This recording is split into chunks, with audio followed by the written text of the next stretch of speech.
Welcome to God Tier Fan Fictions. Today I'm gonna start a new series. What if Naruto and Fem Sasuke were strongest couple of the elemental nation? If you enjoyed this video, please give it a big thumbs up, and to watch more videos like this, subscribe to my channel and turn that bell notification on so you never miss an upload. Now wasting no more time, let's begin. Naruto appeared to be called by an unheard voice as he stood in the middle of his room. The futon was half-made, the blanket tangled as though it had been haphazardly yanked and thrown, and his toes curled against the chilly flooring. His apartment was divided into sleep and awake by the pale moonlight that came in through the window. He kept blinking, perplexed as to why he was awake. He tried to recall being awake. He attempted to recall why he had chosen to stand here.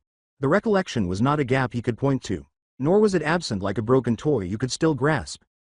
His thoughts simply didn't bother to pose the question, as if this was typical. It was as though he had always been the type of child who stood there and listened to nothing when he woke up in the middle of the night. He then noticed the entrance door. It was slightly ajar, exposing the corridor's blackness. There were no splinters or scuff marks on the intact latch. His house only let in a thin, erratic stream of outside air. As Naruto stared at it, a different emotion emerged, precise and instinctive, instead of terror. I ought to close that. It's not that someone might walk in, but rather that someone might be observing. A name, soft as a whisper, floated through his thoughts.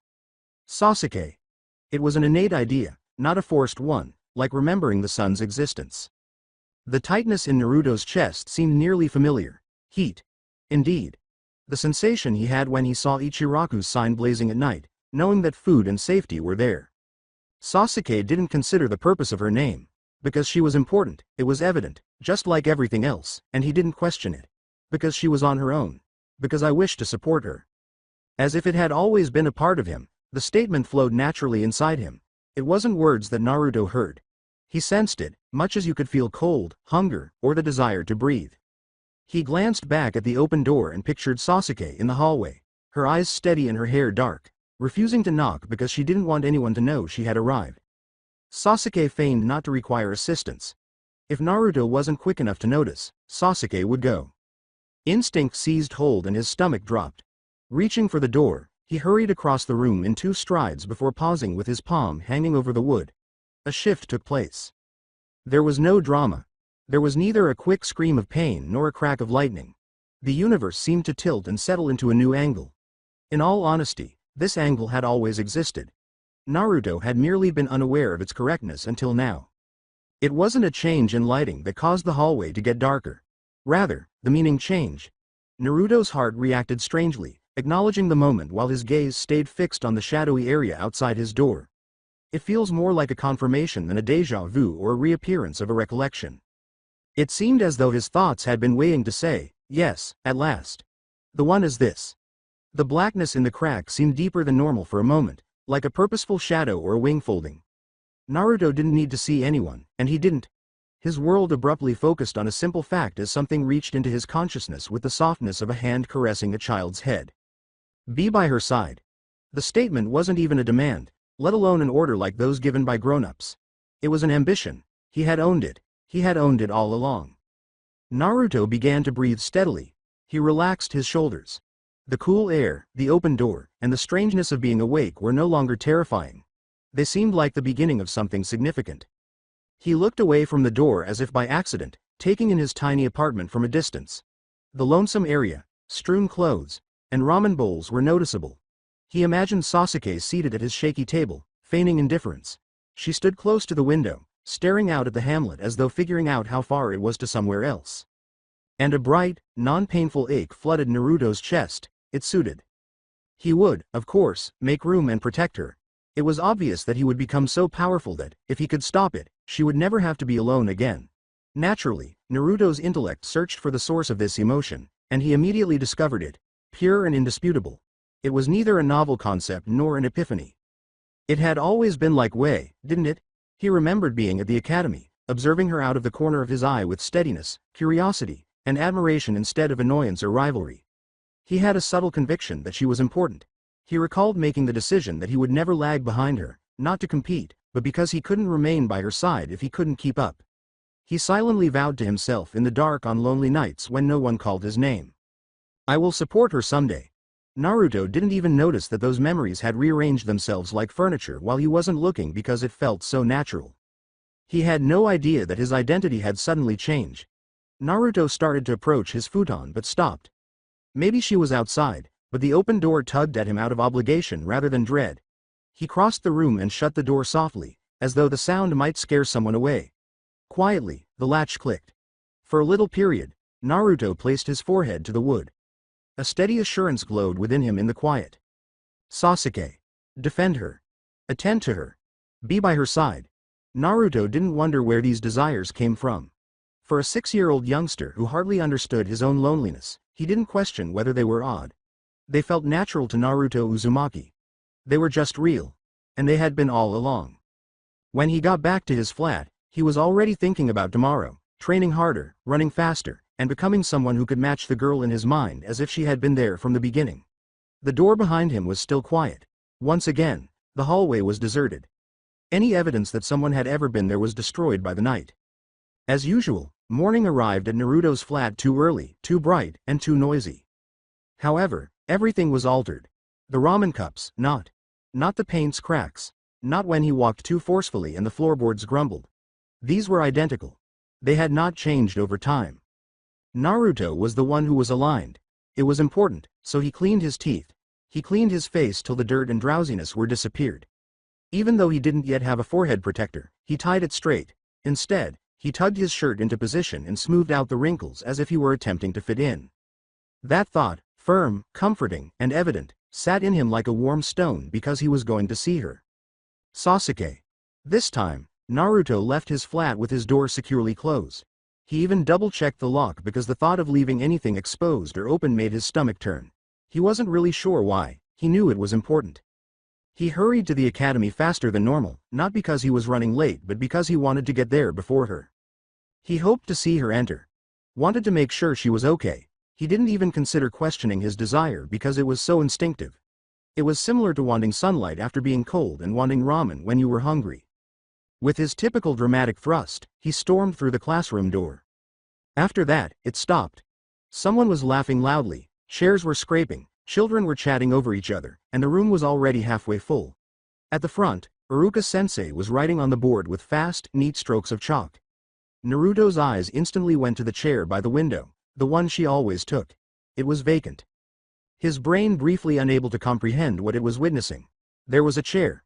There was a desk. There was sunshine. However, the individual who made sense of that spot. Not at all. For too long, Naruto stood at the doorway.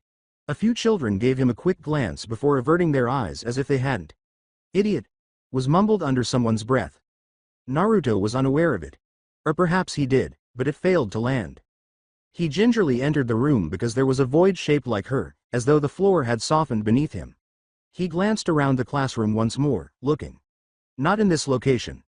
Not in the rear. Staying away from the wall. Not. His heart constricted. It wasn't the same kind of panic that had previously driven him to flee. This was not the case. He wanted to get closer because of this kind of panic. "Oi," Naruto said, speaking louder than he intended, "where's Sasuke?" The place became quieter, not quiet but conscious. Some children looked at him as if he had begun to speak a foreign language. Kiba scoffed. "Why do you care?" Naruto's mouth opened to spit back something typical and sharp, but the words didn't match. There was no typical insult. There was no rivalry as usual.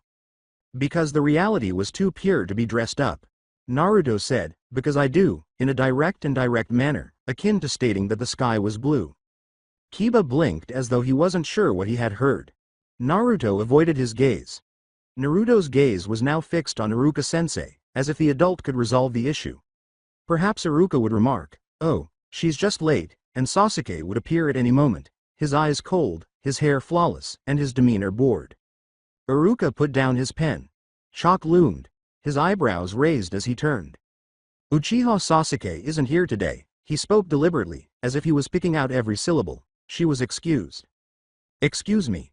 The word landed awkwardly on Naruto's gut. Excused meant that someone has left. It meant that nothing could stop them from being here. Unconsciously, Naruto took a step forward. "Why?" Iruka's eyes hardened.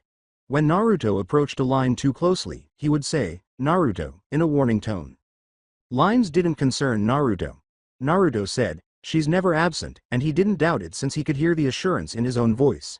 He understood that, of course. He paid attention, of course.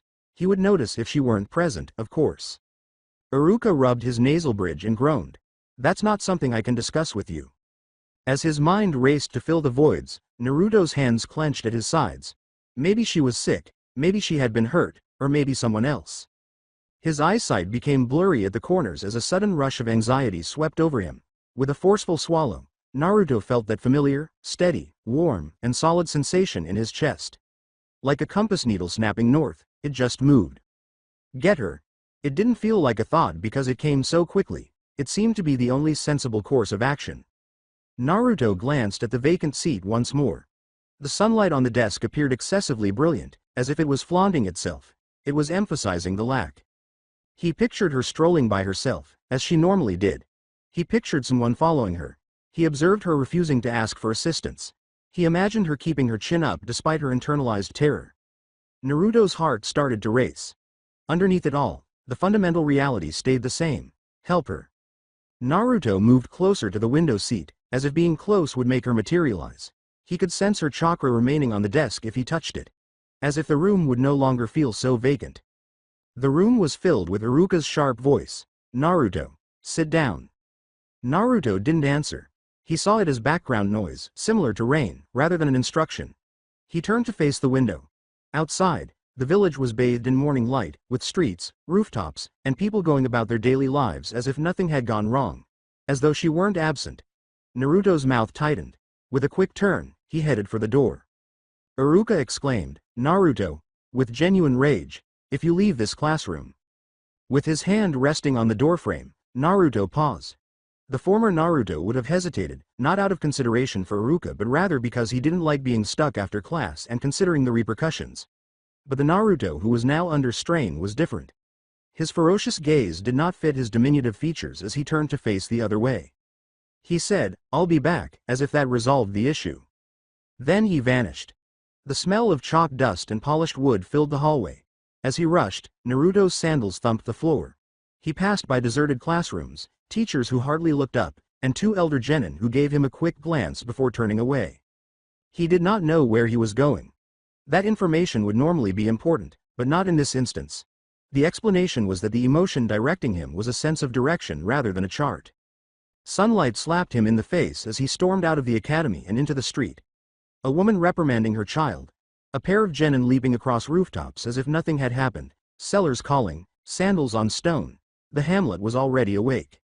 Naruto's gaze darted from shadow to shadow, from face to face, and from hair to hair. Black hair. The incorrect form, too long, black hair, not her, but the elder boy. Black hair, woman, nodded back. His heart fell twice as forcefully each time it leapt. He had no idea where Sasuke resided. The location of the Uchiha home was unknown to him. Adults didn't show Naruto places like that, so he didn't even know which way the compound was. Naruto was only pointed out by adults when they were trying to warn him. His feet slowed, bewildered, as though his body had finally realized it had been given a command without instructions. There was still a warm conviction in his chest. It remained steady. It only became more focused, becoming less about, find her, and more about, find the person who can tell you where she is. The old man in the hat was the only villager Naruto could think of who was always aware of everyone's location. His eyes instantly turned to the mountain, more especially to the Hokage Tower. Obviously. Naturally, you went there if something wasn't working and you didn't know how to fix it. His air sliced out of him as his legs raced quicker once again. He rushed as if the village might engulf her if he didn't move quickly. His hair was moist to his forehead and his lungs were burning by the time he arrived at the Hokage Tower. He was darting between the entrance guards like a fox before they could even straighten.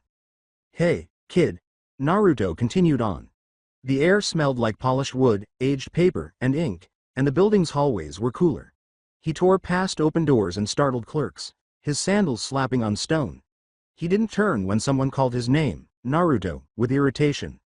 He didn't truly know the tower, but he knew the way to the Hokage's office in the same way that he knew the road to Ichiraku.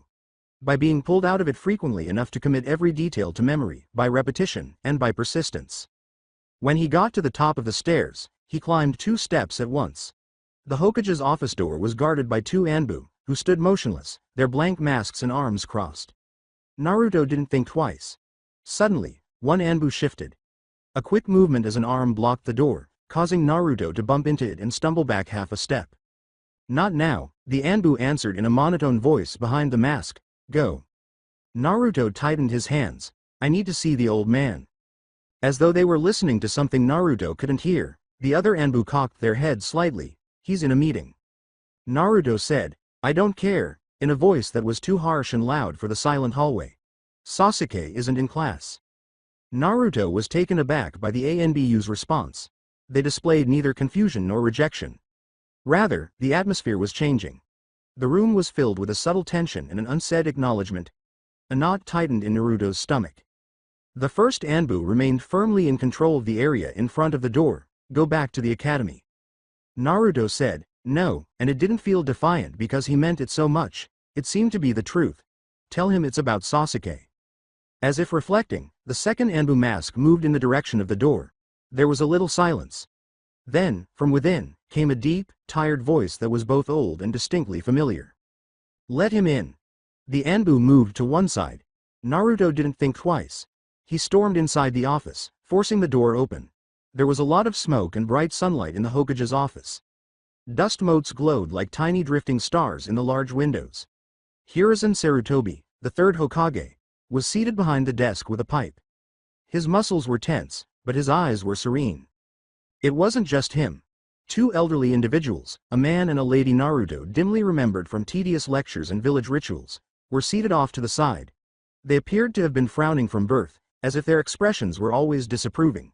Nearby, partly shadowed, stood another old man Naruto knew well, Shimura Danzo. His visible eye was as keen as a sword, and his wrapped arm was clutched close to his body. When Naruto realized he had entered a room full of adults who didn't enjoy being interrupted, he stopped suddenly. Silence descended for a moment. Then the woman clicked her tongue. Naruto's brain identified her as Koharu, though he wasn't sure how he knew that. "Really," she remarked in a thin, irritated voice. "Must we endure this at every turn?" Homura, the man standing behind her, sighed as though Naruto's presence was physically taxing. Danzo said nothing, just staring at Naruto as though he had already recognized him and put him aside for later. Hiruzen looked at Naruto as he gently released smoke. He said, "Naruto," but the warning behind the softness of his voice was still audible. "This is not an appropriate time."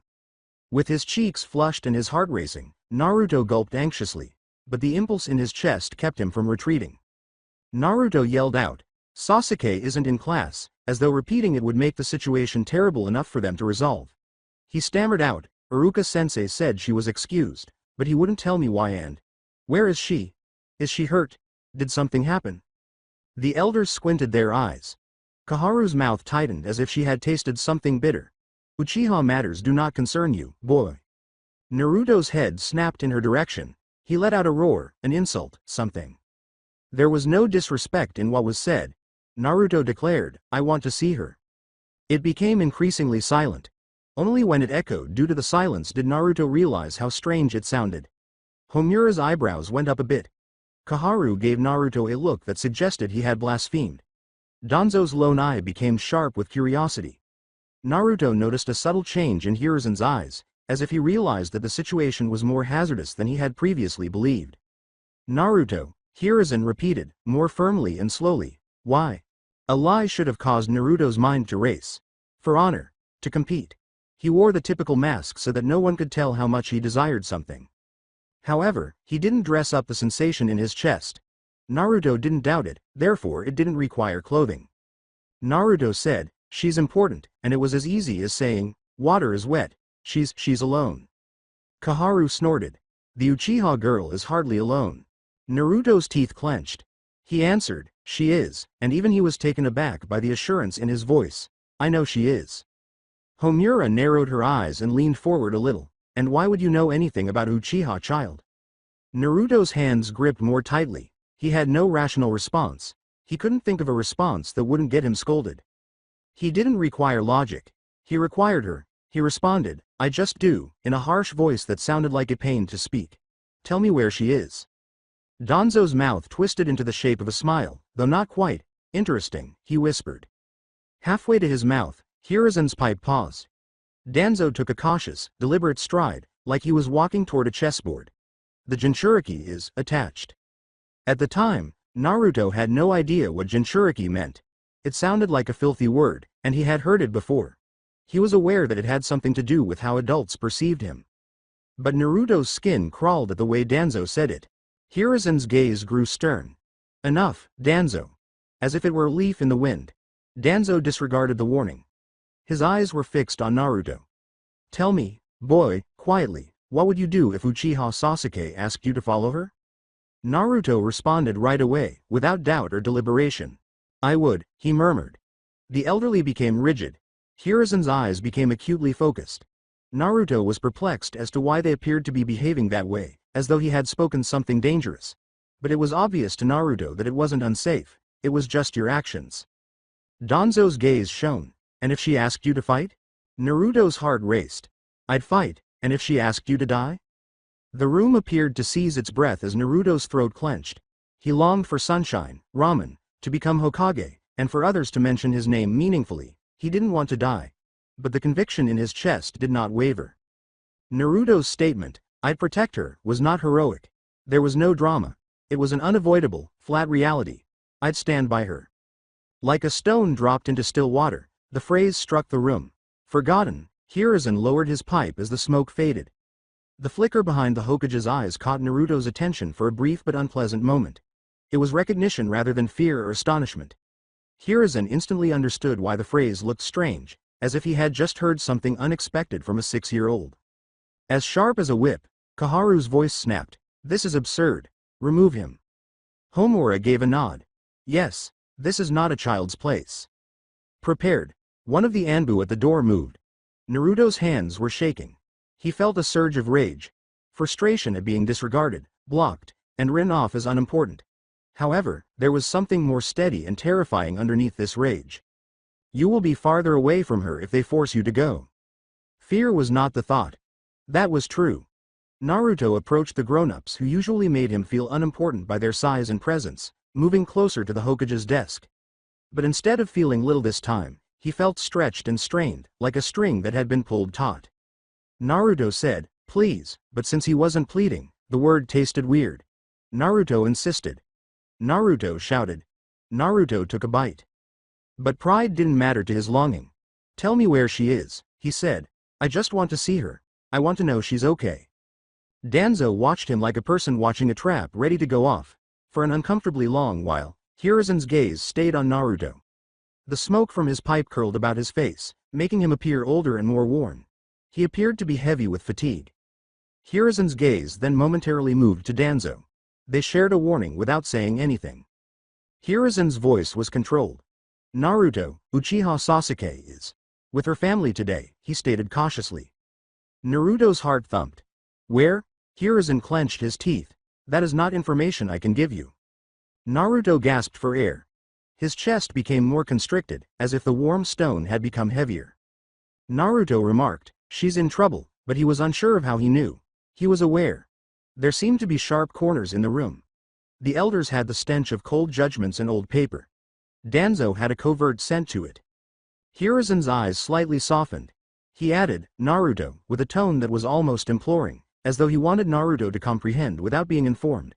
Go back to the academy. I promise you, she is safe. Naruto gave him a glance. His brain found it difficult to accept and process it. But the desire in him would not go away, because it was insufficient to feel safe. Being safe did not equate to being alone or having company. Naruto's voice seemed tiny, but it was just as precise. I need to stand by her. Kaharu took a short breath, embarrassed. This is inappropriate, Homura mumbled. Danzo's gratified gaze narrowed. Like a door shutting, Hiruzen's eyes hardened once more. Anbu, he muttered. With their hands prepared, the two masked shinobi moved like shadows into the room. In Naruto's chest, his heart raced. He was not interested in fighting. He was not foolish. But his feet wouldn't back down. Stubborn as ever, his body leaned forward, but this time it was supported by something more than anger. He was grabbed by the Anbu. With his eyes flaming, Naruto reflexively jerked away. Don't. Hiruzen's powerful voice was heard. Naruto, enough. The word, enough, struck something inside Naruto like a barrier, causing him to freeze, not because the Hokage was frightened. For a brief moment, Naruto felt it, an invisible opposition coming from within, as though the Hokage's might was forcing unwritten regulations into his thoughts. There was no discomfort. That was compliance, which permeates like mist. Naturally, Naruto's hands loosened. His breathing became slower. His face flashed a look of perplexity as his eyes grew wide. What? The yearning persisted, burning furiously, and did not go away. Naruto's body suddenly felt heavy, like wet sand was filling his limbs. With caution but clarity, the Anbu led him to the entrance. As they moved him, Naruto looked back, staring at Hiruzen. Sasuke, he uttered, his name breaking as if he had bitten down too firmly, please. Hiruzen's eyes appeared older than ever, yet his expression remained unchanged. Hiruzen said, I will talk to you later, go. They led Naruto out into the corridor. Behind him, the door clicked softly, sounding surprisingly loud. The cold air of the hallway hit his face as he paused momentarily, his chest rising and falling. The Anbu members held him tightly, as if they thought he may flee. Naruto stared at the closed door, knowing that knowledgeable adults were within. Decisions were being made in that room. Sasuke, however, was nowhere to be found in the town, not in the sunlight, and not where Naruto's world expected her to be. Feeling the need in his chest that disregarded the closed door, Naruto gulped hard. It was just interested in her presence. He wasn't at her side either. Naruto's eyes darted to the village beyond, along the hall, and toward the stairs. His jaw tightened. The truth inside him didn't seem like a choice at all, therefore if they refused to tell him where she was, he would find another way. Standing by her has always seemed like the only choice. The office seemed to exhale as the door clicked shut behind Naruto. The sunlight was too strong against the weight that had been in the space since before morning, and the smoke was dissipating. Hiruzen did not immediately take a seat again. Forgetting his pipe, he stood with one hand on the edge of his desk, staring at the area the youngster had taken. Not because he thought Naruto would return. Because Hiruzen could still hear him, the surety, the stability, the way the words had sounded too clear for a child who typically made a lot of noise in the room. Kaharu scoffed behind him as if she could pick up the moment from the ground. Unacceptable, she said quietly, he has no discipline. Homura gave a weary little nod. Children act out when they want attention. Danzo was silent. He appeared to be waiting to see what Hiruzen would do with the information as he stood close to the window with one eye partially closed. Hiruzen spoke in a hushed voice. He wasn't acting out. Kaharu furrowed her brow. Hiruzen firmly repeated, no, before turning away from the door at last. You don't understand what just happened because you don't speak to him. There was a faint, unsettling truth in the words. Kaharu clenched his jaw. Homura's gaze drifted away. Danzo's eyes narrowed slightly in curiosity. Hiruzen's hands curled over his pipe once, then relaxed. His voice would become emotional if he allowed it to tremble, and they would disregard it as softness, so he kept it flat. Hiruzen stated, Naruto Uzumaki comes into this office twice a week. Sometimes more. He argues. He boasts. He begs. He lies badly. He shows off. He wants me to see him. Homura paused, as though trying to recall those encounters from his own memories and only coming up with hazy accounts. Yes, well. Hiruzen interrupted, saying, he didn't perform this morning. Kaharu squinted his eyes. He interrupted a council meeting. Hiruzen said, he barged in, yes, and a sinister flicker appeared in his eyes. But he didn't do it for spectacle. He came in like a child who believes something is wrong and doesn't know who else in the world is big enough to fix it. Finally, Danzo spoke softly, because he was told the girl was absent. Hiruzen gave him a glance, because he was alarmed she was absent. Hiruzen needed them to recognize the difference. Hiruzen went on, he didn't ask where she was the way a child asks where a classmate is. He asked as if her absence was an emergency. Like it was personal. Like. His voice wavered for a moment before becoming steady. Like he had a place beside her and woke up to find it empty. Homura furrowed his brows. That's a strong interpretation. Hiruzen snapped, it's not interpretation. It's familiarity. I know the boy's moods. I know his tells. I know what he sounds like when he's lying, and what he sounds like when he's scared, and what he sounds like when he's trying to be brave. He once gestured at the door that Naruto had just been led through. What you heard was not Naruto trying to impress us. It was Naruto stating something he believes the way he believes he needs air. Kaharu's face became more protective and icy. Children develop crushes. Hiruzen turned to face her. Overnight, Kaharu's mouth tightened, but she did not respond right away. Homura attempted to mellow it. It might not be overnight. The children have been in the academy together. And Naruto has never spoken her name in this office, Hiruzen uttered with deliberate precision. Not once. He talks about being Hokage. He talks about ramen. He talks about Iruka. He complains about everyone. He does not come to me with devotion in his eyes. Not like that. The bit that made him sick to his stomach was omitted. Naruto hadn't been perplexed. Not for a split second. I didn't know why I was feeling this way. Never hesitate. No embarrassment of a boy. Just certainty, too thorough, too tidy. Kaharu's eyes tightened. Devotion. Hiruzen remained staring. Yes. Danzo's visible eyes shone dimly. Then you agree it was placed. Hiruzen clenched his teeth. I'm saying it's not natural. Homura gulped. If you believe it's influence, then from whom? There was silence for a moment. Because none of the responses were pleasant and there were only a limited number that matched the time. Hiruzen's voice trailed off, heavy with the topic they had all been discussing since yesterday night. The decision that left blood on everyone's hands but not on anyone's, the command that had only been whispered. Itachi, Hiruzen eventually murmured softly. Offended, Kaharu's chin rose. You accuse him of tampering with the Nine Tails vessel on the eve of. Hiruzen yelled, do not use that word in my office, as heat shot through the silence. Naruto is a child. Kaharu clenched his jaw. Homura seems hurt. Danzo observed as if he had anticipated that very response. This wasn't about pride, so Hiruzen took a deep breath, suppressed his rage, and went on. Hiruzen lowered his voice and continued, this is the morning after we asked Uchiha Boy to do something unforgivable. If Sasuke is the sole survivor, as agreed, then she is about to wake up in a house full of silence. Homura lowered her gaze. Not because he didn't feel grief, but rather because it would come later. Hiruzen's eyes remained steely. He needed clarification right now. And Naruto, Hiruzen stated, walked in here like he could feel that silence coming. Danzo's voice did not waver, or he was pointed toward her. Hiruzen's hands clenched around his pipe once again. I am the only one in this village who hears Naruto speak often enough to know when his voice changes. You can dismiss it if you want. You can call it a childish fixation if it makes you comfortable. He sharpened his eyes, but something shifted in him between last night and this morning. Until you realized you couldn't breathe without swallowing them, the words lingered in the sunlight like tiny, nearly weightless dust motes. Danzo's visible eye narrowed with calculation rather than incredulity. With a voice as gentle as tea, he remarked, and you are certain that this shift is real? That it isn't simply a child reacting to a rumor? Hiruzen remained still. Naruto doesn't have access to rumors like that. Kaharu scowled. He hears plenty. The village talks. The village talks around him, Hiruzen clarified, his tone sharper. Not to him. Not with him. They lower their voices when he approaches. They stop speaking when he enters a room. He is not invited into the currents of adult conversation. Homura appeared uneasy, as though it was more difficult to disregard the reality when it was expressed so clearly. Danzo cocked his head slightly.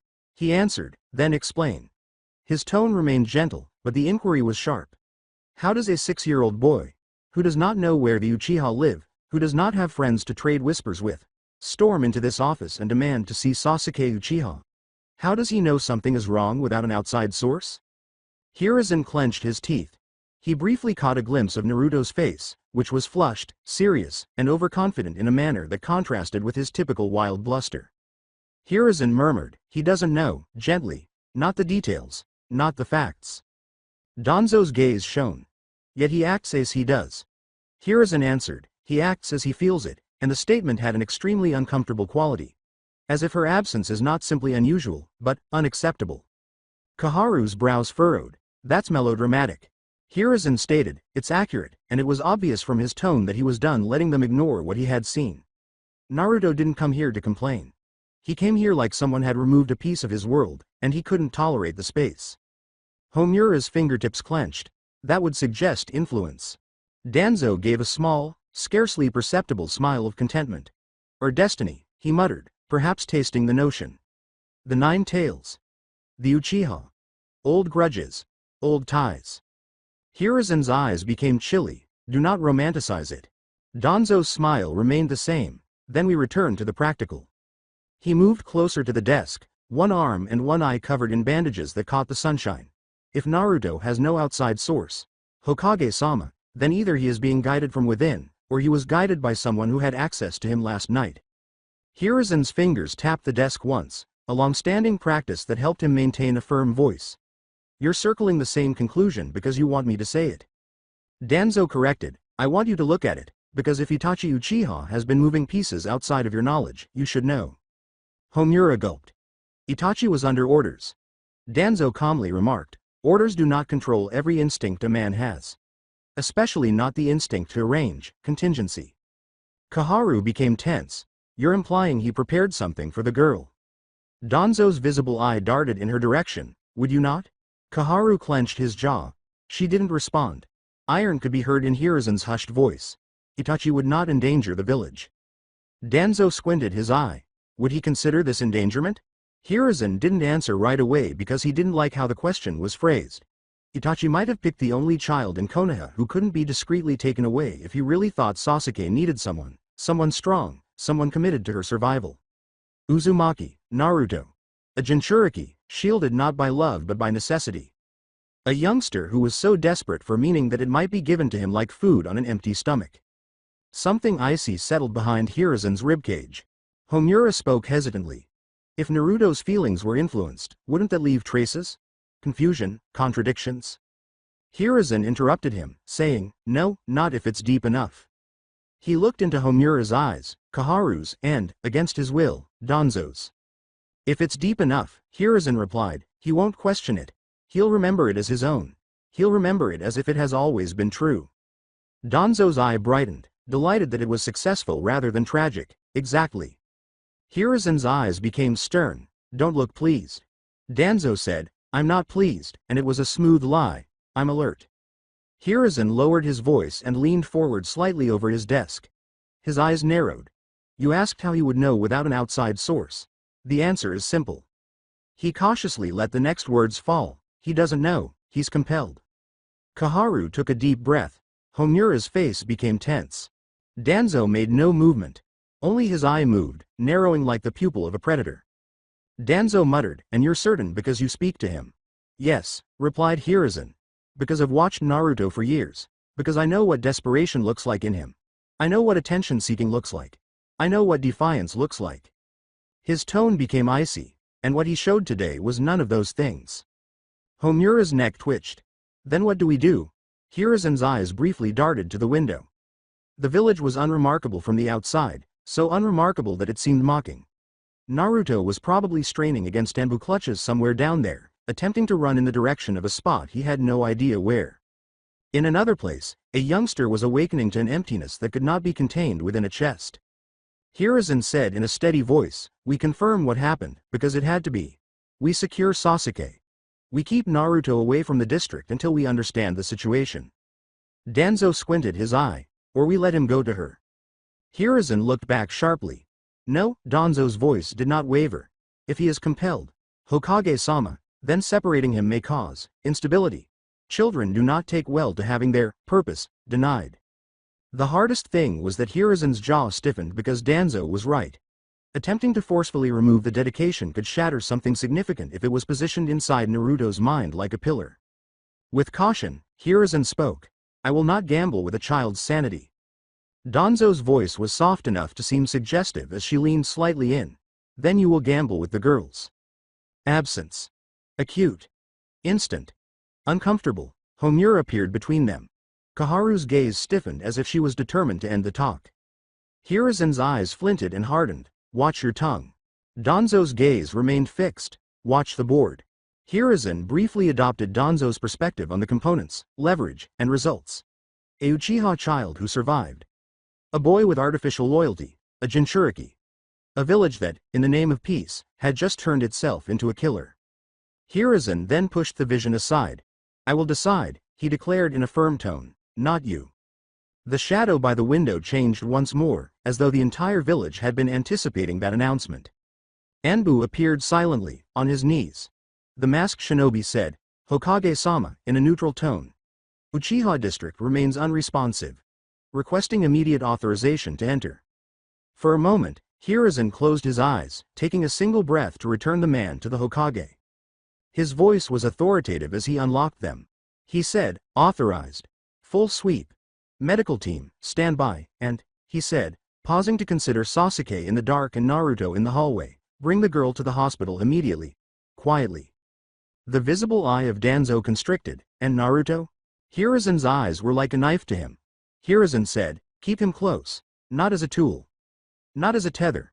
Because I am the only one here who recognizes when that boy has been changed." His tone became harsher. "And I will not let anyone pretend the change is convenient. But something shifted in him between last night and this morning. Until you realized you couldn't breathe without swallowing them." The words lingered in the sunlight like tiny, nearly weightless dust motes. Danzo's visible eye narrowed with calculation rather than incredulity. With a voice as gentle as tea, he remarked, "And you are certain that this shift is real? That it isn't simply a child reacting to a rumor?" Hiruzen remained still. Naruto doesn't have access to rumors like that. Koharu scowled. "He hears plenty. The village talks." "The village talks around him," Hiruzen clarified, his tone sharper. "Not to him. Not with him. They lower their voices when he approaches. They stop speaking when he enters a room. He is not invited into the currents of adult conversation."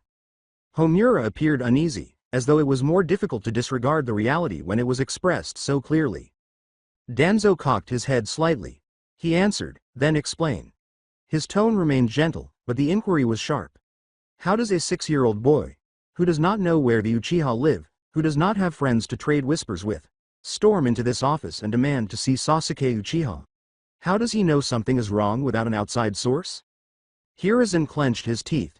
He briefly caught a glimpse of Naruto's face, which was flushed, serious, and overconfident in a manner that contrasted with his typical wild bluster. Hiruzen murmured, "He doesn't know," gently, "not the details, not the facts." Danzo's gaze shone. "Yet he acts as he does." Hiruzen answered, "He acts as he feels it," and the statement had an extremely uncomfortable quality. As if her absence is not simply unusual, but unacceptable. Koharu's brows furrowed. "That's melodramatic." Hiruzen stated, "It's accurate," and it was obvious from his tone that he was done letting them ignore what he had seen. Naruto didn't come here to complain. He came here like someone had removed a piece of his world, and he couldn't tolerate the space. Homura's fingertips clenched. That would suggest influence. Danzo gave a small, scarcely perceptible smile of contentment. "Or destiny," he muttered, perhaps tasting the notion. "The 9 tails. The Uchiha. Old grudges. Old ties." Hiruzen's eyes became chilly. "Do not romanticize it." Danzo's smile remained the same. "Then we return to the practical." He moved closer to the desk, one arm and one eye covered in bandages that caught the sunshine. "If Naruto has no outside source, Hokage-sama, then either he is being guided from within, or he was guided by someone who had access to him last night."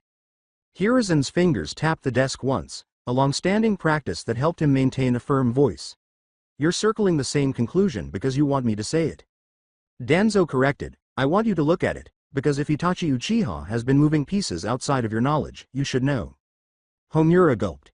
"Itachi was under orders." Danzo calmly remarked, "Orders do not control every instinct a man has. Especially not the instinct to arrange, contingency." Koharu became tense. "You're implying he prepared something for the girl." Danzo's visible eye darted in her direction. "Would you not?" Koharu clenched his jaw. She didn't respond. Iron could be heard in Hiruzen's hushed voice. Itachi would not endanger the village. Danzo squinted his eye. Would he consider this endangerment? Hiruzen didn't answer right away because he didn't like how the question was phrased. Itachi might have picked the only child in Konoha who couldn't be discreetly taken away if he really thought Sasuke needed someone strong, someone committed to her survival. Uzumaki, Naruto. A Jinchuriki, shielded not by love but by necessity.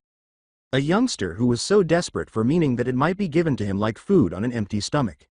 Something icy settled behind Hiruzen's ribcage. Homura spoke hesitantly. If Naruto's feelings were influenced, wouldn't that leave traces? Confusion, contradictions? Hiruzen interrupted him, saying, "No, not if it's deep enough." He looked into Homura's eyes, Koharu's, and, against his will, Danzo's. "If it's deep enough," Hiruzen replied, "he won't question it. He'll remember it as his own. He'll remember it as if it has always been true." Danzo's eye brightened, delighted that it was successful rather than tragic. Exactly. Hiruzen's eyes became stern. Don't look pleased. Danzo said, I'm not pleased, and it was a smooth lie. I'm alert. Hiruzen lowered his voice and leaned forward slightly over his desk. His eyes narrowed. You asked how he would know without an outside source. The answer is simple. He cautiously let the next words fall. He doesn't know, he's compelled. Kaharu took a deep breath. Homura's face became tense. Danzo made no movement. Only his eye moved, narrowing like the pupil of a predator. Danzo muttered, and you're certain because you speak to him? Yes, replied Hiruzen. Because I've watched Naruto for years. Because I know what desperation looks like in him. I know what attention-seeking looks like. I know what defiance looks like. His tone became icy, and what he showed today was none of those things. Homura's neck twitched. Then what do we do? Hiruzen's eyes briefly darted to the window. The village was unremarkable from the outside, so unremarkable that it seemed mocking. Naruto was probably straining against Anbu clutches somewhere down there, attempting to run in the direction of a spot he had no idea where. In another place, a youngster was awakening to an emptiness that could not be contained within a chest. Hiruzen said in a steady voice, we confirm what happened, because it had to be. We secure Sasuke. We keep Naruto away from the district until we understand the situation. Danzo squinted his eye. Or we let him go to her. Hiruzen looked back sharply. No, Danzo's voice did not waver. If he is compelled, Hokage-sama, then separating him may cause instability. Children do not take well to having their purpose denied. The hardest thing was that Hiruzen's jaw stiffened because Danzo was right. Attempting to forcefully remove the dedication could shatter something significant if it was positioned inside Naruto's mind like a pillar. With caution, Hiruzen spoke. I will not gamble with a child's sanity. Danzo's voice was soft enough to seem suggestive as she leaned slightly in. Then you will gamble with the girls. Absence. Acute. Instant. Uncomfortable. Homura appeared between them. Kaharu's gaze stiffened as if she was determined to end the talk. Hiruzen's eyes flinted and hardened. Watch your tongue. Danzo's gaze remained fixed. Watch the board. Hiruzen briefly adopted Danzo's perspective on the components, leverage, and results. A Uchiha child who survived. A boy with artificial loyalty, a Jinchuriki. A village that, in the name of peace, had just turned itself into a killer. Hiruzen then pushed the vision aside. I will decide, he declared in a firm tone, not you. The shadow by the window changed once more, as though the entire village had been anticipating that announcement. Anbu appeared silently, on his knees. The masked shinobi said, Hokage-sama, in a neutral tone. Uchiha district remains unresponsive. Requesting immediate authorization to enter. For a moment, Hiruzen closed his eyes, taking a single breath to return the man to the Hokage. His voice was authoritative as he unlocked them. He said, authorized. Full sweep. Medical team standby, and, he hesitated, seeing Sasuke in the dark and Naruto in the hallway. Take the girl to the hospital right away. Quietly. The visible eye of Danzo constricted, and Naruto? Hiruzen's eyes were like a knife to him. Hiruzen said, keep him close, not as a tool. Not as a tether. Because I am the only one here who recognizes when that boy has been changed. His tone became harsher, and I will not let anyone pretend the change is convenient. Naruto was quickly engulfed once more by the tower. The Anbu moved with him in the same way as a shadow moves with a person in the sun, always present, always in the periphery of his vision. Rather than dragging him, nothing so overt. A hand that was firm enough to stop him painlessly dropped on his shoulder as he spun to run down the steps. The mask muttered, enough, and Naruto's bones began to feel heavy once more. That same fog of submission he couldn't pinpoint. Naruto's jaw tightened. His chest blazed with want that didn't require permission, that didn't give a damn about locked doors, elderly guys wearing hats, or unfamiliar rules. Sasuke. He was unaware of her location. When her seat was empty and Iruka appeared to be swallowing something sharp, he had no idea what, with her family, even meant. However, Naruto recognized a harsh reality. His desire to help her was meaningless if she was in danger and he was helpless. He would only be a hindrance. It was a knowledge that hit him harder than any punch. Naruto became at ease and ceased to fight the Anbu's hold. He raised and lowered his shoulders twice, fast at first, then more gently. Let me go, he shouted in a harsh tone. The Anbu remained still. You're going back to the academy. Naruto's teeth clenched. The former Naruto would have lost his temper, thrown a fit, and attempted to break free of the hold to demonstrate his might. However, Naruto had learned to be visible. This Naruto was trained to be helpful, this Naruto with a compass embedded below his ribs. Naruto's gaze darted to the window at the end of the hallway, where the morning sky contrasted sharply with the village rooftops. He responded, "I will," but even he thought that was a lie. Then, fast, before the words could become mixed up, "after school." The Anbu tipped his mask. "You will go now." After a moment of hesitation, Naruto nodded, little and submissive, since that was the fastest way to be set free. Then the hand lifted, and Naruto's body began to feel less pressure. He moved. He did not flee. Until he was outside the tower and on the street and the guards weren't staring at him, he continued to walk steadily. Then he rushed without thinking, turning into the first side alley. Away from the academy. Not in the direction of the Uchiha district. He still didn't know where it was, and even if he did, the Anbu would probably stop him before he made it halfway. When everything appeared wrong and he was helpless to make it right, he fled toward a training ground, the only place that felt right. The one behind the academy consisted mostly of grass, a few kunai-scarred wooden posts, and a lonely fence line that children climbed when they weren't supposed to, but there was room. A room to act without begging or uselessness. Breathing deeply, Naruto stopped suddenly at the edge of the field. The smell of warm wood and moist dirt filled the air. Somewhere, a crow gave a sharp, startling caw. His hands were balled into fists. Sasuke had strength. Naruto had always known it, even if he couldn't put it into words, from the way the teachers complimented her and the way the other children looked at her as if she were a narrative they wanted to be a part of. Sasuke moved as though she was a part of the world. As if she had never had to struggle to be accepted. Naruto's stomach tightened, but not out of envy like he usually did. If Sasuke engaged in combat today, or even tonight, and Naruto was unable to keep up with an academy exercise, then, the phrase, "stand by her," was meaningless. It was only a consoling idea. Naruto took a big swallow. He mumbled, "No," to the deserted field, as though the word could ground him. As instructed by Iruka, he went to the nearest wooden post and lifted his hands. Shoulders relaxed, knees bent, feet apart. His position wavered. Naruto fixed that. He punched someone. It was a soft sound, more like a slap than a blow. Naruto's knuckles continued to hurt, but the post did not. He pounded again and again, motivated by a cold, angry sensation at the idea of Sasuke bleeding while sitting in a school more than a need for applause. As he started to establish a rhythm, twisting the hips, keeping the elbow flexible, and exhaling on impact, his punches grew more consistent but not yet more powerful. Again, he whispered to himself. His voice sounded strange, too deep, too quiet. He kicked after punching until his arms shook. His footing faltered after the first kick missed, and he stumbled and caught himself with his palms in the ground. Even though no one was around, he spat out grit, his face reddened with shame. The previous Naruto may have screamed, accused the ground, or hurled a rock at the post, calling it foolish. However, this Naruto gritted his teeth and got back up. Repeat. His shin hurt when his foot crashed into the wood. Shaking his leg, he hissed. Repeat. Repeat. His perspiration cooled on his back and warmed again as the sun rose higher. His gut grumbled and his lungs burned. He kept going without pausing. If he stopped, he might begin to think, which would cause him to visualize her once more. Sasuke's face, Sasuke's eyes, and his need would change into fear. Naruto's legs shook too much for him to kick, so he sank into push-ups. His elbows flared and his back sagged on his first push-up since his arms were already worn out. He straightened himself and continued to push. 1, 2, 3. At 7, he dropped onto the earth with a puff of dust after his arms gave out. Naruto stood there for a while, breathing deeply and laying his cheek on the ground. His shoulders felt like they had been filled with sand, and his hands shuddered.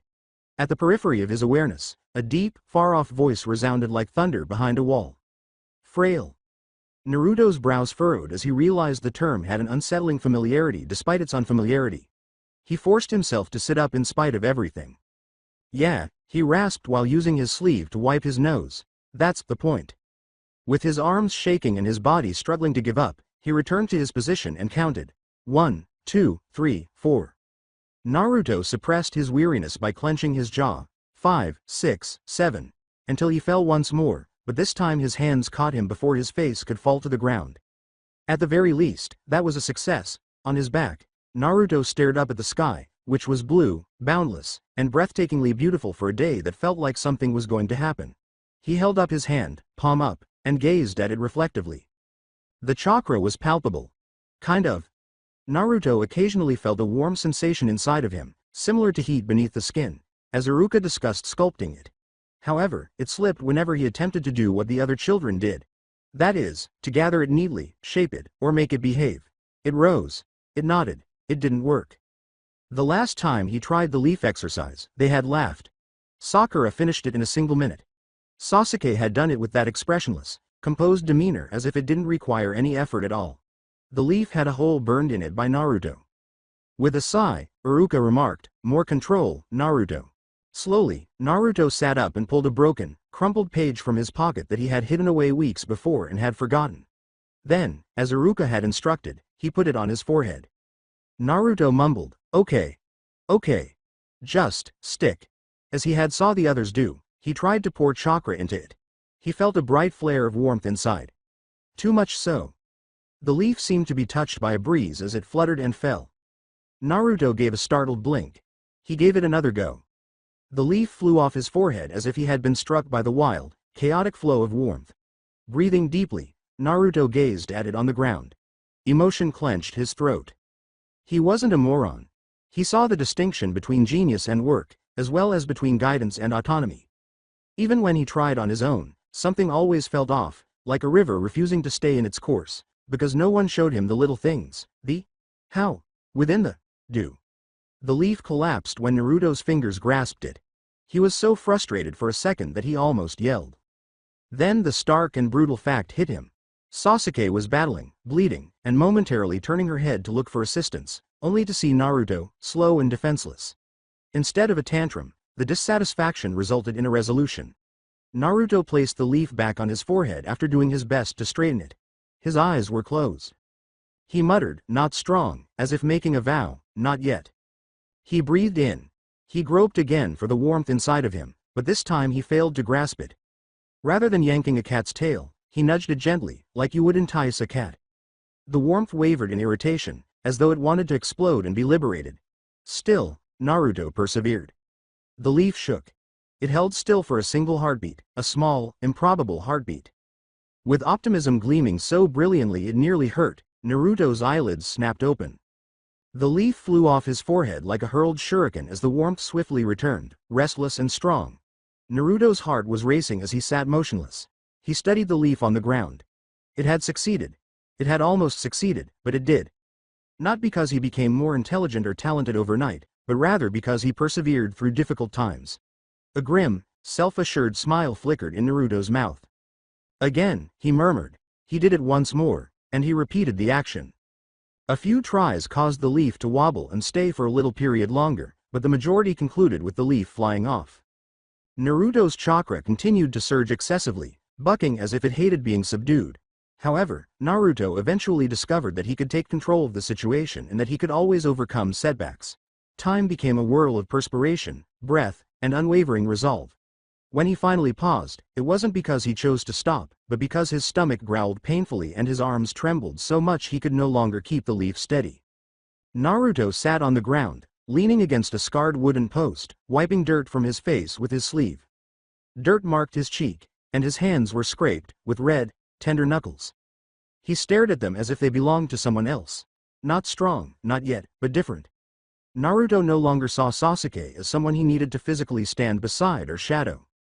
He thought of her like a standard, like a wall he had to climb before the world climbed over her. If Sasuke fought monsters, Naruto would have to become the kind of person who could hit monsters back. Naruto would need to be able to follow Sasuke if she fled into the dark, not to pursue her or drag her back, but to ensure that she wouldn't have to face it alone. Naruto leaned his head on the post and gazed up at the sky once more. "Stand by her," he said softly. It didn't seem like friendship, romanticism, or clinginess this time. It relieved the pain in his chest and felt more like a role, a duty, and a purpose. He will catch up, he was sure. Not right away. No, not in a week. Not for a full year, anyway. Naruto did not become a genius right away. His chakra was still violently opposing him, and he still had no master. But now he had something he had never really had before. The will to keep going when no one was around to see it. Naruto pushed himself to his feet, legs wobbling, and started walking toward Ichiraku, because he needed food, and then he needed to go back to the academy and pretend he'd been in the bathroom, or doing something cool, like he always did. The new marks on the training post behind him and the little sharpness of his still messy motions escaped his notice. The only thing he could notice was that as he gained strength, his breathing became easier. The same peaceful assurance that had changed his world in the dark was contained within that breath, as steady as a heartbeat. Avoid lagging behind. The initial shadow was unnoticed by Naruto. He was too preoccupied with trying to stop trembling. Naruto gazed at the leaf as if it had personally betrayed him as it lay on the ground where it had skittered off his forehead. His knuckles were red, his arms were jelly, and his chakra continued to feel like a wild animal beneath his skin, kicking the moment he attempted to grasp it. With awkward care, he reached down, picked up the leaf once more, and smoothed it. Again, he sighed. He put it to his forehead and inhaled deeply. He groped for the warmth inside of him, trying to nudge it instead of push it. The leaf shook. Just half a heartbeat longer than before, it persisted. A defiant smile curved Naruto's mouth. Then, as if by some invisible force, it abruptly flicked away. Again, he stated in a somewhat harsher tone, as though his chakra might react to loudness. The sound of sandals scuffing on mud behind him went unnoticed by him. It wasn't until it was near enough to alter the atmosphere that he felt the serene presence. Working hard. Naruto jerked as if he had been doused with cold water. He whirled, half-formed and hideous, hands raised instinctively. With his pipe in hand and his robe hanging loosely over his shoulders, the third Hokage stood at the edge of the training field as if he had carelessly left his office and entered the sun. He had nothing behind him. No security. No Anbu meant that Anbu and guards were close by, but out of Naruto's direct line of sight. His throat constricted, and he spoke the words, "Old man," as he always did when he needed to gather courage. Hiruzen's eyes wrinkled a little, but in a way that wasn't appropriate at the moment. Naruto. Naruto's eyes darted past him, studying trees and roofs as if he may be able to determine Sasuke's whereabouts with enough effort. The Hokage meant answers, so when he saw him, the need in his chest surged. However, Hiruzen made no offer. All he saw were the mud streaks on Naruto's cheek and his scraped hands. Hiruzen remarked softly, "You skipped the academy." For a time, Naruto froze. The former Naruto would have lied loudly and swiftly, like a smoke bomb going off. But since lying wouldn't help him accomplish his objective, this Naruto was hesitant. Naruto answered, "I had stuff to do," though he didn't like how little his voice sounded. Hiruzen took a hesitant stride toward him so as not to frighten him. Stuff. Naruto's teeth clenched. Training. Hiruzen's eyes strayed to the leaf in Naruto's hand, the disturbed soil, and the scarred post. Naruto readied himself for a reprimand. Unexpectedly, it didn't occur. Rather, Hiruzen took a seat on a bench near the fence, holding a pipe between two fingers as though he had limitless time. Hiruzen watched Naruto in the same manner that Iruka frequently did, but instead of looking for mistakes, Hiruzen watched as though attempting to answer a riddle. Hiruzen calmly remarked, "You usually train when someone is watching, or when you're trying to prove a point." Naruto stiffened his shoulders. That was a true statement. He didn't like that it was true. Naruto said harshly, "I'm just making a point, since it was easier to snap than to acknowledge anything else." Hiruzen whistled. "To whom?" Naruto's mouth opened. Everyone in the village, including you, should have responded with ease. However, something deep within him caused his words to become twisted, ignoring the cheers. The leaf wrinkled as Naruto's fingers tightened around it. "To me," he eventually uttered. Hiruzen's curiosity caused his eyes to slightly widen. "And why today?" Before responding, Naruto hesitated. He was aware that speaking out loud could make it seem more genuine than he desired. Naruto could sense how dangerous it was that the truth will eventually lead back to Sasuke because of the way the adults in the tower reacted when her name was mentioned. Over the years, Hiruzen had learned that putting pressure on Naruto would only make him back off, so he waited calmly, watching his face instead of pushing him. Naruto took a big swallow. She wasn't in class. Hiruzen did not respond. However, a tiny shift in his sight occurred that Naruto was unable to identify. Like a man who knows exactly what a bell means when he hears it far away. Hiruzen softly whispered, "Uchiha Sasuke," as if he were gifting Naruto the words. The sound instantly and without hesitation warmed Naruto's chest. "Yeah." Hiruzen's head cocked, "And her being absent made you train."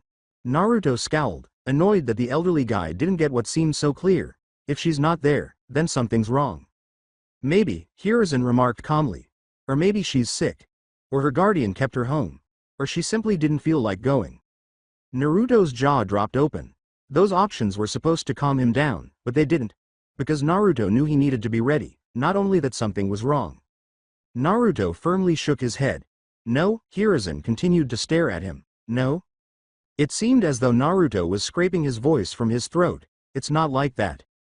Hiruzen answered, then explain it to me, in a casual tone that suggested he was giving Naruto an opportunity to be heard rather than scrutinize. Why does her absence matter to you? Naruto hesitated again, feeling that Hiruzen's inquiry was purposefully constructed, like a slowly thrown wide net, even though it wasn't aimed.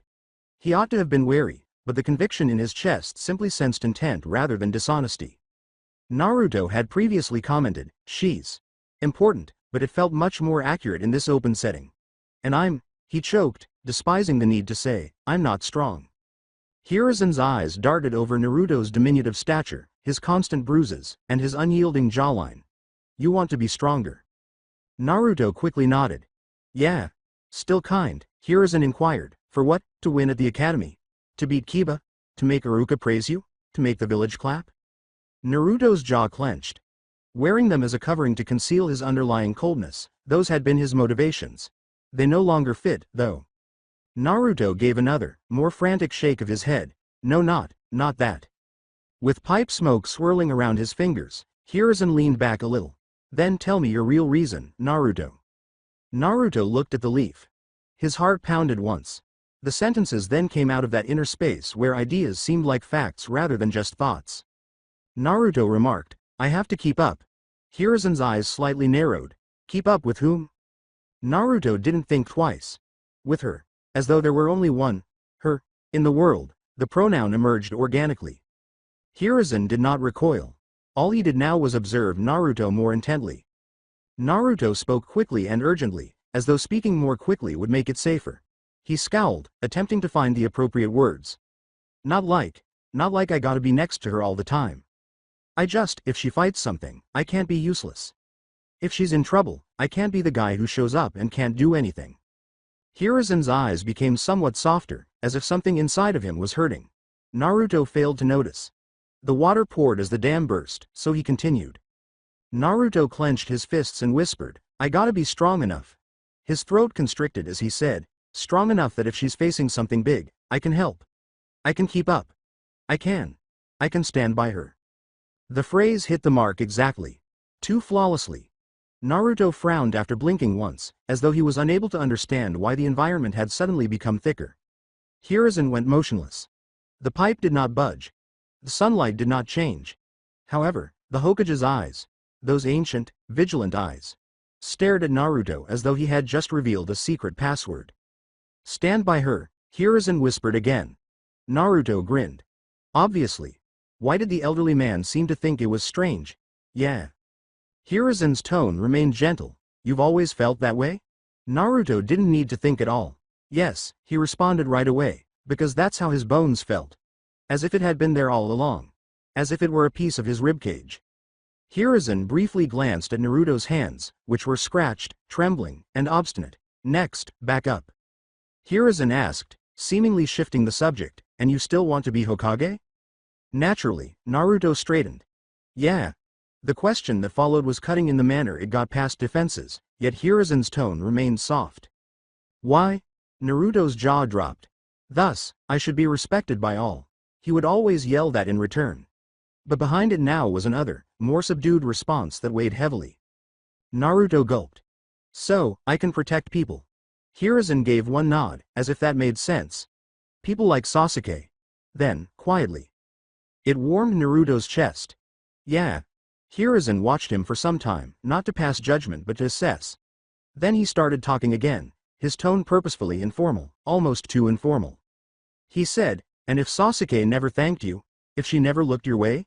If she told you she didn't want your help? Naruto's hands were clenched. That should have made him angry, but instead it made him more determined. Naruto remarked, I'd still get stronger.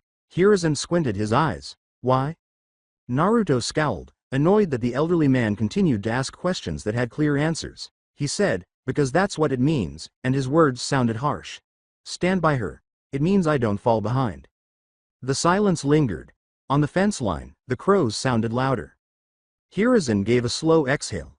I see. Naruto gazed at him, perplexed. So, are you gonna tell me where she is? Nothing changed on Hiruzen's face. However, something aged in his eyes. Suddenly, he had the appearance of a man using his bare hands to hold a door shut. Not yet, replied Hiruzen. Naruto felt his stomach slump. What, why not? The surge in Naruto's voice did not make Hiruzen wince. He was calm, patient, and braced, holding Naruto's gaze the way you hold a door against a storm. He muttered, because wanting to help doesn't give you a right to her. Blinking, Naruto did. Initially, the words didn't fit. What? Although Hiruzen's tone remained gentle, there was suddenly steel behind it, Hokage's steel, the kind that was unaffected by good intentions or tantrums. You came into my office demanding to see her, said he, demanding to know where she is. Naruto's teeth clenched. Because she's important, Hiruzen concluded for him in a courteous manner. Yes, I heard you.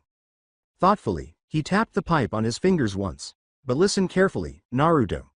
Sasuke is not a prize you earn by getting stronger. She is not a responsibility you can claim because you feel called to it. And she is not a person you get to track like a mission. Naruto's face heated up. I'm not trying to. Hiruzen said, I know, and his eyes briefly regained their warmth. Then it toughened once more since this was important. That's why I'm telling you now, while you're still small enough to learn it the easy way. Throat constricted, Naruto gulped. His chest pulsed with restless want. Hiruzen gave the leaf in Naruto's hand a nod. His eyes narrowed as he said, You said it yourself. Stand by her, means you don't fall behind. That is a goal you can control. Naruto grimaced. Yeah. But, where is she? What is she doing? Why isn't she in class? Hiruzen continued, quiet voice, that is not something you control. And it is not something you are owed. Naruto balled his fists. I'm not asking to control her. Hiruzen did not speak out. He did not need to. He answered, then don't speak like you do. Because the remarks weren't hurtful, they had a greater impact on Naruto than an insult. In a way that Naruto disliked, they were accurate. Naruto's mouth parted, then shut. His frustration distorted his face. With his elbows resting on his knees, Hiruzen leaned forward a little, bringing his eyes closer to Naruto's level without lessening their weight. You can care about someone, said he, and still respect that they have a life that isn't yours. Naruto gulped once more. But nothing, Hiruzen interrupted softly. If Sasuke wants to be alone, she is allowed. If she wants space, she is allowed. If she doesn't want your help, she is allowed. He closely studied Naruto. Do you understand that? Naruto gazed at the earth. Compared to the old man's eyes, the dirt felt safer. Naruto mumbled, I just want to help. Hiruzen responded, I believe you. So here's the difference you need to learn. One finger was raised. Helping means you become strong enough to matter, and you offer your strength when it's asked for, or when it's truly necessary. Another finger. Owning means you decide she needs you, and you force your presence into her life whether she wants it or not. Naruto jerked his head up. I wouldn't do that. Hiruzen's eyes did not waver. Good. After a beat of letting the word hang, he slightly lowered his voice. Hiruzen replied, then prove it. Naruto scowled, perplexed. How? By building yourself properly, Hiruzen answered, giving the academy in the distance a single nod. Not just with your fists. Blinking, Naruto did. Huh? Kind but uncompromising, Hiruzen's eyes grew sharper. You want to keep up with her? Then you start where she starts. Naruto's abdomen contorted. Class is stupid. It's not, Hiruzen remarked plainly. It's training you can't brute force. He was quiet, exact, and unquestionable, as if he were reciting the steps to a jutsu. You will attend the academy. You will arrive on time. You will sit down when you're told. You will listen. His gaze followed Naruto's. You will learn the things you skip because they're boring: chakra control, theory, hand signs, traps, field safety. You will learn why your leaf won't stay because you keep flooding it instead of guiding it. Naruto's hands gripped the folded leaf more tightly. Hiruzen's focus remained fixed, yet there was a slight change in the atmosphere, as if the planet had held its breath and then released it once more. There was no drama. Naruto was unable to identify any flash or sensation. In the same way that a command could ride a tone, Hiruzen's speech was carried on by a barely noticeable ripple in the space between them. A tiny, quiet kai blended into everyday conversation. Subtle enough that a kid wouldn't notice it, accurate enough to spot an illusion's edge if one existed. Unaware, Naruto simply scowled more. I'm trying. Hiruzen responded, I know, but his gaze remained fixed on Naruto's face as though he were reading something too dimly to be trusted. But trying doesn't mean anything if you refuse to learn the parts that make trying work. Naruto averted his gaze, frowning. Since nothing had happened to Naruto, Hiruzen carried on as if nothing had. Hiruzen added, and you will stop treating class like a stage.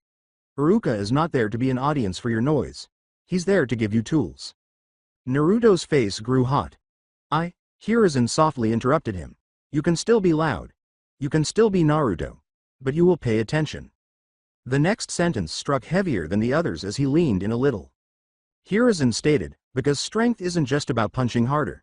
It's about doing the unglamorous work every day, even when no one is clapping. Naruto gulped. His skin itched at the prospect of sitting motionless. He wanted to argue just thinking about listening. But his chest tightened at the notion of slipping behind. And if you want to be Hokage, Hiruzen continued, you will need to know more than how to hit. A Hokage reads reports, understands missions, makes decisions that keep people alive. Naruto gazed at him, obstinately battling something new that sounded a lot like accountability. Naruto mumbled, I detest reading. Hiruzen's mouth quivered, almost in amusement. Then you will learn anyway. Naruto frowned. Hiruzen's face became grave once more. You said you want to protect people. Then start by learning how not to get yourself killed because you ignored the lesson on poison or patrol protocol. Naruto averted his gaze. After a moment, Hiruzen spoke more softly, and stop measuring your worth by whether she is near you. Naruto's brows knitted. That sentence did not sit well with the desire in his chest. It pushed back, restless and demanding. Hiruzen didn't press harder after noticing the flash of resistance. All he did was level his voice. You measure it by your discipline, replied he. Your control. Your ability to show up when it matters. Naruto looked at the leaf again. He could do that, not well or quickly, but at least he could try. The effort no longer seemed pointless, however. Hiruzen shifted his kimono and got up from the bench. Without repeating himself, he said, You're going to go back, referring to the academy. You will explain your absence to Iruka. You will sit down. You will learn something. Then you will eat. Naruto's chest constricted. And if I do all that, you'll tell me about her. Hiruzen remained firm. No, Naruto's rage erupted, then stopped, perplexed. Hiruzen stared at him. You don't do it to earn information about Sasuke. You do it because that's what keeping up actually looks like. Naruto's jaw was painfully clenched. Hiruzen's tone softened a little. He said, Rest tonight. Tomorrow you train again. At the academy, and after it, with your head in your hands. Still bristling, but with less of a desire to bite, Naruto gazed at him. Hiruzen had not yet departed. He just stayed there for a little while longer, staring at Naruto in a manner that was inconsistent with what he had said, listening, measuring, and waiting for the universe to shatter as it would have if an illusion had just been broken. It wasn't. Naruto was still Naruto, angry, genuine, and unyielding. He had a burning sense of purpose that seemed to belong there. Hiruzen's expression remained unwavering, but behind his eyes, a hint of discomfort became apparent, something personal and subtly uneasy. Don't wince. No fog clearing. Don't just wake up. Either there was no genjutsu at all, or whatever had affected the boy had become so deeply ingrained that nothing remained to be released. For a moment, Hiruzen's voice seemed gentler than an order as he glanced at Naruto's scraped knuckles and the leaf in his fist. He said, Go, and Naruto, if you ever feel like caring about her means you're allowed to ignore what she wants, come to me. Taken aback by the gravity, Naruto blinked and gave a single nod because it seemed significant. With the composure of a man who had not just verified his greatest suspicion, Hiruzen turned away after holding that nod like a delicate object. Naruto stood by himself once again behind him, holding a leaf and a mission. And neither of them had yet to realize what that purpose would entail. Naruto didn't immediately return. He was the first to eat. The ramen was so hot that it scorched his mouth and made his chest feel as though it were burning. It wasn't. The desire remained as constant as a pulse. Then he just wandered. Not in the direction of the Uchiha district. He had no idea where the entrances were, and the recollection of Anbu hands on his shoulder remained a warning beneath his skin. Thus, he took the only action that would not violate the Hokage's regulations. He held off.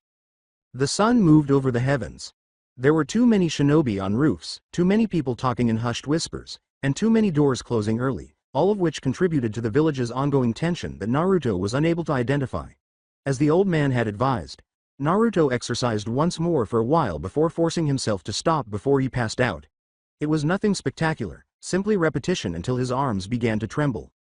Naruto continued to stroll around the academy even after it had finally closed and the kids' cacophony had subsided. Silence made the building seem different. There was no chalk squeaking, no laughter in the hallways, and no Iruka's voice yelling. Rather, there were shadowy corners, polished wood, and a subtle smell of ancient paper and ink. With his hands stuffed in his pockets and his shoulders hunched as if he were waiting to be thrown out, Naruto stood at the entrance for a considerable amount of time. He came late. He omitted a step. He screamed. That would have meant he didn't have to apologize, according to the old Naruto. That'd have been easier. But he couldn't keep up with simplicity. Naruto took a deep breath and went in. In the empty hallway, the sound of his sandals was too loud.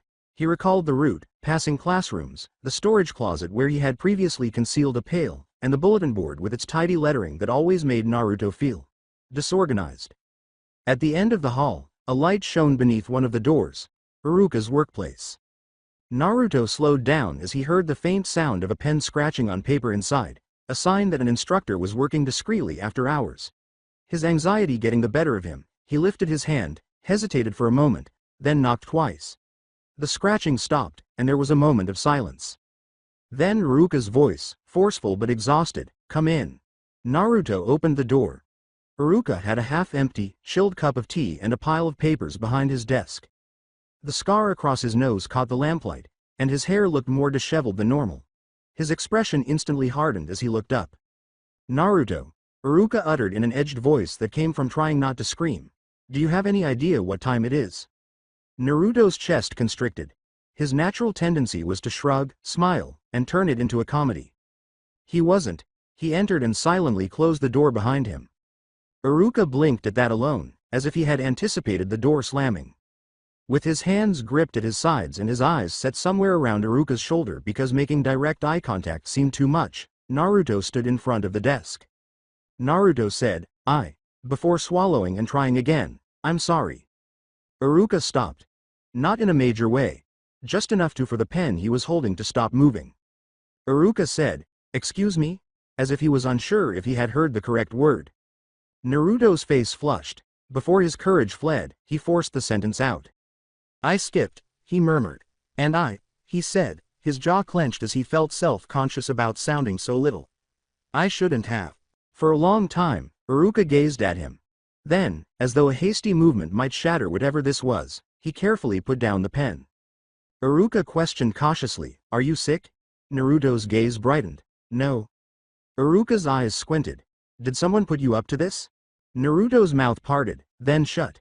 He pictured the Hokage sitting on the bench, hefty and serene, giving him instructions. Once, he shook his head. "No." Iruka studied him and leaned back a little. "Then why are you here?" Naruto's fingers curled and then straightened. Like he had been doing with the leaf, he inhaled. "Because it would sound incorrect to blurt it out the way he felt. Because the adults become irate if he mentioned Sasuke again." Naruto's lips were licked. "I want to do better." Iruka raised her eyebrows slightly. Before Iruka could write it off as a phase, Naruto persevered. Naruto said, "The Hokage said that if I want to get stronger, I gotta stop messing around in class," then winced as though acknowledging he'd seen the Hokage was somehow shameful. Iruka's look shifted from one of amazement to one of caution. "You saw the Hokage," he said again. Naruto gave one nod. "He came to the training ground." Iruka became motionless. "Today?" Naruto nodded once more quickly. "Yeah." Iruka's gaze scanned Naruto's face as if searching for non-physical bruises. "What did he say to you?" Naruto gulped. The words sounded weird in his mouth, but they were true. That I don't owe anybody. And that if I want to be strong, I gotta learn right. Not just punch stuff. Iruka was silent for a while. His eyes appeared darker than normal in the lamplight. Then he let out a slow breath. "That's correct." Naruto moved, irritated by the silence. "So," he added in a gruff voice, "I'm sorry I skipped." Because Iruka was still Iruka, his eyes softened a bit before hardening once again. "Do you know what happens when you don't show up, Naruto?" Naruto winced. "You get mad." Iruka's lips quivered. He caught himself and cleared his throat as if he hadn't intended to speak it aloud. Yes. That. And I worry. I have to file reports. I have to answer questions. And when you disappear, people assume you're causing trouble. Naruto gazed at the ground. I wasn't. The startling thing was that Iruka said, I know, and he meant it. Then, more firmly. But you still have responsibilities. Naruto gave a stiff nod once. Iruka leaned forward a little. If you want to do better, he replied, then you start with honesty. Naruto felt his stomach constrict. Okay. Iruka questioned, why did you skip? Naruto paused. At this point, lying would be simple, but the Hokage had required that you prove it. Naruto took a deep breath, because Sasuke wasn't there. Iruka's eyes widened a little before he realized what was happening. Naruto. Naruto hurriedly said, I know, as if he could outpace the response. His fingers clenched as he said, I know I don't get to follow her around. I know I don't get to demand stuff, but I got scared. Stunned by the word, Iruka gazed at him. Naruto lowered his voice, and I didn't know what to do with it, so I trained. Iruka parted her lips, then shut them again. Naruto's breathing and the dim crackling of the bulb were the only sounds in the room for a considerable amount of time. Then, exhausted, Iruka massaged his face with one hand. You. He began, paused, and then tried again. Naruto. There are things happening today that you don't understand. Naruto's gaze widened, so something is wrong. Naruto saw Iruka struggle with himself, the instructor, the shinobi, the adult who didn't want to burden a child, as his jaw tightened. Iruka let out a sniff. Yes, he said softly. Anxiety and heat surged in Naruto's chest. Before Naruto could blow up, Iruka raised a hand. But that doesn't mean you get to run into it. Naruto tightened his jaw. I won't, the Hokage said. Iruka responded angrily, good, and then softened, good. He stared at Naruto for a long time, but there was none of the customary rage on his face when Naruto made a mistake. There was something else instead. Worry. Perhaps even pride. Naruto wasn't certain and didn't have enough faith in the emotion to give it a name. Iruka cleared his throat once more, seemingly embarrassed by his emotions. If you want to do better, he replied, then we're not doing this the way we've been doing it. Naruto gave a blink. Huh? Iruka took a while to respond. With a slight clink, he put down the cup of tea that was on his desk after realizing it was cold. Then he got up, went up to the entrance, and turned the sign over. Closed office hours. Naruto gazed. Iruka-sensei? Iruka claimed the room by sliding the latch into place rather than securing it as he anticipated an attack. Confidentiality. Command. After that, he went back to his desk and took out a second chair from the corner, which Naruto had previously seen but had never been offered. He placed it on the other side. Sit, Iruka commanded. Naruto's gut told him it was a trap. Every time an adult asked him to sit, it generally meant a lecture followed by punishment. He lingered. Iruka's brows went up. Naruto. Naruto took a seat. It was strange. Too mature. Too serious. He had stumbled into a room that wasn't meant for him. Before beginning a challenging lesson, Iruka took a deep breath and steadied himself. You said you want to be stronger. Naruto gave a quick nod. Yeah. Iruka's eyes narrowed, and you said you're tired of messing around. Naruto paused, then gave another, smaller nod. Yeah. Iruka bent over. Then I'm going to ask you a question, and you're going to answer honestly. Not loudly, not smart, just honestly. Naruto took a swallow. Okay. Iruka used the tip of his pen to tap the desk. When I talk about chakra control in class, do you understand what I'm saying? Naruto's face instantly became hot. Iruka raised his hand once again. Just preventing him from making too much noise, not reprimanding. Honest, Iruka reminded him. Naruto gazed at the desk. He picked at a chip in the wood with his fingertips. Not really, he whispered. Iruka's shoulders relaxed as if he had anticipated that, as if the revelation revealed something significant. All right. Startled, Naruto looked up. Anger was what he had anticipated. Iruka was not upset, he was concentrated. Iruka said, how about when I demonstrate, when I show you, step by step? Naruto's throat constricted. I get it when you show it, he blurted out. But then when I try, it goes weird. Iruka gave a single nod, seemingly confirming what he had witnessed. He pulled out a drawer and removed 3 clean, flat green leaves in quick succession. He arranged them like weapons on the desk between them. We're going to do something. Iruka declared. Right now. Quietly. No audience. Naruto gazed at the leaves, fearing that they would bite him. What kind of something? Iruka's voice became pragmatic. The basic chakra control exercise. The one you hate. Naruto's jaw contorted. I don't hate it, it hates me. Iruka's mouth quirked, nearly grinning. Fair. He moved one leaf in Naruto's direction across the desk. Put it on your forehead.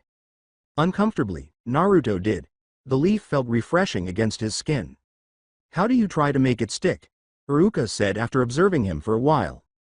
Naruto scowled as he considered. I push chakra into it. Iruka gave a nod. How much? With helplessness, Naruto raised his shoulders. Enough. Iruka's eyes narrowed a little. That's the problem. Naruto gave a blink. What? Iruka lowered his voice and leaned in as if they were discussing a secret. You treat chakra like a shout. Like if you throw enough of it at the problem, it has to listen. Naruto parted his lips, then closed them, because, well, he did just that. Iruka gave the leaf a finger touch. Chakra control is not shouting, it's whispering. Naruto gazed. He was not allowed to lose himself in the metaphor by Iruka. He placed his own leaf on his forehead, and it stuck there without any flare. Perfectly still. Iruka then caused it to move a millimeter to the left, then back, next, up. Naruto's gaze grew wide. How are you doing that? Iruka put his hand down. Pressure, he remarked plainly. Not force, pressure and shape. Naruto scowled so intensely that the leaf on his forehead wrinkled. It plopped into his lap after fluttering. Naruto let out a moan. See? Iruka did not reprimand. Just like when you reset a piece on a board, he leaned out, picked up the leaf, and carefully placed it back on Naruto's forehead. Breathe, said Iruka. Naruto did, just once, twice. Iruka went on in silence. You have a lot of chakra. More than most adults. That means when you push, you flood. Naruto took a swallow. So I'm too strong? For a moment, Iruka's eyes softened. You have too much water and no canal. Naruto looked at him, taken aback by how compassionate that sounded. Iruka gestured to Naruto's chest without actually touching him. Instead of pushing chakra forward like a punch, I want you to picture it as a hand. Naruto gave a blink. A hand? A hand holding the leaf in place, Iruka explained. Firm enough that it doesn't fall, gentle enough that it doesn't tear. Naruto furrowed his brows. His entire expression was an attempt. Iruka observed calmly. And don't try to hold it forever. Try to hold it for one breath. After swallowing, Naruto shut his eyes. Take a deep breath. His hand felt the restless heat that wished to explode and run wild all the time as he searched inward for the warmth within. He didn't grab or shove this time. He nudged instead. The leaf trembled but did not move. It was only there for a breath's duration, but it persisted. Naruto's eyes were wide with disbelief. Iruka's expression did not change, but there was a softening in his eyes, as though he had just witnessed proof of his suspicions. Good, Iruka replied. Naruto felt his chest constrict. It worked. It did, Iruka affirmed.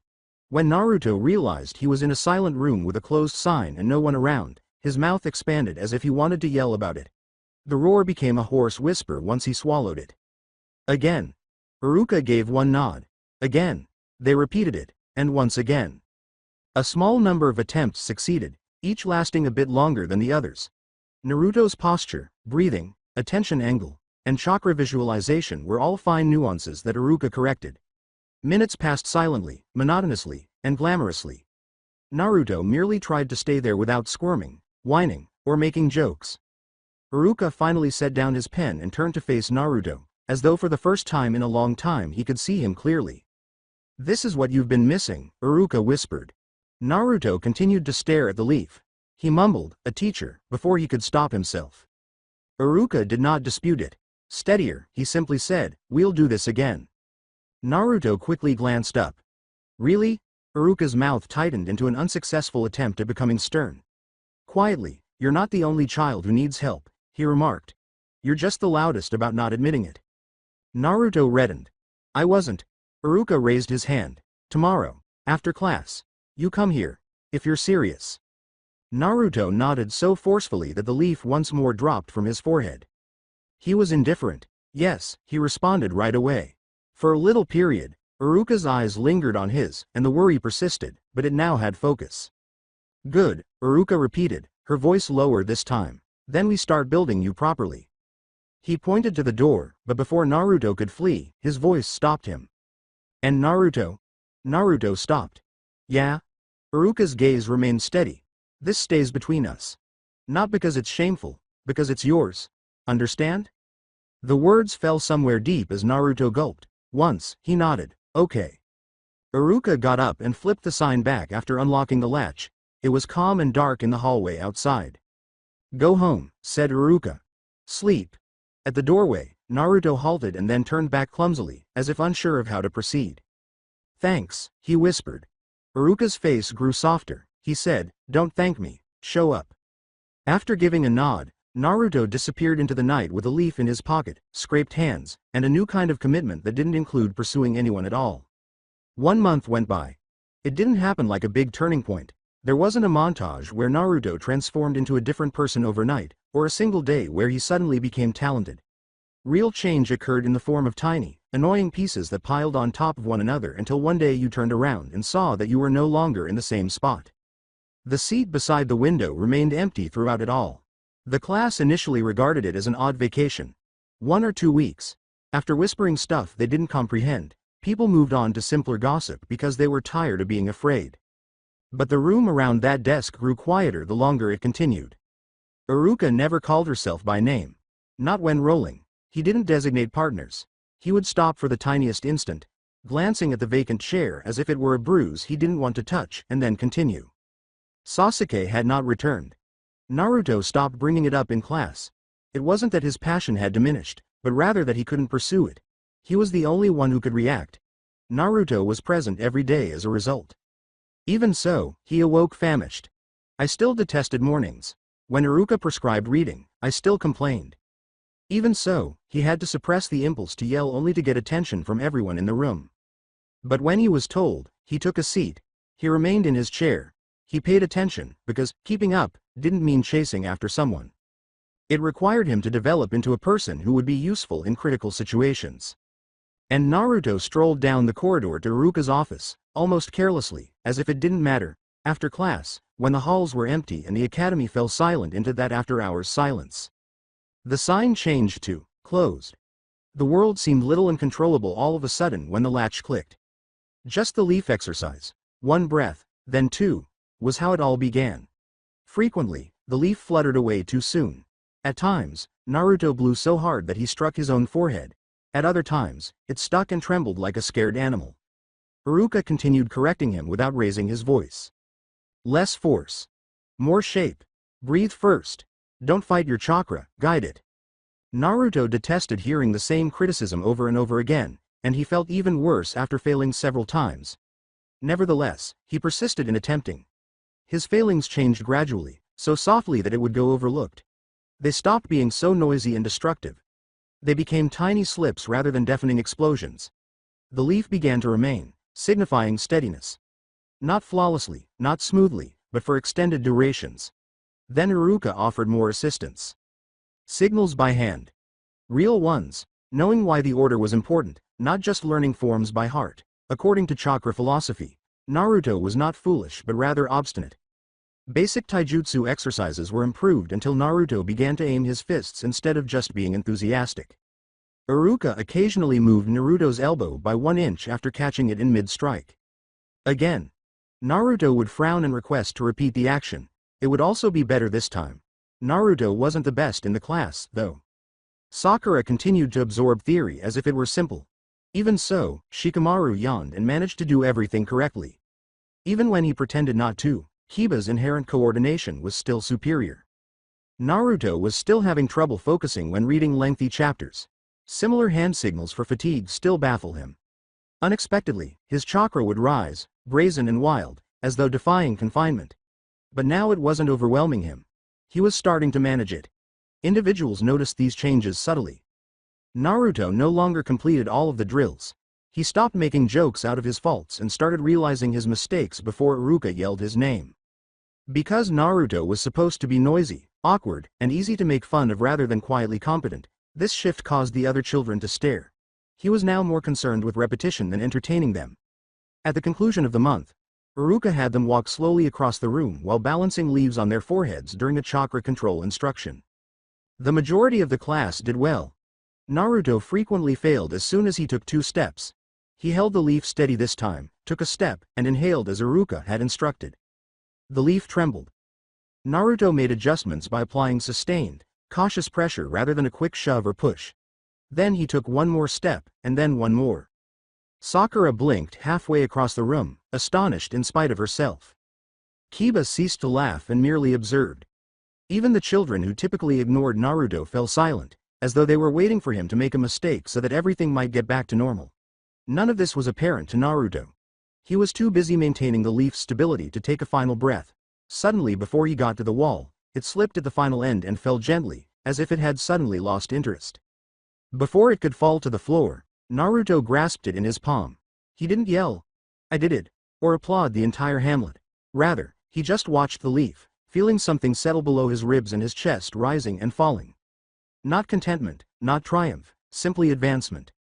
Iruka stopped him at the entrance after class, holding out a folded sheet of paper as if it were important rather than reprimanding or sighing. Naruto grimaced. "What's this?" "Your scores," Iruka remarked. After unfolding it, Naruto froze. He became aware that he wasn't even close to becoming the first. However, the marks no longer appeared as red slashes, nor did they resemble the numbers that made Iruka sigh, indicating Naruto was hopeless. Instead, they looked good. They were even pretty good. Naruto stared at the page, heart thudding. "Is this real?" Iruka's brows lifted. "Do you think I forged it to make you feel better?" Naruto's face grew hot. "No, Iruka's countenance slightly softened. "It's real." With a forceful gulp, Naruto blinked quickly as if the paper were too bright. Only Naruto could hear what Iruka was saying. "You're doing well." Naruto gripped the sheet tightly, taking care not to rip it. His gaze unintentionally strayed to the vacant seat by the window. Still empty, silent as ever, nobody noted the silent presence in the room. Panic was no longer triggered by the ache in Naruto's chest. It no longer compelled him to chase or run. Rather, it became a straightforward principle that he had adhered to for a month: don't lag behind. Feeling both grateful and uncomfortable, Naruto carefully put the paper in his pocket. He didn't look for Sasuke on the streets as he left the academy as the sun began to fall and the temperature dropped. He didn't ask her where she was. He didn't ask adults behind closed doors for clarification. Rather, he went to the training area, applied a leaf to his forehead, and inhaled deeply. Naruto Uzumaki was resolved not to be the boy who merely observed and wished he had put in more effort, whether she came back tomorrow, a year later, or never again. He'd be prepared. Not flawless or the greatest, but ready. For the first time, Naruto understood exactly what he had to do the following day. Arrive, pay attention, try again, and avoid falling behind. Unexpectedly, Naruto happened onto the pond, or he might not have. There were several quiet, secret areas in the village that children only went to when they were hiding and adults disregarded. This one had a weathered wooden dock that extended like a finger pointing nowhere, dark, quiet water, and a soft grassy slope behind trees. With his hands in his pockets to prevent him from fidgeting, Naruto stopped at the edge and breathed through his nose. He'd been holding himself back and remaining still more frequently lately. A silent reminder of a month away, the academy's window seat was still empty. After realizing that queries frequently caused adults' faces to close up like doors, Naruto stopped asking about it. Rather, he continued to train, listen, and show up. But the yearning in his chest never went away. It constantly led him back to this place. His sandals whispered on the grass as it drew him nearer today. He then noticed her. Sasuke sat at the end of the pier with her back straight and her hair tied the way it always was, nice and sharp, as if she was trying to keep herself tidy even when no one was there. She didn't move her shoulders. Too much. Naruto had learned that this type of immobility indicated that someone was using force to keep themselves together. Instead of staring at the sea, she looked above it. Naruto's breath caught for a moment. He refused to flee, yell her name, or give in to his body's natural, basic desires. He could hear the Hokage's words clearly in his head. You don't own her. Rather, Naruto stayed where the grass and dirt intersected, partially hidden by the trees, and just observed. Sasuke raised her hands deliberately and slowly, doing well-known motions with ease, as though she had performed them innumerable times.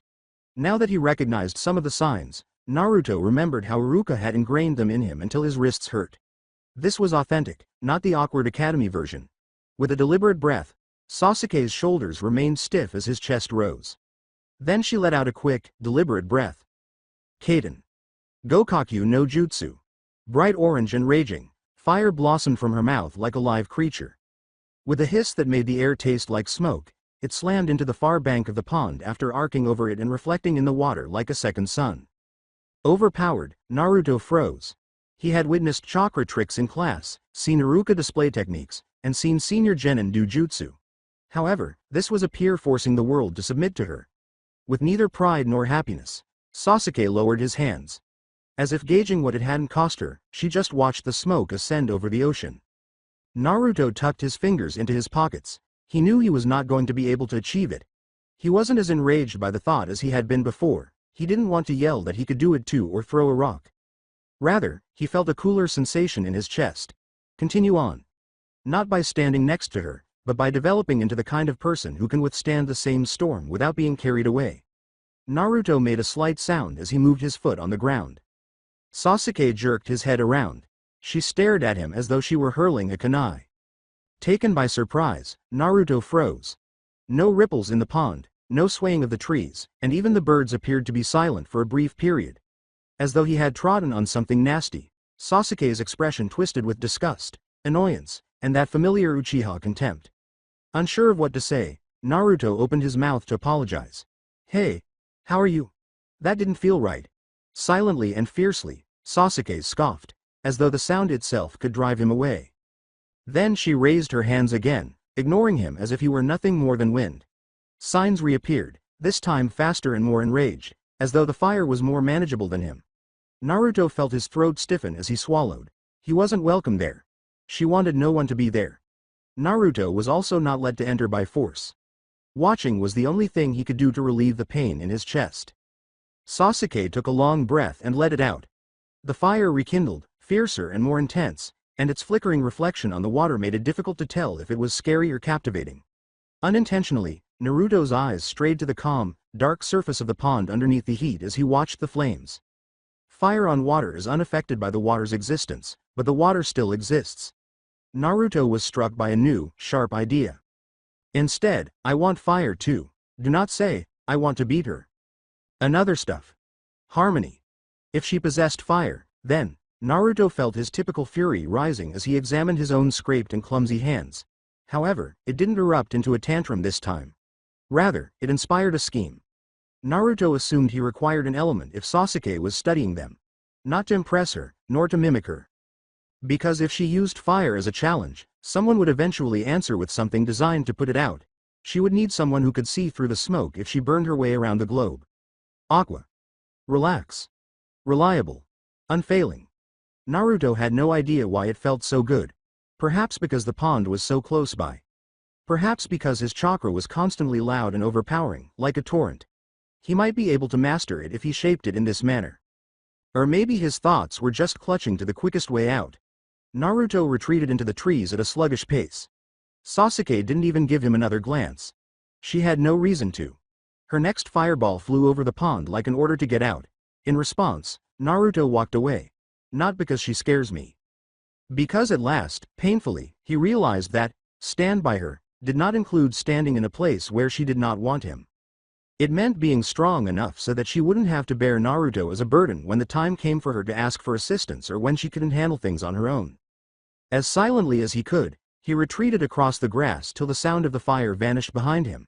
He didn't breathe properly until then. His longing for her persisted, and his chest still hurt. But now it asked something more challenging. Labor, rather than forcing him to follow her into her seclusion. Naruto's jaw tightened as he wiped his palms on his jeans.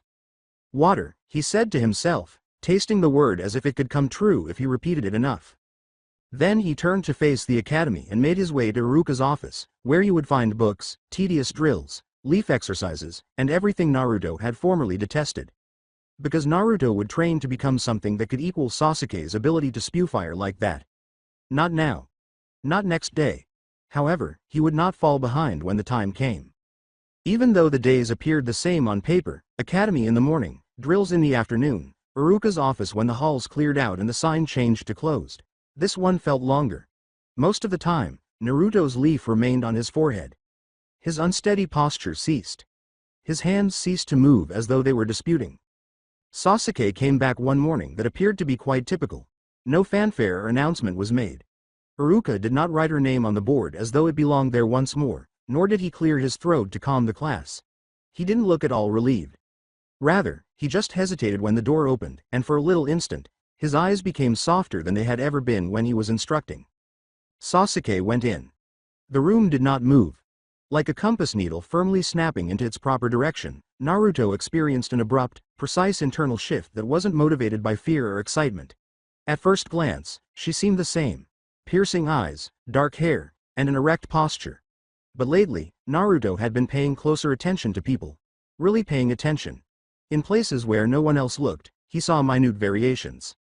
Her hands stayed motionless in her lap as though moving would be dangerous. She held her shoulders like armor, and her eyes darted about the room without settling so that no one could see her. She didn't seem feeble, but instead, uncomfortable, as though every eye were a pair of hands. There was a brief period of silence before the class started talking. Sasuke. Where were you? Are you okay? Did something happen? Even the normally indifferent children leaned in, their curiosity shining, their appetites ravenous. Iruka barely had time to speak before Sakura got up from her seat. As if he were watching a show, Kiba leaned forward. Even annoyance couldn't top a mystery in the middle of a dull morning, so Shikamaru continued to watch despite appearing irritated. Naruto remained still. He observed Sasuke's visage. Her jaw tensed, but her expression remained flat, perfect, rehearsed. Her eyes narrowed, not at the questioning but at the throng that was drawing closer as if it had a right. Back off, she replied in a harsh tone. No one took notice. Naruto knew all too well that courteous rejections are seldom taken seriously. Sakura reached out in an attempt to be the first to connect, her worry and desperation clearly visible. Sasuke winced and said, Sasuke, we were so. Naruto saw it vividly, like a bright mark on a paper, even though it was a tiny movement. A slight change of weight, a twitch of the shoulder. Not because he needed to know why she had been gone, but rather because his stomach knotted. Whispers, nasty tales, and the way adults analyzed a youngster and perceived her as a problem were all stories that circulated around the hamlet during her absence, but he didn't care about them. The reasons behind it didn't matter to Naruto. The hands were all he cared about. How the space seemed to contract about her, engulfing the necessary air. With a voice too low to be courteous, one of the older boys, who always seemed to know everything, leaned in. He asked in a whisper, Is it true? The excitement was too much to conceal. Did your brother really do it? There was an abrupt, startling hush after the words hit the room like a hurled boulder. Then the class began to mumble in a different way, with anxiety masquerading as gossip and names barely discernible. Her uncle. Itachi, was he the one? The borders of Naruto's eyesight heated up. Not because he was fully aware of it. He didn't comprehend. He didn't understand politics and didn't know what clan meant as an adult. He didn't know Itachi's true identity or why a child was suddenly treated like a walking rumor by grown-ups. All he could see was that Sasuke's face became more icy, and the tension in the room increased. As the throng drew nearer, her fingers gripped the bag's strap as though supporting herself. Naruto became upright. He could hear whispering all around him as the chair scraped loudly on the floor. Naturally, everyone's attention turned.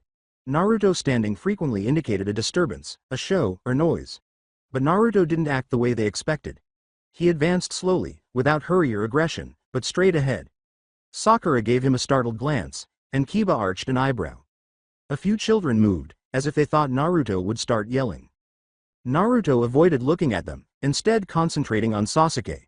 For a brief moment, they shared a harsh, warning glance that stated, "Don't," and Naruto didn't question it. He didn't approach her, didn't intrude on her personal space, and didn't address her by name. Rather, he looked out into the throng. Naruto said, "Leave her alone." It wasn't a loud voice. The issue was that, like a stone dropping into calm water, they landed gently. Nobody knew what they had heard for a brief moment. Kiba snorted next. What? Naruto's gaze remained fixed. She came back, he stated in a calm voice that didn't seem right for him. So shut up and let her sit down. Sakura's face turned red. Naruto, we're just. Just what? Naruto interrupted, his tone angry yet controlled. Being nosy. Acting as if she owes you answers?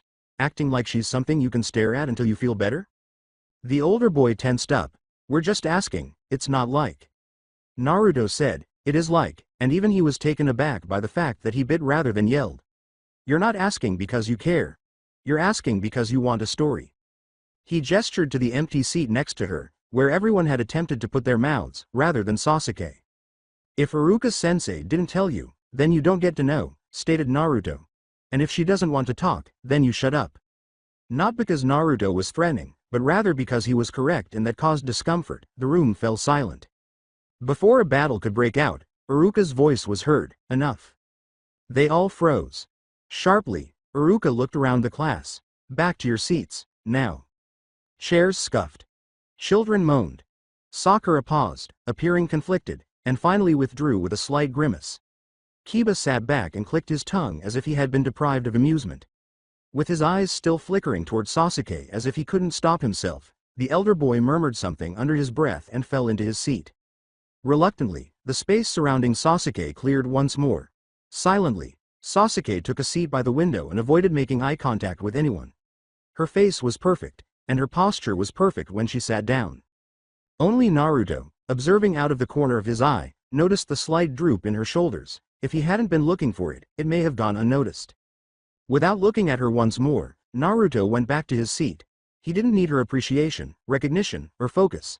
The mob had moved aside enough for her to breathe, and that was what counted. For the first few minutes, Iruka's voice sounded tighter, too controlled, but he continued the lesson as if the interruption had never happened. Like he was using force to keep the room together. Still, Naruto paid attention. Near the edge of the class, the rumor continued to travel, but it was unable to take root, especially with Iruka observing and Naruto's earlier remarks hanging over the class like a warning. He balled his fists beneath the desk, not because he was upset at Sasuke, but rather because of how everyone else handled someone else's sorrow as though it were their property.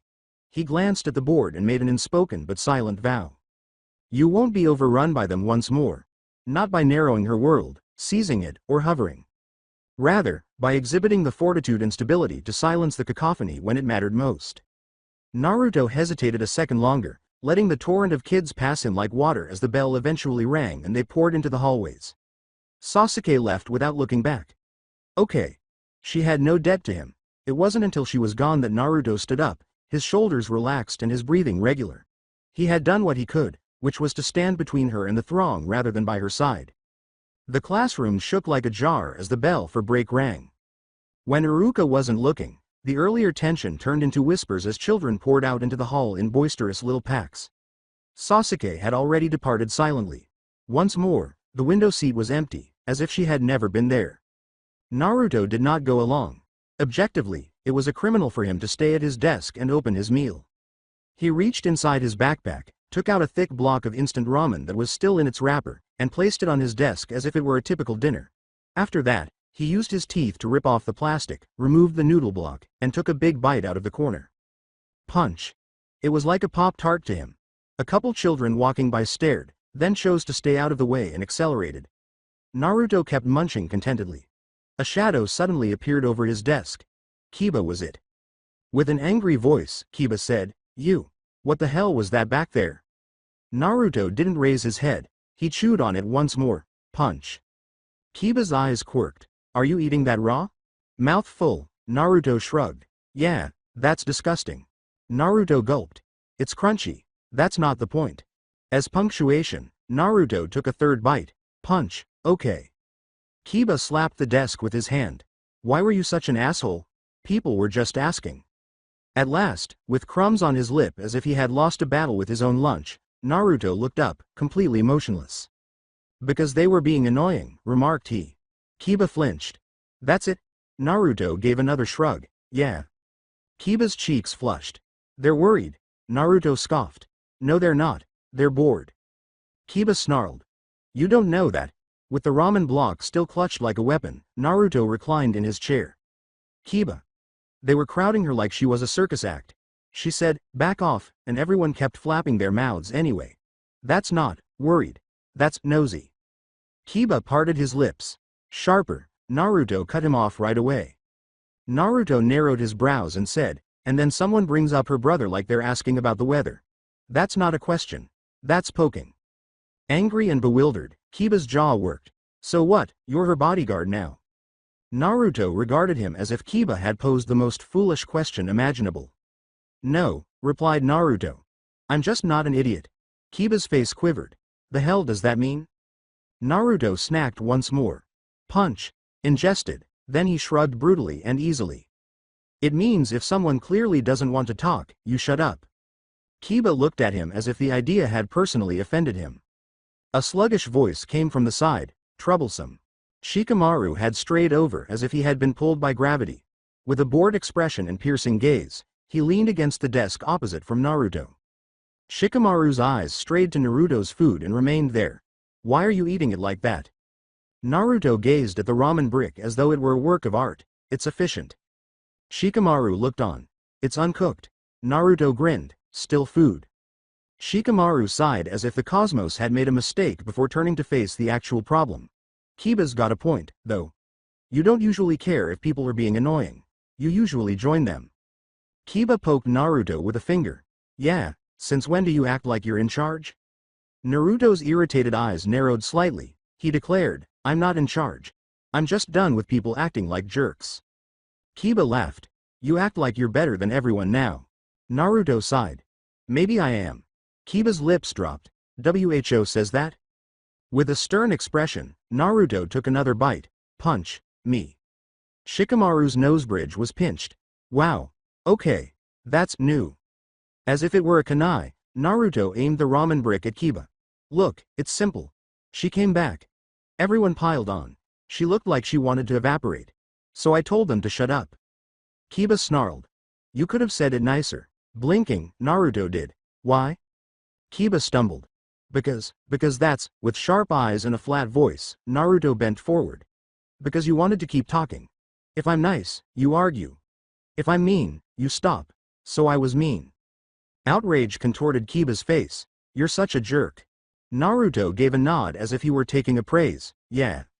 After a lengthy while of staring at Naruto, Shikamaru mumbled, this is gonna make people talk even more. After taking one final crunching bite, Naruto shrugged and let the crumbs fall to his desk as if he didn't care. He said, let them. Better them talking about me than them swarming her. Kiba appeared to want to continue fighting, but since Naruto wasn't returning his heat, he knew nowhere to vent his rage. He glared, balled his fists, and whirled around. Whatever, freak. Akamaru yipped to keep up as he stomped off. Shikamaru has not yet moved. He glanced at Naruto's ramen brick once more, as if it were still the most peculiar aspect of the entire exchange. Finally, Shikamaru replied, you know you can cook that. Naruto shrugged without concern. Yeah, but then it's not crunchy. For a little more, Shikamaru gazed at him as if he was attempting to determine whether Naruto was kidding or whether this was simply his new existence. Then his gaze returned to Naruto's face, where the sluggish expression remained but the intensity beneath it became more intense. So, you got a weird crush or something? Asked Shikamaru in a bland voice. Naruto almost swallowed a ramen crumb. He smacked his chest as if it were attempting to betray him and coughed once, violently. What? No. Shikamaru raised his eyebrows. That was fast. Naruto's face quickly became hot. Horrified, he waved the ramen brick like a weapon and said, I'm not, no. It didn't seem to impress Shikamaru. Naruto frowned. I don't have a crush on her. The riddle was finally intriguing, so Shikamaru leaned in a little, just as he did when he was bored. Then why are you acting like? Like what? Yelled Naruto. Again, Shikamaru's eyes were half-lidded. Like her problems are your problems. Naruto's teeth clenched. The words he was reluctant to utter in public were the ones that wanted to come out. They caused the faces of adults to close up. He then stated the most basic truth. Naruto said, because people were being jerks, again. As if he didn't believe it, Shikamaru hummed. You were a jerk back. Naruto sighed. Yeah. Shikamaru continued to look at him. That's new. Naruto gave the ramen a bite. Punch. He chewed vigorously, as if he chewed long enough, the discourse would be reduced to dust. Shikamaru observed the jaw movement as if it were proof. You know, Shikamaru remarked softly, most people who don't have a crush don't look like they're about to commit arson if someone says her name wrong. Naruto ceased his chewing. He narrowed his eyes. I'm not gonna commit arson. Shikamaru's eyes darted to the brick of ramen. You're already committing something. Naruto screwed his face. Shut up. Shikamaru sighed, as if Naruto was making things more difficult than they needed to be. Okay, so not a crush. Naruto poked him with the ramen block. Not a crush. Slowly, Shikamaru nodded. Then what is it? The first thing that sprang to mind as Naruto opened his mouth was to stand beside her. Immediately, his throat constricted. He gulped it down until it stung. Naruto began, but then stopped, frowning at how foolish he sounded when he attempted to convey something genuine. I just hate it when people do that. Shikamaru narrowed his eyes in contemplation. People do that all the time. Yeah, and it sucks, Naruto yelled. Shikamaru gave one blink. Rarely did Naruto say anything like that without making a joke out of it. Seldom did I acknowledge that anything was bad without turning it into a show or a battle. Shikamaru slowly cocked his head. Shikamaru said, "You know what's weird?" Naruto blinked. What? Shikamaru idly gestured with 2 fingers toward Naruto's face. You didn't look at her once. Naruto became tense. Shikamaru went on, his words crisp yet his voice still dull. If it was a crush, you'd be staring. If it was a rivalry, you'd be trying to one-up her. If it was you trying to look cool, you'd be yelling her name so everyone noticed. Naruto gripped the ramen brick with his knuckles. Nevertheless, Shikamaru's gaze fixed him. But you didn't. You just blocked the crowd and went back to your lunch like you did something normal. Naruto's jaw clenched. It was normal. After giving him a lengthy look, Shikamaru sighed as if this were the worst kind of math problem. Shikamaru remarked, "It's not normal for you." Naruto tensed. "I can change." The frightening thing was that Shikamaru answered, "I know," and he did so with sincerity. Quietly, he continued, "People don't usually change overnight, though." It had nothing to do with hunger, but Naruto's stomach sank. Shikamaru's eyes became somewhat more intense, "Especially not you." Naruto chuckled, but it sounded awkward. "Wow, thanks."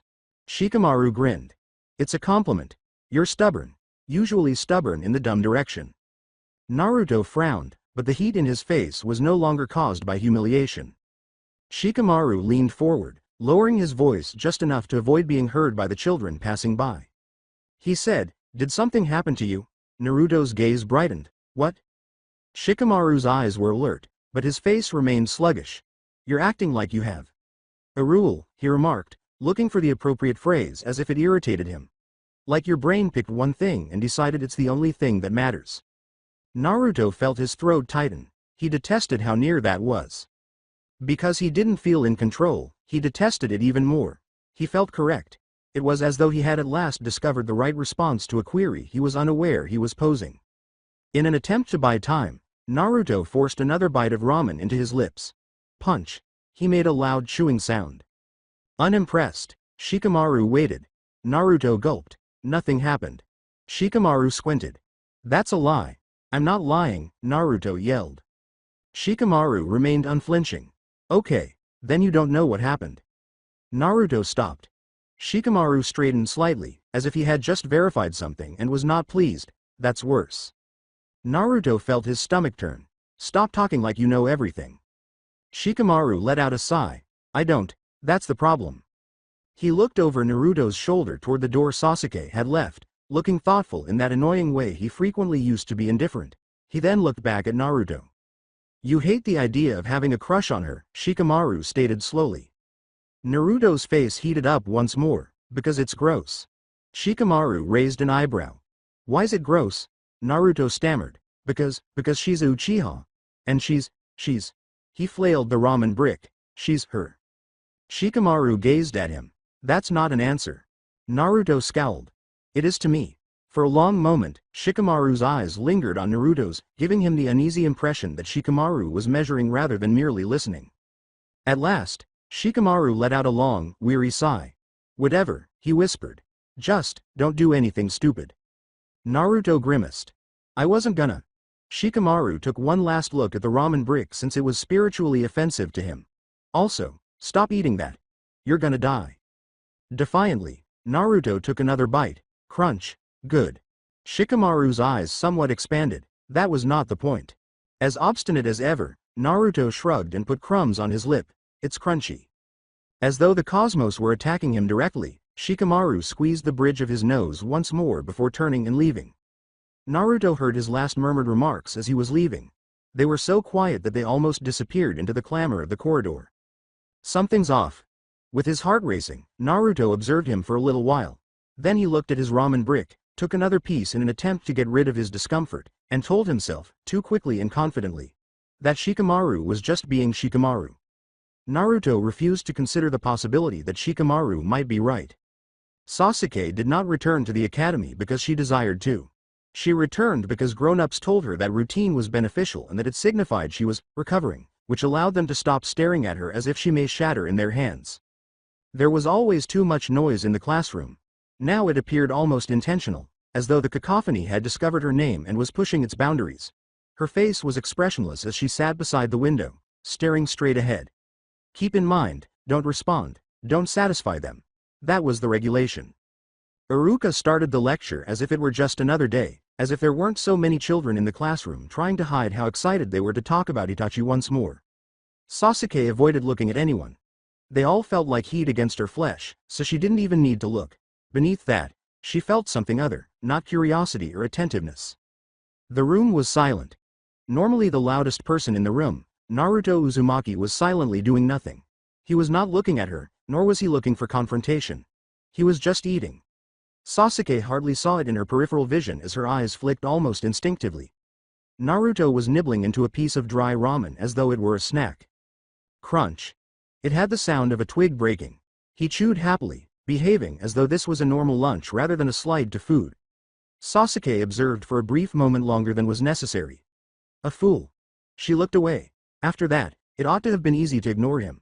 But when Iruka started describing chakra control, Sasuke noticed something else. Something that didn't quite make sense.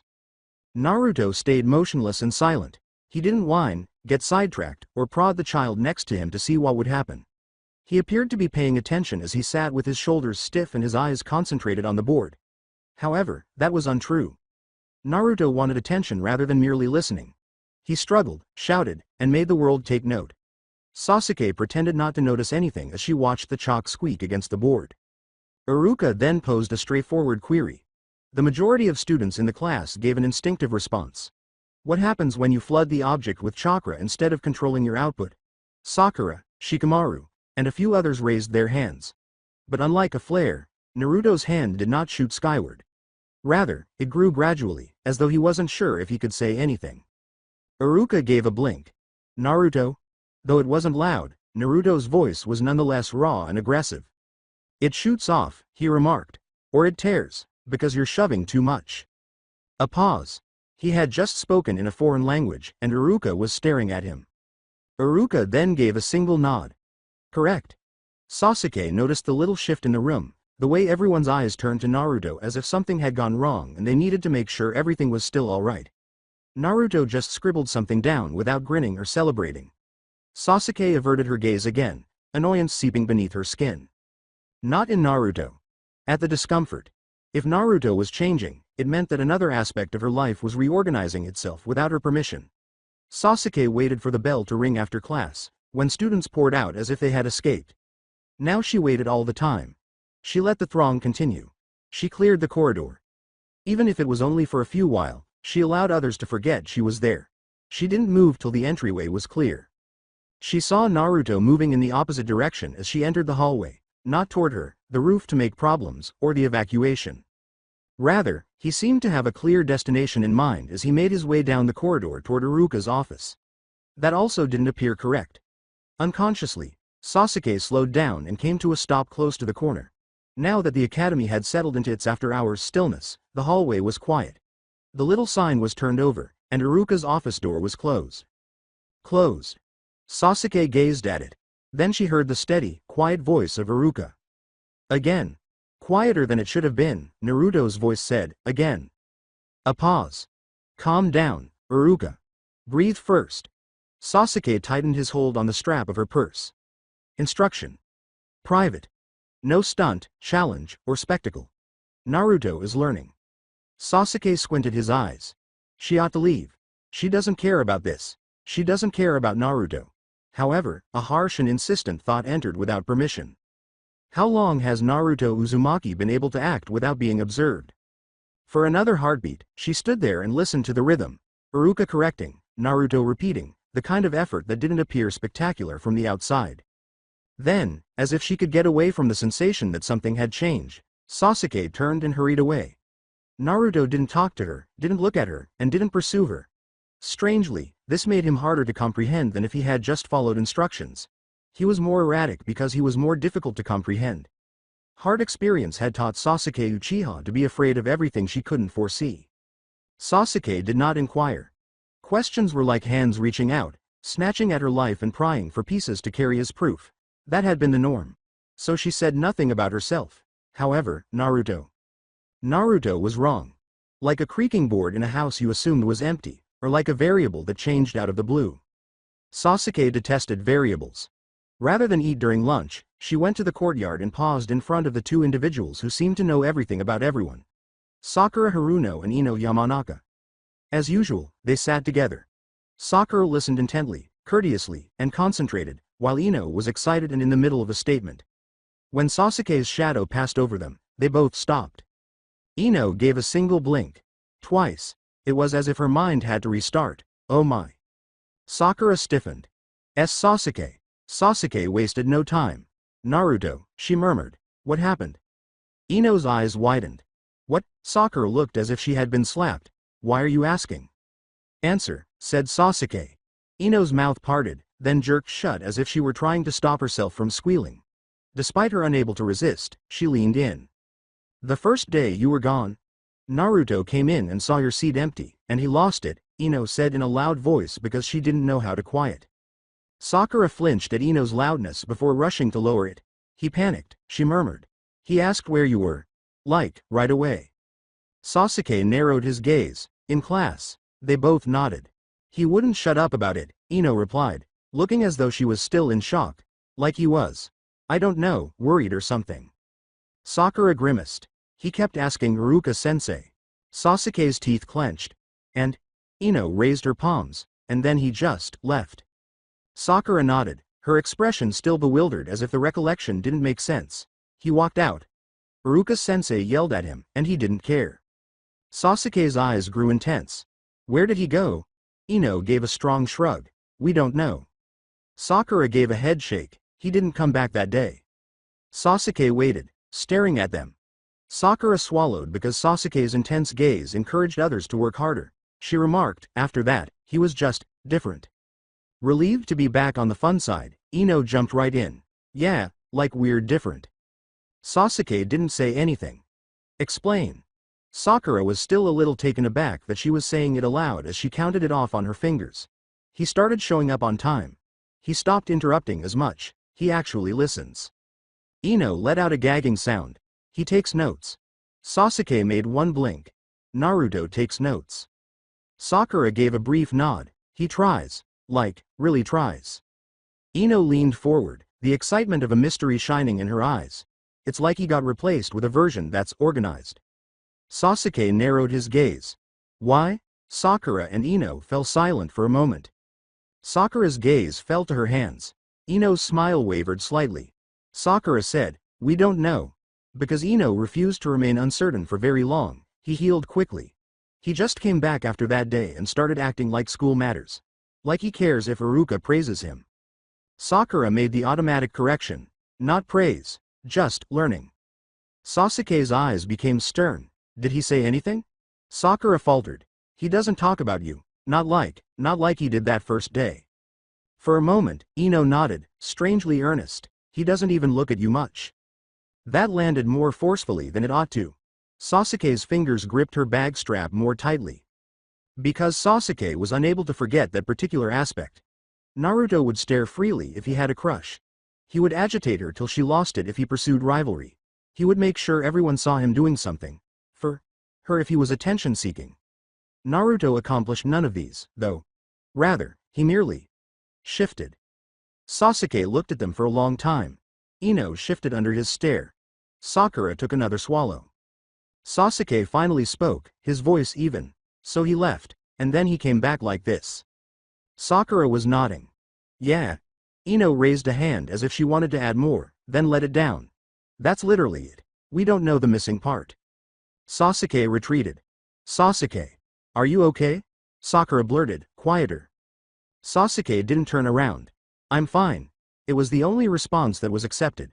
Sakura and Ino, who had just witnessed a kunai fly by their faces, stared after her as she left. Sasuke didn't search for Naruto. She didn't ask Iruka about it or confront him.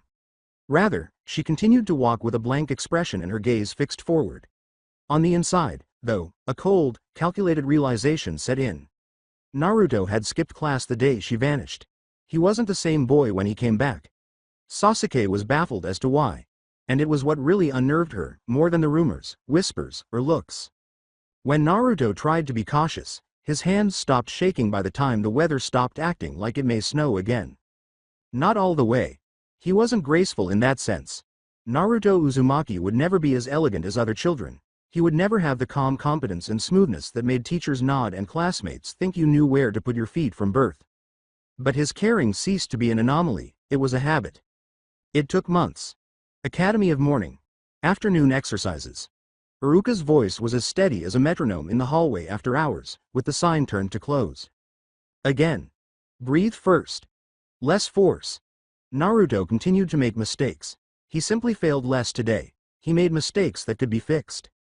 The strange aspect, which Naruto chose not to express aloud, was that the pain that had initiated everything persisted. It simply changed form. It ceased to be a claw that pulled him along hallways. It became the norm. Still. Indisputable. A void lagging behind. Iruka then made it everyone's concern one morning. He clapped his hands once, sharp enough to cut through the classroom's noise. Outside, he murmured.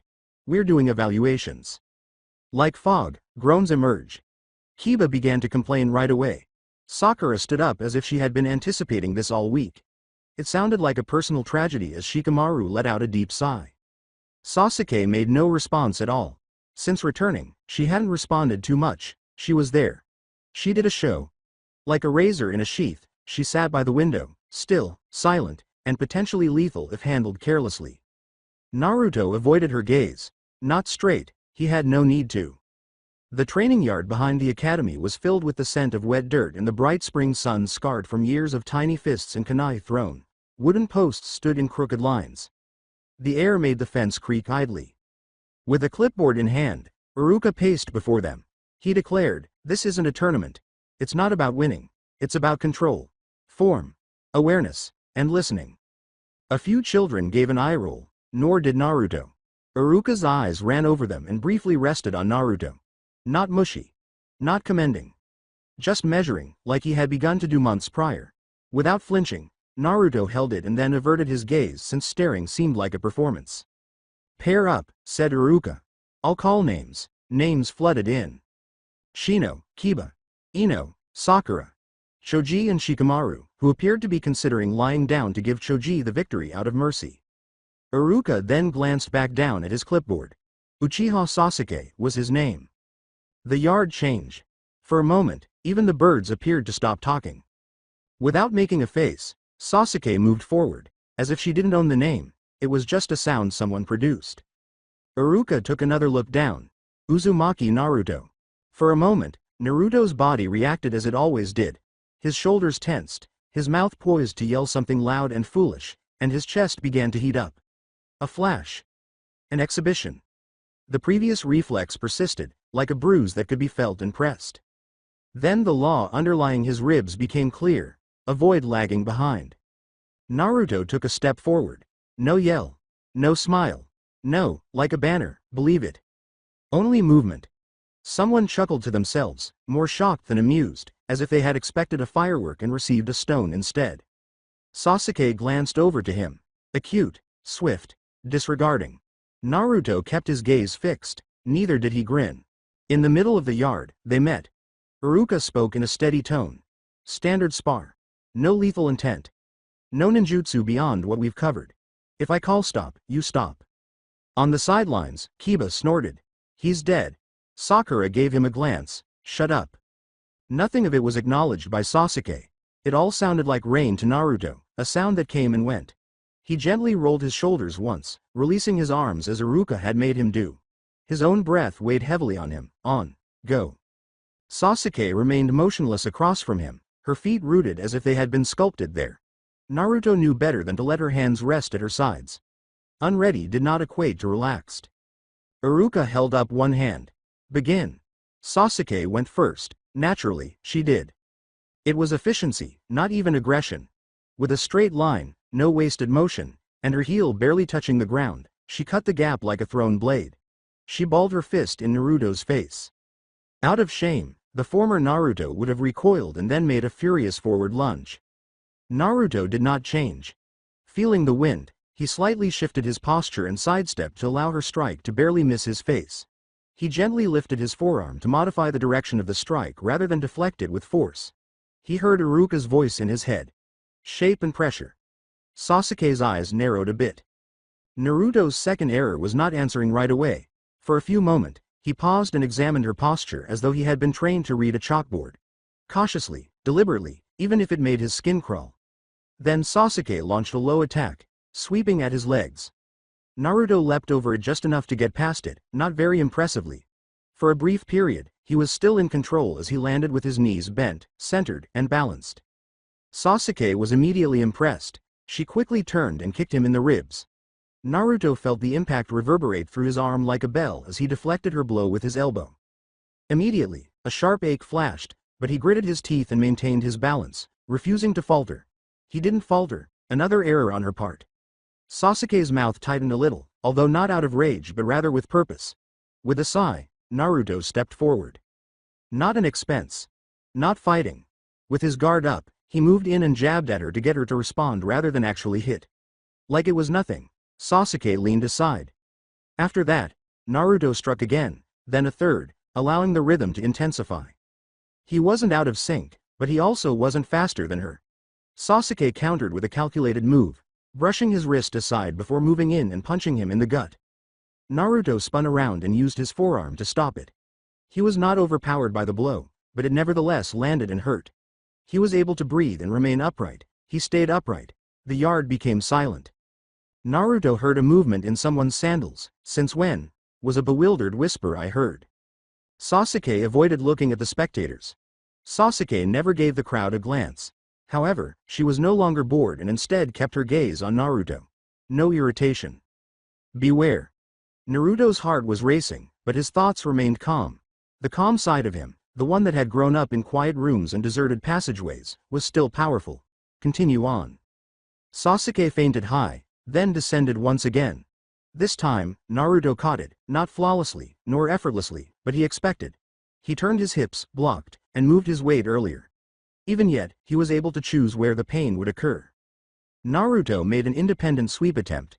Sasuke evaded it with ease. She stepped forward and struck his chest with her palm once her foot touched the ground. Naruto leaned his back on the fence. Behind him, the wood creaked, and for a split second, old fear surfaced. A sense of being confined, cornered, and observed. Naruto used his breath to push it aside. Raising both hands, he grabbed her wrist with one and her elbow with the other. He turned awkwardly, a little too slowly, but it was plenty to make room. Sasuke's eyes sharpened once more after briefly displaying a hint of surprise. Though he did not move quickly or precisely, Naruto emerged from the corner. He changed his posture, spreading his feet, bending his knees slightly, and raising his guard until his legs hurt from Iruka's training. Sasuke let out an angry groan and lunged more forcefully at him. Her blows became quicker and tighter. She wasn't bragging. When anything didn't fit, she was doing what she always did. Using force until everything was back in order.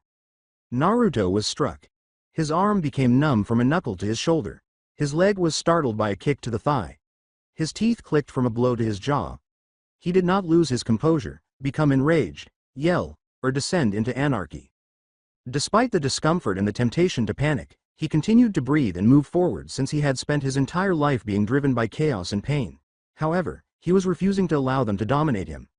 At what appeared to be the last second, Sasuke delivered a succession of quick, accurate blows that ought to have killed him. Naruto performed something he had never done before in that precise time. He turned his body and slipped sideways rather than backward by allowing the first blow to land on his guard. He ducked beneath her next blow and tapped her shoulder with 2 fingers without thinking too much or giving Dread time to get out of control. Not a strike. Not a strike. Just a hint. Just a label. Suddenly there was silence in the yard, as if the sounds had been muffled. Surprised that his body obeyed his orders, Naruto's thoughts momentarily stopped. Sasuke paused. Her eyes moved from his face to his touched fingers and back again. Something chilly and strange flared in her eyes, recognition rather than thanks or fear. As if he had touched fire, Naruto swiftly pulled his hand away. Without any guidance, he reflexively took a step back to make room. Iruka's voice broke the stillness. "Stop." Naruto halted. Sasuke paused. They stood facing each other, breathing, Naruto more forcefully than Sasuke, his jaw hurting where her knuckles had clipped him, and his eyes stinging with sweat. It was mathematically frustrating that Sasuke appeared almost unharmed. The class around them recalled how to create sound in deliberate bursts. Iruka moved between them, his eyes piercing. He glanced at Sasuke's posture, which was still flawless but somewhat tighter than it had been at the beginning, and then at Naruto's stance, which was still retained and intact. "Good control," Iruka said to Sasuke in a composed, businesslike manner. Sasuke barely nodded, as if it were voluntary. Iruka looked across at Naruto. "Good discipline." Naruto gulped. "Yes, Iruka-sensei." A few children looked at him as if he had spoken a strange language. Iruka held the moment in check. Once, he raised his hand, palm out. "And," he said in a steady voice, "finish." It didn't mean to go on. It referred to the quality that prevented sparring from devolving into resentment, which the academy instilled in them in the same manner as footwork. The symbol. Months of, "again, breathe," and, "don't be stupid," forced Naruto's body to comply before his mouth could spoil it, causing his hands to react instinctively. Raising his right hand, his fingers formed the basic shape they had been taught: stable, clean, and provided without ornamentation. "This is an acknowledgement rather than a demand." Sasuke stood motionless across from him, looking at his hand as though it were a trap. Naruto believed she wouldn't do it at all for a single beat. It would have been typical. One of the few things that remained consistent in the world was Sasuke's resistance to accept reality. Naruto did not respond. He did not advance the hand. He didn't mention her name. He just kept it motionless as a post, allowing it to function as a closing bracket rather than a leash. Sasuke's teeth clenched. Then, precisely agitated, she raised her own hand. She slashed the air with the pointed shape of the sign. Not kind. Not amiable. But right. In the center, their hands touched. It was a fast, formal touch of knuckles and fingers in the practiced shape, indicating that this ends here, rather than a handshake or embrace. Sasuke swiftly withdrew, as if the contact were burning. With equal speed and without making a claim, Naruto lowered his hand right away. Iruka, on the other hand, appeared to have been holding his breath at that precise half-second as his shoulders loosened a little. "Next pair," he said, and the class chatter resumed with relief. Naruto pivoted to return to the periphery. Sasuke's faint, clipped voice, like a tossed senbon, sliced through from behind him. "You're less stupid than before." After pausing, Naruto turned his head just enough to look her in the eye without taking a step. "Good," he murmured. Sasuke narrowed his gaze. "That's all?" Naruto gave one blink. Naruto would have boasted in the past. It would have become a flag. The obvious was all that this Naruto said. He said, "I tagged you once. That's not winning." Sasuke looked at him as if she was unsure of how to respond to that statement. Naruto's lips slightly quivered, again sometime. It lacked the old bite, but Sasuke scoffed. "TCH, if you want." After giving one nod, Naruto looked away. Sasuke watched him go, his face expressionless. She could still feel the contour of the sign, as evidenced by the unconscious reflex of her fingers twitching slightly at her side. And she detested it. When Naruto arrived at the office after hours, the sign had already been flipped. Shut-in. There was enough stillness in the hallway outside to hear the building settle. After knocking twice, Naruto waited while stuffing his hands into his pockets to keep them from twitching. "Come in," said Iruka. Naruto walked inside the room. Today, Iruka had a scroll on his desk instead of any leaves. Nothing dramatic, not a big one. The good teachers didn't leave it lying around. It was just a tiny, tightly rolled training scroll with torn edges. It was placed next to a folded cloth and a basic cup of water. Naruto stared at it as if it were going to bite. "What's that?" he inquired, naturally skeptical. Iruka's voice remained steady. "A lesson you're not going to talk about in the cafeteria." Naruto's eyes got bigger. "I wasn't gonna." He stopped at Iruka's gaze. Swallowing, Naruto gave it another go. "Okay." Iruka did not grin. He simply gestured to the chair. It felt like an accomplishment in and of itself because Naruto sat without being told again. Halfway through, Iruka unrolled the scroll to reveal handwritten symbols, such as hand signs, chakra flow lines, and a straightforward illustration of a water surface with an arrow traveling across it. In spite of himself, Naruto leaned forward. After observing him process it, Iruka remarked, "You know why you lost most of your spars before?" Naruto tensed. "I didn't lose today." Iruka did not quarrel, before today. Naruto's teeth clenched. "I'm slow." Iruka responded, "No," and it sounded more like a rebuke. "You're loud." Blinking, Naruto did. Iruka struck the scroll. Loud chakra. Loud movement. Loud emotions. You hit like a storm and then you wonder why nothing stays where you want it. Half out of rage and half because it was true, Naruto's face flushed. Iruka went on, composed and ruthless. "Today you weren't loud." Naruto fixated on the desk. The fence had rocked behind him. He could still feel Sasuke's strike on his shoulder, and his body had remained calm. "I was trying," whispered Naruto. "I know," replied Iruka. After a moment, he said, "So we're going to build you something that forces you to be quiet." It seemed like he had reached a decision he had been fighting. Naruto's gaze brightened. "Like, more leaves?" Iruka didn't respond directly. Rather, he moved the water cup closer. Naruto studied it closely. Iruka continued to speak in a bland tone as though discussing schoolwork. Naruto stiffened and said, "We're beginning nature work." For the academy, that was unusual. Not a kid-friendly item. Particularly not for someone who was still reprimanded for confusing hand signals while they were tired. Naruto's chest constricted. Isn't that for genin?" Iruka did not soften her gaze. "It's for shinobi who need control and have enough chakra to hurt themselves with it." Naruto took a big swallow. Then Iruka opened a drawer and pulled out a tiny square of thin paper. The paper looked too clean and too smooth to be average. He put it down on the desk. Naruto narrowed his gaze. "What's that?" Iruka did not elaborate. "Put your chakra in it," was all he said. After a moment of hesitation, Naruto performed it the way he had now learned to do everything. One breath first. He touched the paper with both fingers. He felt heat beneath his skin. The paper rapidly reacted, its surface crinkling and splitting with a sharp little rip, slicing cleanly as if someone had cut it with a blade rather than tearing in half. Naruto yanked his hand away. "What the?" Naruto felt uneasy as Iruka's delighted look became more intense. "Wind." Blinking, Naruto did. "Huh?" Iruka tapped the neat split of paper. "Your nature is wind." Naruto gazed at it as though it had deceived him. "I have wind?" Iruka gave one nod. Naruto's mind raced as he attempted to connect it to anything he could comprehend. "So, I can do wind jutsu?" Iruka was honest. "Not yet." Half frustration, half panic twisted Naruto's mouth. "Then why?"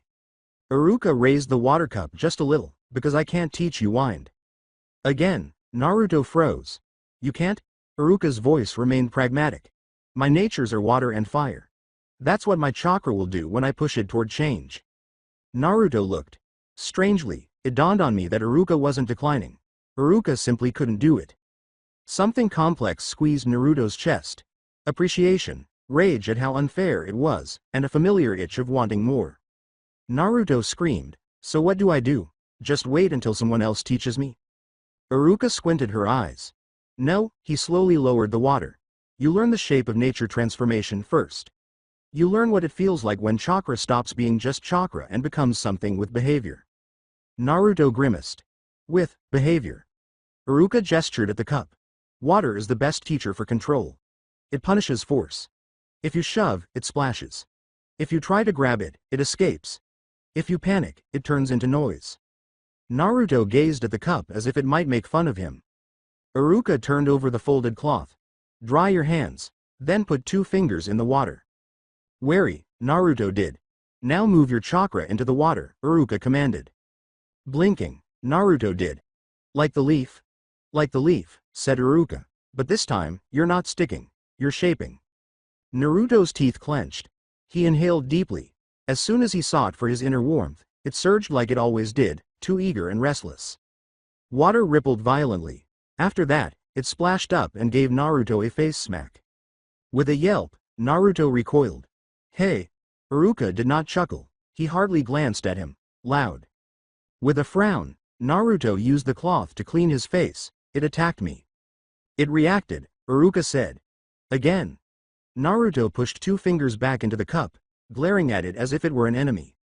"Don't shove," Iruka said right away. Naruto gritted his teeth. I'm not. You are, Iruka uttered, composed and unflinching. Breathe first. Naruto sighed. He pictured chakra as a hand, not a fist but a steady, gentle hand. He aimed it toward the water. The surface trembled instead of exploding this time. Around his fingers, a thin ring materialized. It was so smooth that Naruto felt it more than he saw it. His eyes got bigger. It moved. Iruka's tone remained steady, although it softened. Good. Now make it rise. Naruto gazed at the ocean as if that was the most foolish thing he had ever heard. Rise, he said again. Iruka grinned. A drop. Not a wave, one drop.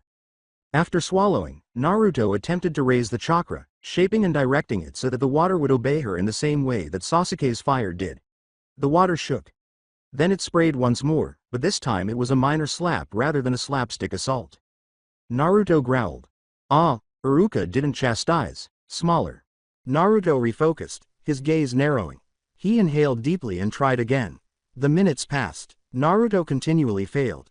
Too little chakra had no effect, while too much caused the water to bounce. The water splashed his sleeve out of impatience and then his face out of rage. The main distinction was that Naruto refrained from losing his cool this time. He wiped his face, inhaled steadily, and tried once more. He eventually, and frustratedly, started to discern a boundary between excess and emptiness. One bead appeared on the surface of the water during a single instant of sincere listening without trying to manage it.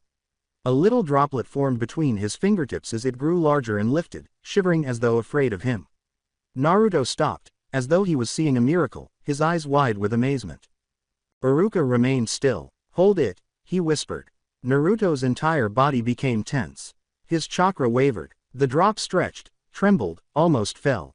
With a gulp, Naruto softened his hand, sturdier. For one complete breath, the drop hovered. Then, with the softest sound in the world, it fell back into the cup.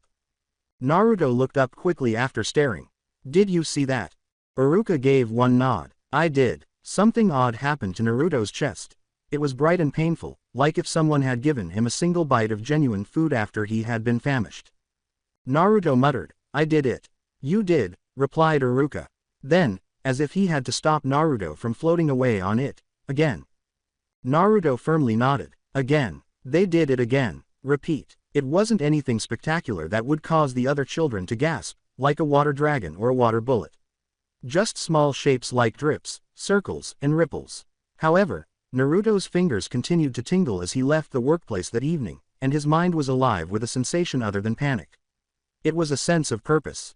Iruka ceased keeping Naruto at the workplace the next week. He led Naruto to the river beyond the settlement, where smooth stones were traversed by shallow water. There were no other kids, no cheers, and no audience. The only things that were unaffected by Naruto's obstinacy were the water and the wind in the trees. Standing on the shore, Iruka watched Naruto as though determining if this was a smart idea. Naruto gazed at the river as though it were challenging him. Iruka declared, We're not doing jutsu. We're doing a relationship. Naruto pulled a face. That's gross. Iruka remained still. With your chakra. Naruto's grimace deepened. Still gross. Iruka groaned as though he had anticipated this very statement. Get in. Naruto ventured out onto the sea. With a startled yelp, he instantly sank up to his shins and flailed his arms as if it were a betrayal. Iruka didn't try to grab him. All he said was, loud. Naruto stumbled. It's water. It's your control, Iruka said in response. Soaked and angry, Naruto dragged himself back to the bank. He was itching to yell. His goal was to punch the river. Rather, he closed his eyes, stood soaking, and inhaled deeply. Then he stepped onto the surface again, cautiously, feeling for a leaf with the pressure point he had learned to detect. His chakra ignited. The water quivered under his foot. Naruto's knee twitched, ready to attack. Don't fight it, Iruka scolded. Guide it. Naruto clenched his teeth. He shaped his chakra like a palm and pressed it against the bottom of his foot. It was firm enough to hold in place without bursting. The water stopped flowing. Naruto hesitated for 30 seconds. He opened his eyes wildly. I'm. Then, with a ferocious splash, he plunged once more as his chakra rose and his excitement increased. The sound of Iruka's voice was like a brick over the ocean. Again. Naruto stared and stammered. Again. At the end of the day, Naruto was able to stand on the surface for 2 steps before he fell. He took 4 steps before the end of the week. By the end of the month, he was able to walk halfway across, but he was still upright despite his lack of control, sweat on his brow, clenched teeth. He wasn't like that. Iruka didn't act that way. Water, however, gently taught Naruto something his own chakra had refused to impart: steadiness. Another shift took place as Naruto became more steady. Iruka didn't say what it was, and Naruto didn't question it. Naruto's mind stopped drifting when his feet did. No longer chasing, no longer fixated. In short, get ready. Naruto's hands were shaking from fatigue as he stood wet on the bank one evening during river training. After observing him for a considerable amount of time, Iruka stated, perhaps at his expense, "When you're ready, I'll find someone who can teach you wind." Blinking, Naruto did. "You will." Iruka continued to look at him. Dryly, "You're making my job difficult," he remarked. Naruto grimaced. "How?" Iruka's lips quirked. "You keep showing me you'll actually do the work." Naruto looked. Then, slowly, a bright flicker appeared in his expression. He replied, "Of course I will." Iruka didn't wonder why. He did not say her name. But like a stone in its proper position, Naruto felt the unwritten rule settle beneath his ribs. Avoid lagging behind. Naruto stared at the river, watching as its serene, unperturbed surface passed by his feet. He was not naturally drawn to water. But it was his teacher for the moment. Despite being soaked, injured, and obstinate, Naruto Uzumaki persisted in entering it. Promises didn't matter to the river. Iruka had uttered wind as if it were a door he could open later, but it didn't care. It didn't give a damn that the thought had made Naruto's chest glow so brightly that it hurt. What Naruto accomplished with his feet was all that mattered to the water. With his shoulders hurting and his hair clinging to his forehead in little moist spikes, Naruto stood at the bank wearing wet sandals. Shallow sheets of water flowed over the stones, making it possible to see the dark seams where the current was pulling more forcefully and the flickering of minnows. When he stepped in incorrectly, the cold caused his toes to become numb. Again, Iruka murmured. Naruto's teeth clenched. Yeah. He took a step on the ground. For a split second, the world appeared flat and serene as it supported him, and Naruto felt the weight of his chakra pushing down on him from below. The water broke way beneath his heel as a sudden rush of adrenaline shot through him, a tiny thrill of, "I'm doing it." Iruka's kimono fluttered as Naruto sunk to his knees, splashing water while flailing his arms to maintain his footing. Loud, Iruka said, not rudely. With hot cheeks, Naruto stammered, "Shut up." Iruka did not blink at all. Again, Naruto dragged himself back onto the bank, glaring at the water as though it were an adversary. He wanted to punch something, but it wasn't because he was angry at Iruka or the water. Rather, it was because a part of him that loved noise hated having to be silent. He had to face everything he typically ignored when there was silence. Even after training, the aching below his ribs remained. Unlike his fury, it didn't go away with perspiration. It persisted, as uncompromising as a stone, and every time Naruto fell, the same merciless, uncompromising idea resounded. How will you handle it when it really counts if standing on water seems unattainable? Naruto closed his eyes, inhaled deeply through his nose, and slowly released his breath. Then he was back on the sea. He didn't push himself upon it this time. Rather than seeing the water as something to be subdued, he focused his chakra on creating a steady, soft pressure beneath his foot that resembled a palm on a table. The water stopped flowing. Naruto rose up straight and inhaled deeply. Iruka didn't say anything, and Naruto knew it was real because of her quiet. The surface rippled beneath him like if it were alive and deciding whether to give way, and he took a slow, deliberate step forward. Naruto did not recoil. The trembling decreased as he applied a small, precise pressure, avoiding force. He stepped twice, then 3 times. His chakra reacted reflexively when his ankle trembled, trying to repair it the same way he always did, with greater effort. However, the river reacted immediately. With a loud, humiliating splash, Naruto fell under as the surface split. Coughing, hair in his eyes, and angry with himself, he emerged. Iruka cleared his throat. Again, Naruto glared and spat water out. Again. The river didn't stop winning by default for several weeks. Not because Naruto stopped falling. He fell frequently, but rather because his falls took on a different quality. It was no longer furious or explosive. Rather, it turned into an informational resource. He had flared up, driven by impatience and an attempt to take control instead of letting things settle naturally, which is why he collapsed. Instead of calling him foolish, Iruka continued to say the same things in his typical voice until they became part of Naruto's nervous system and became instinctive signals rather than just instructions. Breathe first. Smaller. Shape. Don't shove. Again, Naruto started hearing these words in class as well, when his pencil broke due to excessive clutching, when he wanted to yell to demonstrate his presence, or when Kiba shoved him for amusement and his initial reaction was to bite back. He still did occasionally, however, he resisted giving into it. The most peculiar aspect was that this modest, tenacious, private endeavor began to appear everywhere. His feet no longer tangled beneath him when he was sparring. He switched from careless swinging meant to knock down the world, to precision strikes focused at a certain place during taijutsu practice. The leaf stopped flying off his forehead during chakra control exercises, as though it had been offended. Though it happened later, it still dropped. When the students noticed this shift, they weren't sure how to react at first and initially thought it was a prank. Oi, Naruto's trying to be smart now. Look, he's sitting down like a normal person. Did you hit your head? They were more perplexed by Naruto's abrupt lack of reaction than by any offense. Sasuke did not respond or say anything, he just stood still. She avoided watching him directly, made no remarks on his scores, and ignored the way the other kids expressed their disbelief loudly. However, Naruto picked up on something subtle because he had started paying attention to small details intentionally. During sparring sessions, especially when Iruka paired them for evaluations, he noticed Sasuke's eyes lingering on him just a little longer before she moved. It wasn't admiration, but assessment, like she disapproved of him not fitting into her expectations. She didn't seem upset when Naruto first made her take 2 tiny, inconsequential steps back. Rather, she gazed. Reality irritates me. Naruto was on the verge of grinning at that, which was dangerous because grinning triggered a chakra flare, which made him noisy again. He didn't grin. Rather, he made the last sign, withdrew as normal, and went back to his position in line. Afterward, Sasuke did not follow him. She did not need to. Silent, penetrating, and unwavering, her presence hung in the room like a sword. Naruto made no effort to get in touch. He just kept working out. The river was exceptionally calm one afternoon. The trees were illuminated by low clouds that projected a bleak, flat light. Without waves being obscured by glare or sunshine trickery, the water flowed steadily. With his arms slightly outstretched, Naruto appeared to be able to physically spread his equilibrium on the surface.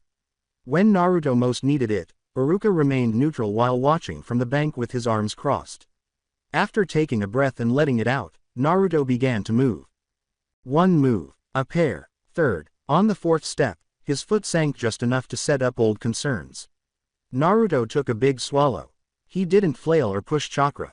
Rather, he stabilized the surface once more by carefully adjusting his hand beneath his foot, applying pressure like fingers.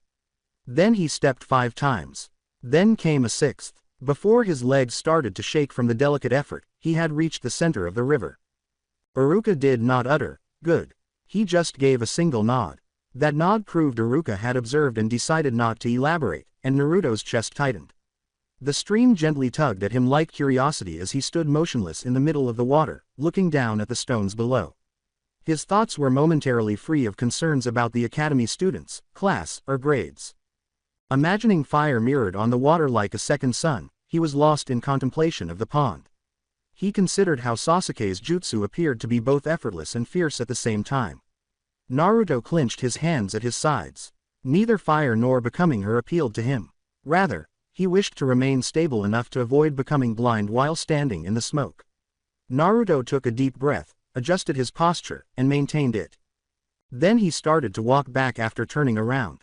His focus wavered halfway to the bank, triggering an immediate overreaction in his chakra. With a loud splash, Naruto dove into the water, shattering its surface. He reappeared, hair in his eyes, spitting and enraged. Over the lake, Iruka's voice resounded. Again, Naruto used both hands to dab at his face. Yeah. With tenacious, bitter strokes, he dragged himself to the bank. Iruka saw him climb out, shaking and drenched. He was silent for a few seconds. Then, as if he had been thinking about it for days, he declared, "You're ready to meet someone." Naruto stopped. Water trickled down his chin. Someone. Iruka maintained a steady look on him. Someone who can show you what wind feels like. Naruto's heart pounded so forcefully that it ached. He blurted, "Today." Iruka didn't grin, but the corner of his mouth quivered as if he accepted that Naruto would always be Naruto. "If you can walk home without slipping on the road, yes." Naruto tensed. "I can." Iruka raised his hand. "Breathe first." Naruto's teeth clenched to the point of clicking. He inhaled after that. On the walk back to the village, he avoided slipping at all. He was not brought to the academy by Iruka. He led him to a training ground that belonged to older shinobi, with deeper scars in the posts and kunai marks that appeared to have been produced by individuals who didn't miss. Naruto had only ever been carried past this location when he'd gotten into trouble. Someone was there, waiting. A man was leaning against a tree, his hands in his pockets, a cigarette between two fingers, and he had a languid, trained posture. His face was serene, his hair was dark, and he had a presence that was self-evident. Naturally, Naruto slowed down when he saw this was a shinobi rather than Iruka. Glancing up, the man noted Naruto's soaked clothes, scraped knuckles, and determined demeanor. He then glanced at Iruka. "This him." Iruka gave one nod. "This is Uzumaki Naruto." The guy hummed. "He's small." In an instant, Naruto's face heated. "I'm not." Iruka interrupted without raising her voice. "Naruto." Naruto closed his mouth so quickly that his tongue nearly got trapped. The man's gaze returned to Naruto. A small smile appeared on his face. It seemed amused rather than friendly or mocking, as if he had anticipated that very response. The man said, "Asuma Sarutobi," as if it had some significance for Naruto. Blinking, Naruto did, "The Sarutobi." As the elderly man. Naruto's eyes got bigger. "Are you related to Asuma?" Iruka said more sharply. Naruto gulped. "Sorry." Asuma arched an eyebrow. "Huh." The cigarette ember briefly glowed as he pushed off the tree. "So you're the loud kid Iruka's been hoarding after hours." Naruto tensed. "I'm not." Once more, Iruka's gaze halted him. As if breathing were the only thing preventing his mouth from spoiling this, Naruto clenched his hands at his sides and breathed heavily through his nostrils. After observing him for a bit longer than Naruto preferred, Asuma replied, "Show me." Blinking, Naruto did. "Show you what?" Asuma maintained a relaxed tone. "Whatever you can do." The need to act was aroused by old muscle memory, and Naruto's neck clenched. Take an impressive action. Attract his interest. Prove that you fit in. In a moment, Naruto's chakra surged and became entwined. Silently, Iruka murmured, "Breathe first."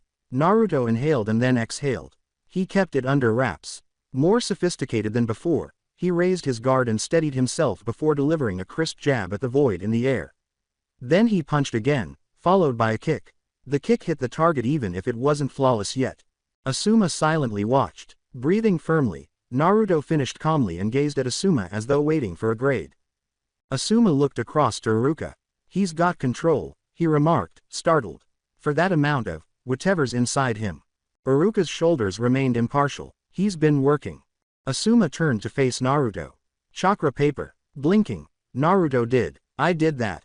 Still, Asuma extended a helping hand. Iruka gave Naruto a tiny piece of paper. Naruto applied his chakra with the utmost tenderness after carefully grasping it and treating it as significant. The paper divided neatly. Asuma's eyes narrowed in what appeared to be curiosity. "Wind." Naruto gulped. "Yeah." Asuma gazed at the hands of Naruto. "You feel it yet?" Naruto was unsure. "I feel my chakra. It's loud." Asuma gave a quiet snort. "Yeah, I heard." Iruka did not chuckle. He simply waited. "All right, we're not doing jutsu," Asuma remarked, tossing ash aside. Naruto's expression darkened. When Asuma saw it, she arched an eyebrow. "You thought I'd teach you a big cool technique on day one?" Naruto reddened. "No." Asuma looked like a liar. Iruka's voice remained steady. "He learns fast when he doesn't panic." Asuma returned her attention to Naruto. "Then don't panic." Naruto tightened his mouth. "Okay." Asuma grasped a plain leaf between two fingers after reaching down to take it up from the ground. "Cut it." Blinking, Naruto did. "With what?" Asuma's smile hardened. "With wind." Naruto looked at the leaf as if it were a joke. "I cannot." He began. Quietly, Iruka murmured, "Try." Naruto took a big swallow. Now he did what he had been taught to do, what he had made himself do until it was automatic. A single breath. One sigh was released. His chakra surged forward, loud, eager, impatient, as it usually did when he was being watched. He reached for it. It shrank as Naruto steadied it. He wasn't very good, so he wasn't tranquil yet, but he was minimal. Visualizing his chakra as a thin line, a blade, a narrow pressure like the edge of a page, he pulled his fingers together as though he were going to flick something. He shoved. The air changed. The leaf flew violently, but it was neither scraped or injured. Simply terribly offended, shaking in Asuma's grasp as if Naruto had yelled at it rather than touched it. Naruto stopped. His face became heated. Asuma raised an eyebrow. That's wind, all right. Naruto gazed, perplexed, but it didn't. With a tiny motion of his palm, Asuma stopped the leaf's motion and it became motionless again. As if nothing had ever gone wrong. It didn't cut, Asuma concluded, unconcerned. Good. If it did, I'd be worried. Blinking, Naruto did. What? Asuma tossed ash aside, because if a kid who can't hold a leaf on his forehead for 10 minutes can slice a leaf with wind nature, it means he's about to slice his own fingers off learning. Naruto's eyes got bigger. I wouldn't. Iruka's gaze silenced him. Asuma's eyes remained fixed on Naruto, now flat. Not a joke. Reasonable. Listen, Asuma murmured. Wind isn't about having chakra. It's about making the chakra behave like an edge. That's fine control. Fine control takes time. Naruto's chest constricted. How much time? Asuma glanced from Naruto to Iruka and back again. Without shortcuts. Years. The word was like a pail of cold water to Naruto. Time. Naruto's knuckles went pale from clenching his fists so tightly. The former Naruto would have blown up, saying that he would still do it, stomping, and accusing the world of being unfair. However, Naruto did not yell. So what do I do now? He inquired, his tone harsh and unyielding. Asuma's mouth quivered as if he valued the inquiry more than any arrogance. He responded, you learn to feel wind. Not cut with it, not show off. Feel it. Naruto grimaced. That sounds, Asuma guessed, boring. Naruto's mouth opened. Shut it once more. Asuma nodded as though he had already prevailed. Then he reached into his pocket and took out a little string-like rope with a tiny metal ring fastened to it. The ring hung motionless in the air after he looped it over a low branch. Don't touch it, stated Asuma. Naruto gazed onto the ring. Okay. Asuma moved away. Make it move. Blinking, Naruto did. With wind. With your chakra, said Asuma. In a wind shape. No hand signs. No jutsu. If you shove, you'll just make a mess and learn nothing. Naruto drew in a long breath. Breathe in, then out. He stared at the ring, at the gap between his fingers and the metal. He tried to push, and knew at once that his chakra was about to explode. The ring, however, did not move. Iruka and Asuma remained mute. Shouting was less oppressive than the silence. Naruto tightened his jaw. He inhaled deeply and refrained from advancing. He pictured the chakra as a thin stream, emphasizing direction over force, like air moving through a tiny gap in a door. He made another try. The ring trembled slightly, as though something had softly brushed the world with a fingertip. There was no swing or discernible movement. The ring stopped as Naruto's eyes expanded abruptly, almost distracting him. Asuma raised a finger. That's it. Naruto looked. That's it. That, Asuma answered, as you managing to make your chakra behave like air instead of a punch. Do that 10,000 times. Naruto grimaced. 10,000. Asuma sighed. Or take longer. Naruto appeared to be about to protest, but he stopped himself in mid-breath. He had been doing, again, for some months. This was just another type of thing. Iruka spoke softly and steadily, like a metronome. Smaller. Naruto gulped. Okay. Asuma looked across to Iruka. Keep him in control. If he gets impatient, he'll go back to being loud. Iruka gave one nod. I know. Asuma turned to face Naruto. You want a real win milestone. Naruto gave an instant nod. Asuma gestured at the ring. First, make it swing 1 full inch without using your hands. No gusts, no flailing, just clean movement. 1 inch felt like a mountain at that moment, and Naruto's chest constricted. Asuma went on, her voice harsh and lifeless. Second, keep it swinging at the same speed for 10 breaths. Naruto looked. It didn't seem conceivable, thus, it was genuine. And then, Asuma said, you can start learning edge work. Not leaf cutting, not yet, edge work. Naruto's chest constricted. How long? Once more, Asuma's smile flared sharply. Depends. How stubborn are you? Naruto didn't think twice. The most. Asuma scoffed. Yeah, I heard. Already finished speaking, he turned slightly. He said, same time tomorrow, as if his words wouldn't change people's lives. Naruto stopped. Tomorrow, he said again, lest the word go. Asuma did not turn around. If you show up. Naruto tightened his hands. I will. He heard Iruka's voice right away, it was soft but unwavering. And you'll still be at the academy on time. Naruto's teeth clenched. Then he gave one nod. Yeah. This was the long route, not a shortcut. Wet, injured, naturally talkative, and learning to be quiet the hard way, Naruto Uzumaki stared at the tiny ring hanging in midair and felt his internal compass tighten under his ribs once more. Stay ahead of the curve with diligence rather than miracles.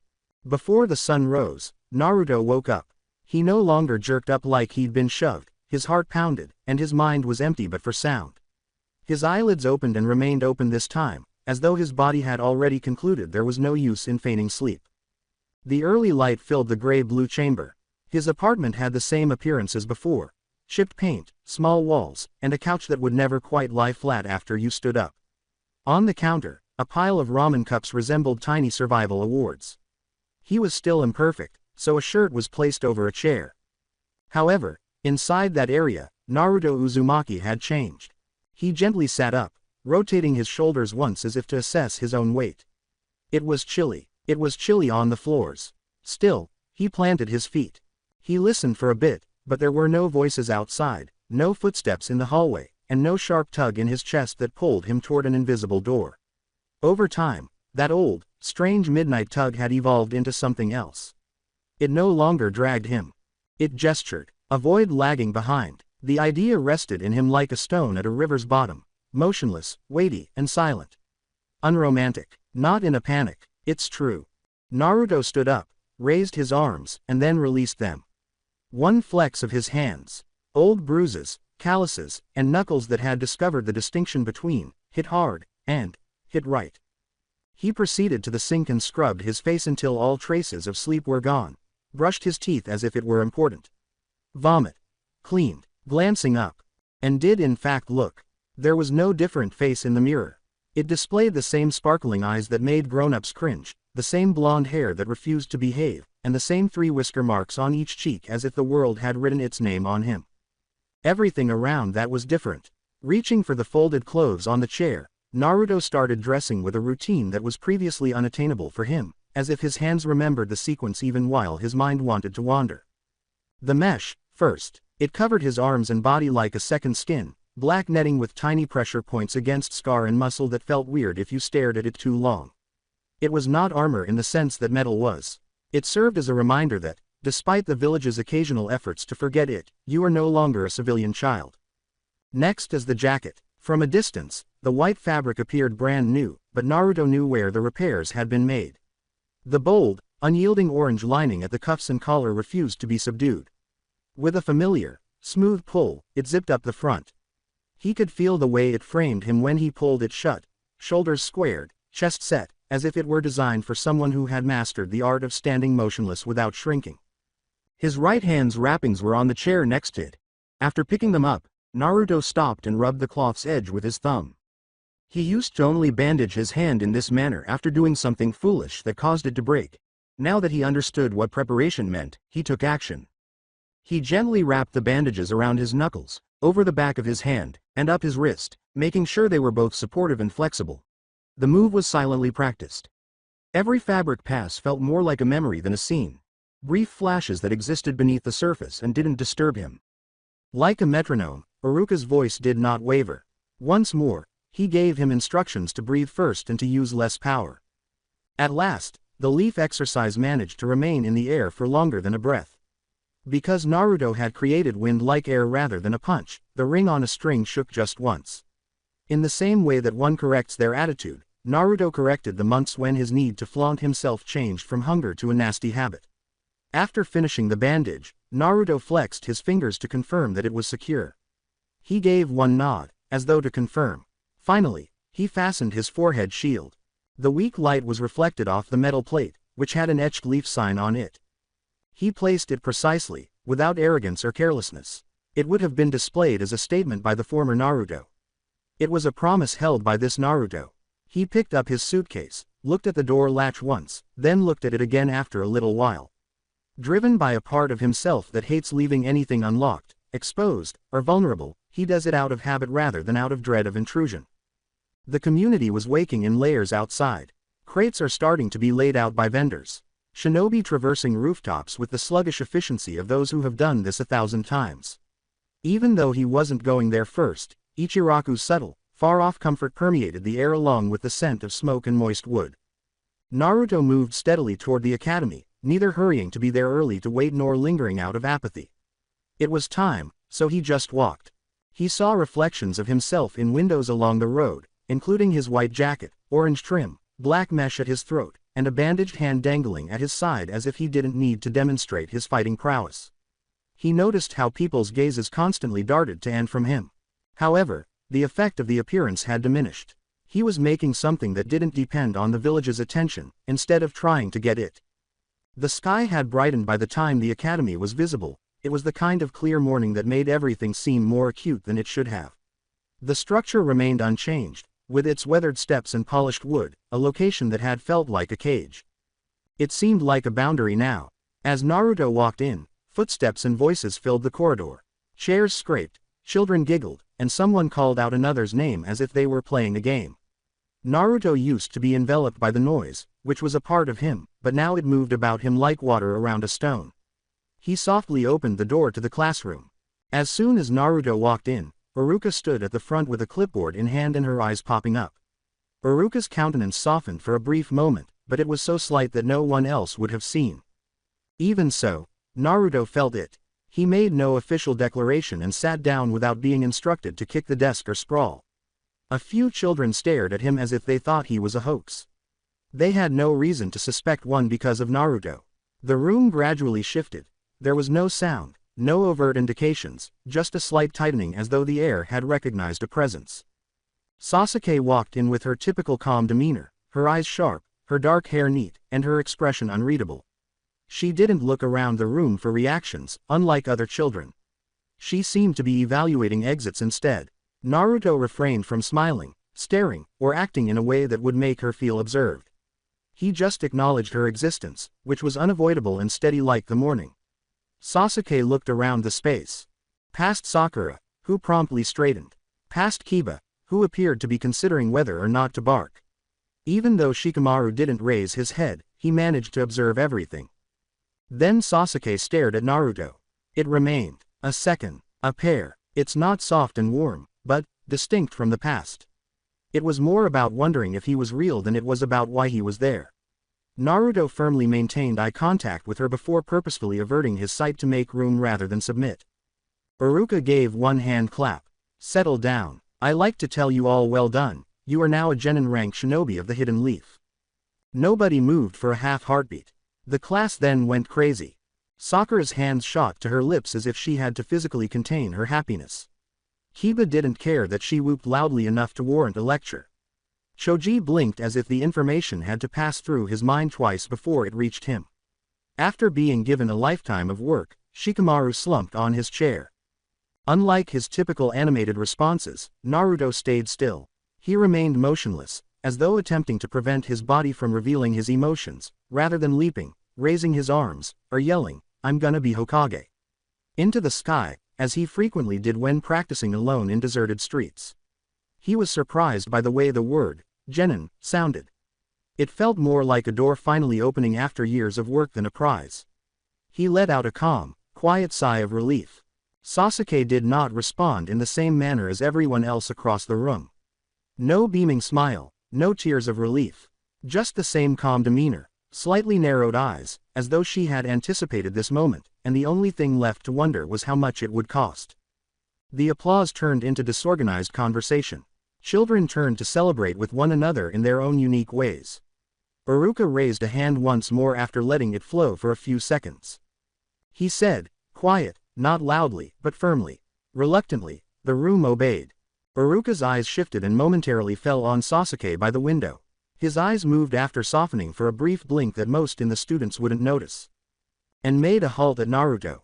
Not severe, not extravagant, another stuff. Like pride that is cautiously concealed by professionalism. When Naruto met his gaze, something clenched in his chest. It wasn't the old hunger that was visible, but rather a deeper realization of what had led him to this point. Every after hours once more, every impulse that was swallowed, every breath that was taken before the yell. Iruka's throat was cleaned. "You've all passed," he added in a measured tone. "That means you've earned the right to be assigned to teams. It means you'll represent the village. It means you'll stop being children who learn in a classroom." He sharpened his eyes, "and start being shinobi who learn in the field." That sobered them better than any reprimand. Iruka extracted a stack of forehead protectors from inside his vest, the metal plates shimmering like tiny bits of daylight. The room automatically leaned forward. He said, "We'll do this properly. One at a time." They began calling out names. Protectors greeted one another. Smiles were too broad and hands trembled. A few children tried, but failed, to look cool. Instead of fidgeting, bouncing his leg, or making jokes to relieve the stress, Naruto waited calmly. Once, his right hand's bandages caused his fingers to tighten. The crowd became silent once more when Iruka murmured, "Uzumaki Naruto," as if everyone had suddenly realized who Naruto really was. Naruto straightened up. As he moved, the mesh inside his jacket changed, acting as a covert shield against the outside world. He stopped in front of Iruka's desk, approaching his target carefully and without the customary swagger or loud stomp. Iruka enlarged the shield. Naruto handled it carefully since he knew how important it was. For a moment, their fingertips met. Iruka lowered her voice, speaking only to Naruto. "You showed up," stated Iruka. Naruto took one swallow. "Yeah." Iruka gave a slight nod that was more weighty than cheers. "Good." After stepping back and turning to face his seat, Naruto saw movement. Sasuke's gaze was fixed on him again. Sharp and exact, like a sword mindful of its balance, yet not gentle or amiable. This time, Naruto also didn't turn away or smile. Rather, he gave a small nod, a straightforward acknowledgement. "I'm here, but I'm not claiming anything or requesting attention." After a little while, Sasuke's eyes vanished as if they had never been there. Naruto could still feel the slightest shift in the mood of the room, though, when Iruka announced the following names and the class conversation surged like waves. Like sunrise or something predetermined, unavoidable. At the front of the room, Sasuke stood next to Naruto, so close that their shoulders nearly touched. She had a petite frame, narrow shoulders, and a build that made her uniform hang a little straighter than it did on the other children, making her appear younger up close than people had mentioned. Her skin was naturally light, not horribly pale, which accentuated the darkness of her hair. Her hair was kept tidy and out of the way, pushed back and under control, with a few short strands that were never quite in place close to her face. Her look was bland, as it generally was, reserved, not hostile, not angry. Her eyes were the most striking feature. They stayed put. She appeared to be observing the area, including its doors, corners, and movement, even when she was motionless, before focusing on anyone's face. Her eyes didn't soften when they eventually turned to Naruto. It simply checked him to make sure he was there before continuing. Just as Naruto's attire matched him, Sasuke's was silent, purposeful, and designed for movement. The material of the dark, fitting top she was wearing sat neatly against her slender shoulders and had short sleeves that didn't flap or snag. Underneath it, the same type of mesh armor was visible around her arms and at her collar. It was subtle but obvious if you knew what to look for. She appeared more like a shinobi than a student due to the mesh, as if she had already concluded that genin was a profession rather than a title. Her shorts were utilitarian and dark, sitting high enough to allow for easy movement and fastened with a plain belt. Her shin guards were securely strapped over her calves, and her thighs were neatly wrapped in bandages. Black sandals with open toes that have been scuffed from actual training. Not a single ornament, no wasted time, just a petite, pale female dressed in black clothing, standing straight next to Naruto as if she didn't require any special room, but also as if she would notice right away if someone tried to take it away. Partner. Sakura, who had been leaning forward as if she expected Sasuke to glance at her first, made a sound behind them that was half breath, half complaint. Sakura's hands clenched around her own headband as if she could reshape the moment when Sasuke failed to do so. With his clipboard in hand, Iruka moved forward and began yelling obscenities above the agitated commotion. "Haruno Sakura." Sakura quickly straightened. "Yes. Your Jonin instructor will be Hatake Kakashi." The grads felt a wave of curiosity, excitement, and anxiety upon hearing that name. Sakura's gaze darted to Sasuke, anticipating a response or confirmation that they would be spending time together. Sasuke didn't turn around. Neither did Naruto. He remained standing next to her with his hands at his sides and his shoulders squared. When he moved, the mesh under his sleeves was visible. It was subtle, functional, and unflamboyant. Ready to go. The teams were assembling in fragments as Iruka went down the list, but the first item that had solidified was not an assignment. Sasuke was staring at Naruto. And the term she had selected. Kakashi Hatake was a guy. A ninja. Too late. Stupid. That was what three of them thought as the whiteboard eraser crashed into his white hair and exploded into a cloud of chalk dust, almost the same hue as him. Huh. Naruto responded, genuinely sounding startled. It did work. Their alleged advanced ninja sensei was half in the classroom door, half out, frozen midway in his step. One eye. One mask, one long gap. It felt like he was considering whether to pretend this never happened or commit to being authentic. He said nothing. He just stared. Kakashi gently reached up, took the eraser out of his hair and gazed at it as if it particularly offended him. Then he stared at them, at Sakura's tense stance, at Sasuke's blank face, at Naruto's wide, shameless grin. Interesting, he murmured at last. Naruto sat forward at his desk as if he was watching a show. Sakura shuddered a little in her chair, embarrassed on principle. Sasuke didn't move an inch. Kakashi walked fully into the classroom. His sandals didn't even squeak. With great care he laid the eraser down on the ledge, as if setting a weapon back on a rack. Morning, he said. It was not the morning. It was bad, very bad. Naruto still raised his hand. You're late. Kakashi's one visible eye curved into a smile. I lost my way on the road of life. Sakura's mouth expanded and closed. She looked like she wanted to trust him, but physically couldn't. Sasuke's eyes hardened slightly. That is a goddamn lie.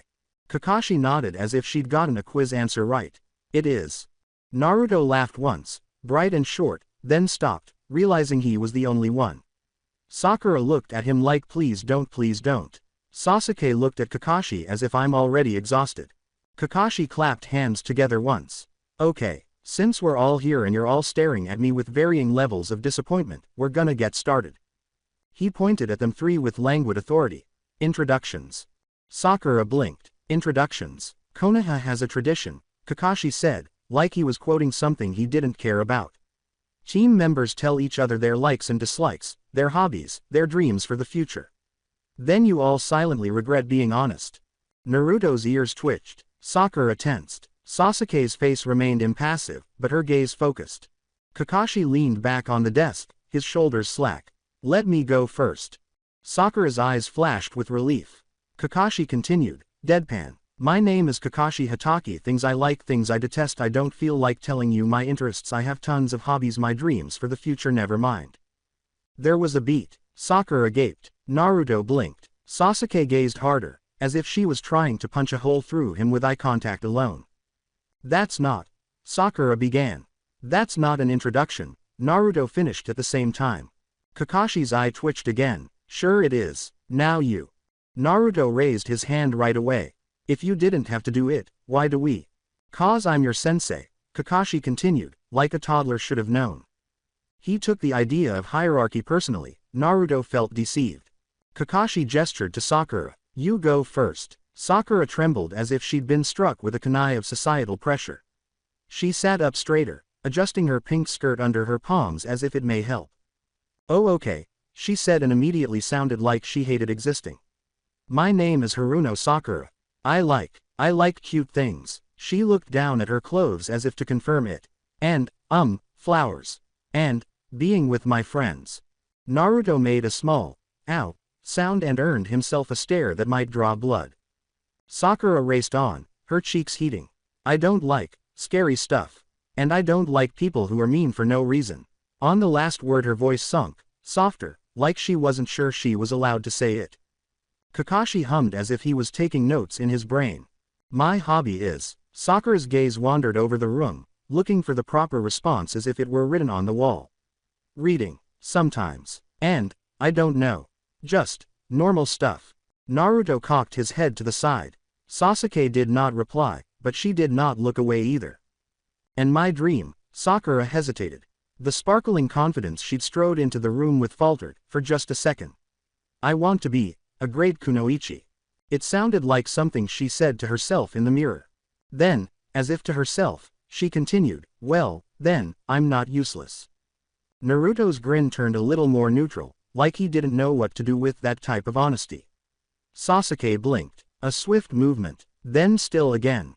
Kakashi's stare stayed on Sakura a beat longer than it had any business to. Fine. Sakura blinked at the word. Next Kakashi pointed. Sasuke. Sasuke didn't bother to correct him. She didn't even blink at being called by her first name. She just spoke as if she were reporting facts. My name is Uchiha Sasuke, she stated. Sakura's heart did a ridiculous thing in her chest. She detested it. I enjoy training. Naruto exhaled quietly through his nose. Of course you do. Dislikes? Kakashi asked. Sasuke's eyes were serene. Many things. Relatable, Naruto muttered to himself. Sasuke didn't even glance at him. That was nearly even worse. My hobby is, she hesitated, and for a second it looked as if she was really pondering the topic, rather than brushing it off. Anything that strengthens me. Kakashi's stance was still loose. His focus narrowed. And what about your dream? He said. Sasuke didn't bat an eye. I'm going to kill a certain dude. There was a silence in the room that wasn't uncomfortable, but it was the kind of silence you'd get if you put something sharp down on a table. Sakura clenched her fingers in her skirt.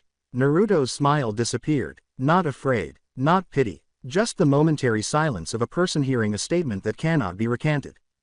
Sasuke went on, his voice steady. And bring back my tribe. She said it like it was gonna happen, like the weather. Kakashi nodded once, taking it without flinching. Last.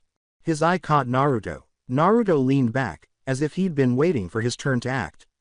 He nearly did, nearly shot a grin into the room and made it a comedy. But something in him pulled back first, like he sensed eyes on him that weren't just theirs. I'm Uzumaki Naruto, he told them. Kakashi's eyes didn't shift, it simply observed. Naruto cleared his throat. I love ramen. Sakura's shoulders relaxed a bit. At last, regular stuff. Naruto said, I like training too. And, when people stop acting like they already know everything about me. His gaze darted to Kakashi for a half second, as if that line was meant at him. Kakashi didn't say no. I don't enjoy hanging around, Naruto went on, and now his voice was edged with actual annoyance. And I don't like people telling me who I am. Or what I'm worth. Sakura gazed at him, a little surprised. Sasuke didn't answer, but her attention lingered on him the whole time, like she was judging whether he meant it or just wanted to sound cool. My hobby is, Naruto scratched the back of his skull. Better, stronger, faster, whatever. Then Kakashi said, dream. Naruto's mouth dropped open. Something almost came out. Something too brutal, too precise, too not him. He paused. Then he stated it like he wanted it to be true.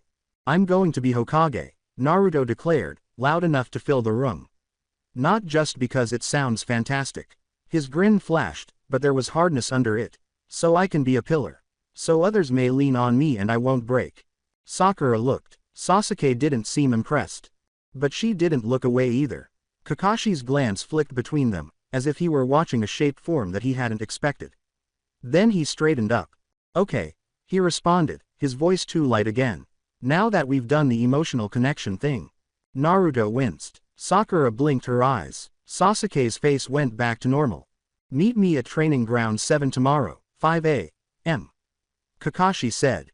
Sakura went pale. 5. Kakashi nodded. Eat no breakfast. Naruto frowned. Why not? Kakashi's eye was bent. Because you will throw it up. He turned and put one hand in his pocket as if the talk was over. Overruled. He stormed off, leaving 3 genin in a chamber packed with chalk dust, and it dawned on them that being a ninja was not what they had thought. Sasuke left. The door clicked shut behind her with assurance and finality, like a weapon, Naruto thought, without hesitation or lingering or glance back. His mouth opened as though he was about to call her back, but for a time he said nothing. Nothing he could say would stick. Nothing he could provide that would bounce off that Uchiha wall and land dead on the floor between them. He didn't even know what he'd say if he attempted to. Nice talk. Good luck killing a dude. Sorry your life is like this. It was all foolish before it was words. And underlying that was something else. Quiet, flat, unwelcome. Not a sensation. Not a crush. Not even worried in the way normal folks meant it. Just a simple internal verdict, insufficient. Naruto's jaw tightened and he wrenched his sight from the entrance as though it were a trap. Sakura paused beside her desk like she couldn't make up her mind whether to go after Sasuke, apologize to the universe or pretend she'd never heard the words kill a specific man. Her eyes flicked to Naruto, then away, then back. That was intense, she whispered, too gently, like shouting may make it true. Naruto breathed out of his nose. Yeah, Sakura faltered. Did she mean it? Naruto didn't answer immediately, because the truthful response wasn't complex. Yeah, he responded, more simply. Sakura's shoulders drooped. That's not normal. Naruto's smile twitched, but it didn't make it to his face. And this job isn't either. He rose from his chair, the chair scraping across the floor. Sakura flinched, expecting some loud, wild action, characteristic of him. But Naruto stood still. He just grabbed his forehead protector off the desk and adjusted it with a strong tug, like he was making up his mind. Tomorrow, 5 a.m., Training Ground 7. He didn't really grasp Sasuke's dream, just the outline of it, sharp and red and far away. And he didn't have to. All he knew, what he couldn't turn away from, was that when the moment came for her to fight for her dream with all her might, Naruto couldn't be the one to fall short beside her. If words were meaningless, then he would focus on the one thing that mattered. Getting stronger. Sakura stood behind her desk, half frozen in the wake of it. She saw Naruto move, too quietly for his typical self, like he'd stashed something big away where no one could see it. He was at the door. Naruto. His hand paused on the frame. He didn't look back yet. Sakura gulped. Her mind raced for something that didn't sound foolish. Something regular. Something didn't contact murder a certain individual with bare hands. Do you want to get something to eat? The words tumbled out too fast, like if she'd thrown them before she could stop herself. Heat sprang to her face instantly. No, like. She waved a hand, agitated, almost tripped over her own explanation. Not a date. I just mean, we're on the same team now and Kakashi was weird and she was. She jerked her chin at the door. Sasuke had gone out, then appeared to realize that was worse. It's, food. Team bonding, I think. This time, Naruto turned completely toward her. He blinked as if she'd asked him to recite a poetry. Sakura braced herself for him to laugh or tease or say something loud to break the tension. But he didn't. He glanced at her instead as if he was trying to figure out what she required, as if he hadn't got a guide for this kind of discourse. Ramen, he said, warily. Sakura's shoulders jerked up. Does it have to be noodles? Naruto's mouth twitched. This time a real smile, little but sincere. It's the best. I've never been, Sakura said, and the revelation was embarrassing in a way that made no sense. She looked at the floor as if it could engulf her. I normally just eat at home. Naruto looked at her for a moment as though he couldn't determine if she was lying. You've never had Ichiraku, he exclaimed as though she'd told him she'd never seen the Hokage monument. Sakura raised her chin a fraction, defensive now. No, and I'm okay. I consume food. Naruto snorted softly. All right. There was a pause where neither of them moved, both of them instantly conscious that this was the longest they'd ever freely talked without yelling or arguing or someone else being involved. Sakura stroked an arm. We don't really know anything about one another. Naruto's eyes darted up to hers, then away. Yeah. Sakura said hurriedly, as if she had to defend herself again before he turned her down. And Sasuke left, so it's only us. I figured it might be less weird if we didn't just walk away like that. Naruto looked down the hallway where Sasuke had gone. His countenance did not change, but something inside him clenched, as a muscle remembers its work. Then he made himself focus on Sakura. Okay, he said. Sakura blinked her eyes. Okay. Naruto shrugged as if it didn't matter, as if he wasn't secretly happy someone had provided something regular. All right, we can eat. Sakura breathed out a breath of relief. Cool, great, yeah, cool. Naruto entered the hall. Sakura hastened to catch up, following a half step behind him at first out of habit, and then corrected herself, walking beside him as if attempting to act like a teammate and not a girl in a bright pink outfit pretending she wasn't frightened. They strolled on in quiet for a few seconds. Then Naruto looked at her, eyes narrowing as he had a thought. So, you weren't joking, really? Never been. Sakura snorted. Nope. Naruto's grin grew wider, brilliant and almost cocky. Wow, okay, then today counts. Sakura rolled her eyes, yet it sounded lighter than she thought it would. You talk as if you were introducing me to some shrine. Naruto pointed forward, for he could see it already. Yes, it is. Sakura glanced at him, and the tightness in her chest relaxed a little for the first time that day. Not because they were friends, they weren't. But it was familiar enough to hold on to, since strolling down the corridor with Naruto Uzumaki, listening to him talk passionately about ramen, was familiar enough. Now, Sakura needed something to hold on to. Naruto fell into a rhythm without meaning to, walking like he always did, a bit too fast, like the world was something you could outrun if you just kept moving. Sakura mimicked him after a few stammering steps, acting as if she weren't changing. The corridor noise faded as they moved further from the classroom. Their footsteps resounded. Somewhere ahead a bunch of senior genin laughed too loudly.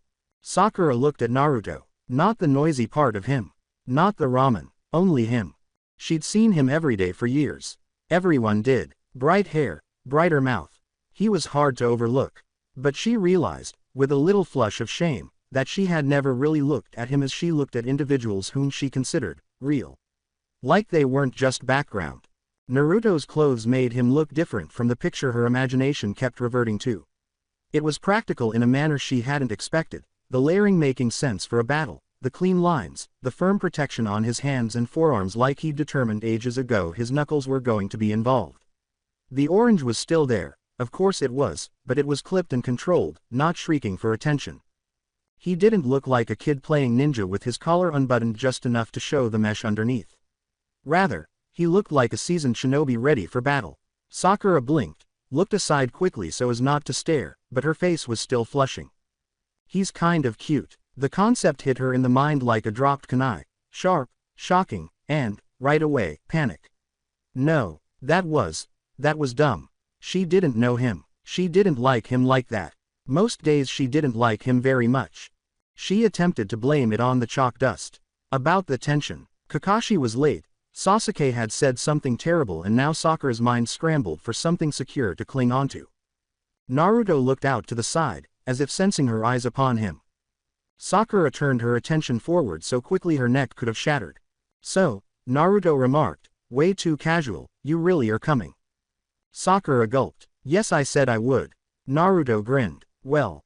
That was all. Just good. Like her choice to walk with him mattered. Sakura tightened her fingers around the strap of her bag. She focused on the road ahead, on not falling, on not seeing how the sunlight caught his hair as they passed a window. Where are we, anyway?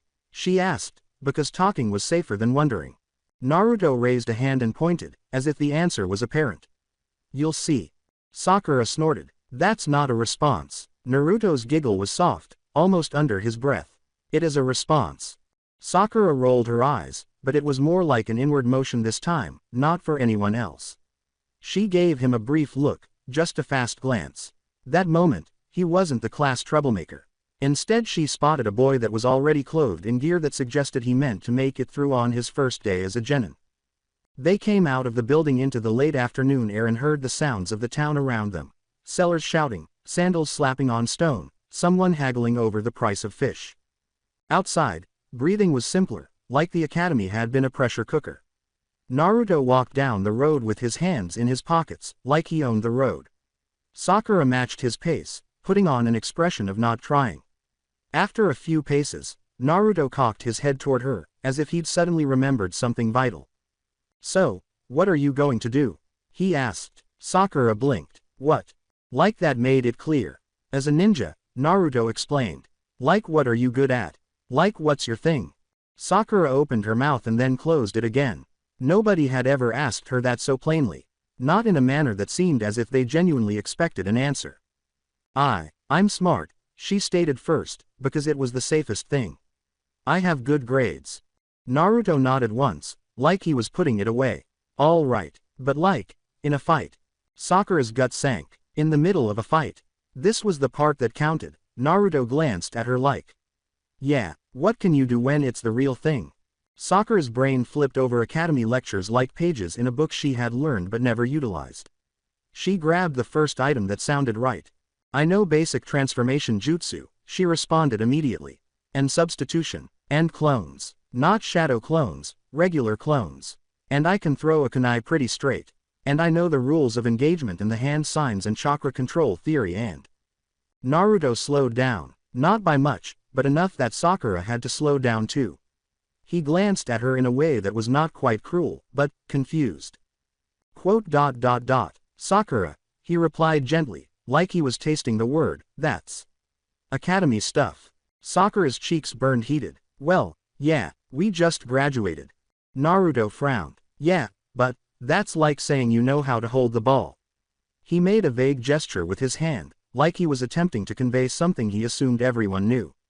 That doesn't actually tell me what you can do. Sakura bristled. I can do lots. Like what? Naruto pressed, not backing down.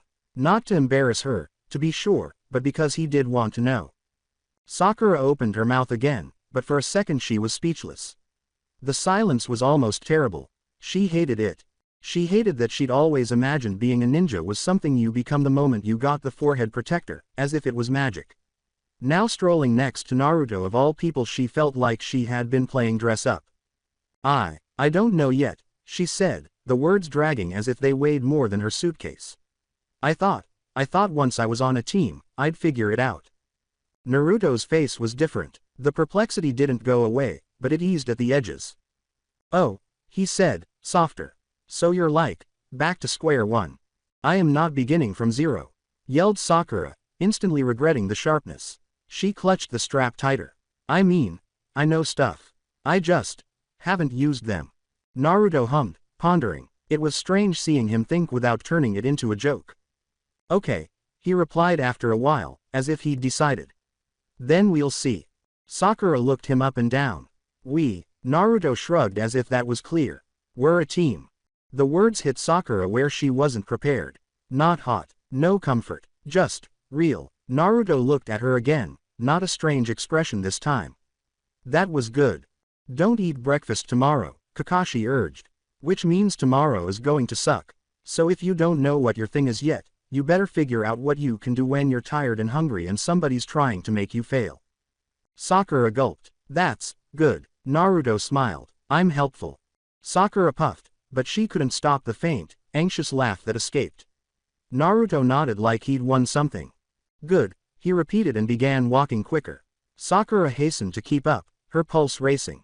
Not because he'd been disrespectful, but because she'd felt, for just a moment, the real edge of what being a ninja actually meant. And she didn't know if she was ready. Sakura let out a breath that apparently didn't reach her lungs. Naruto made it seem easy. Figure it out, get better, don't fail.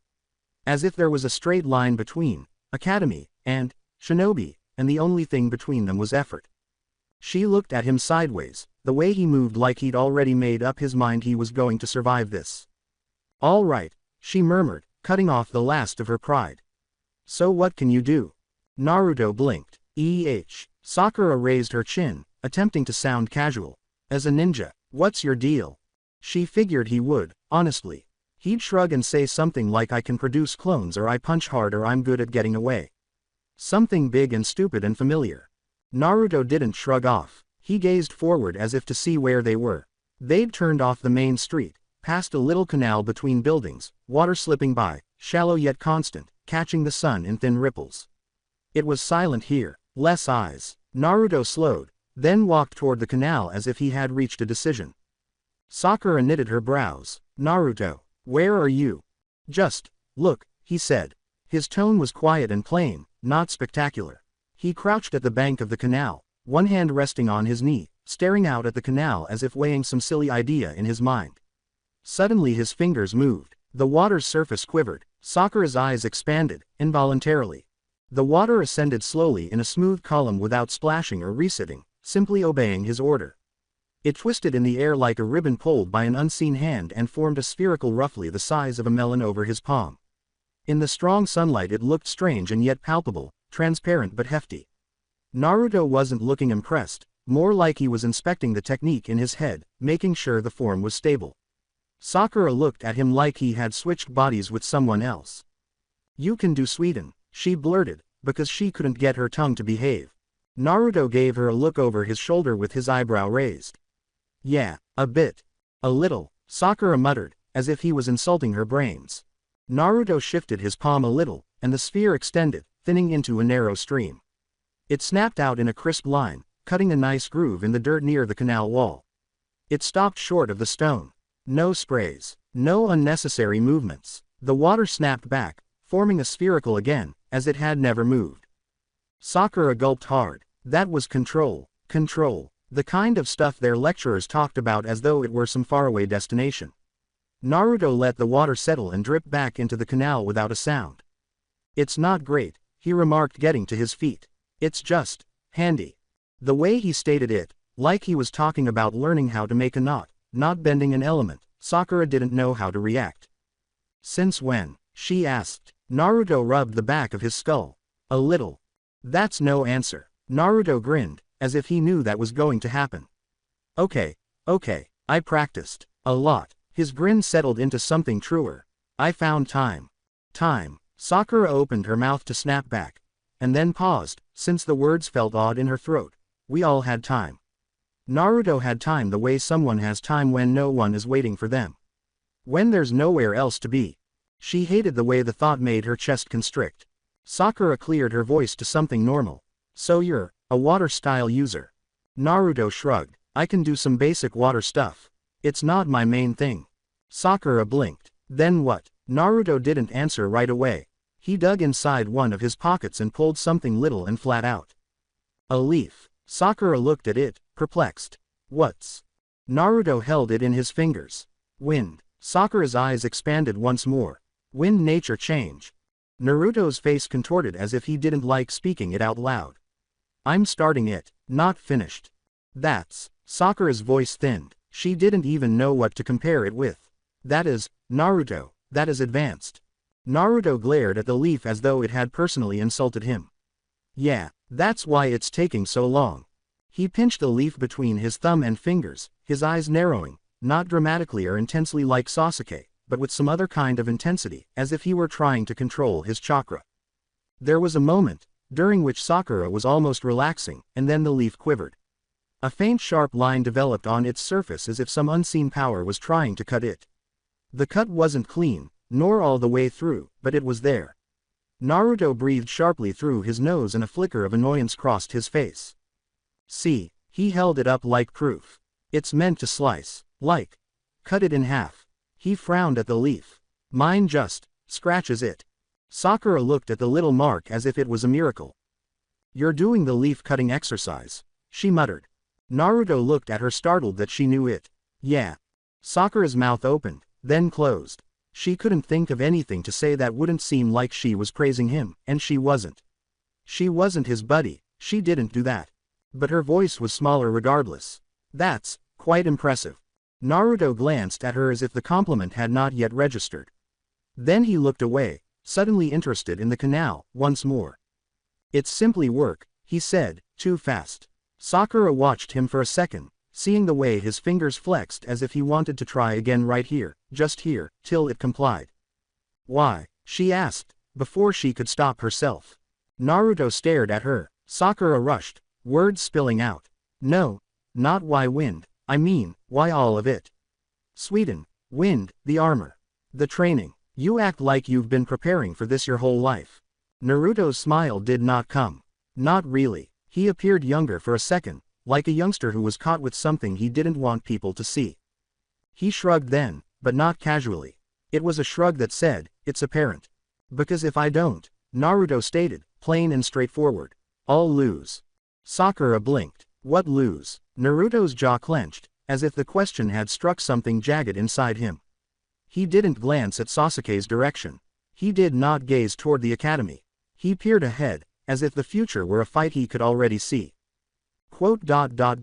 Everything, he said. Sakura didn't sure what to do with that either. Naruto placed the leaf back into his pocket like he was done being weirded out. The grin returned, half there, familiar enough to breathe around.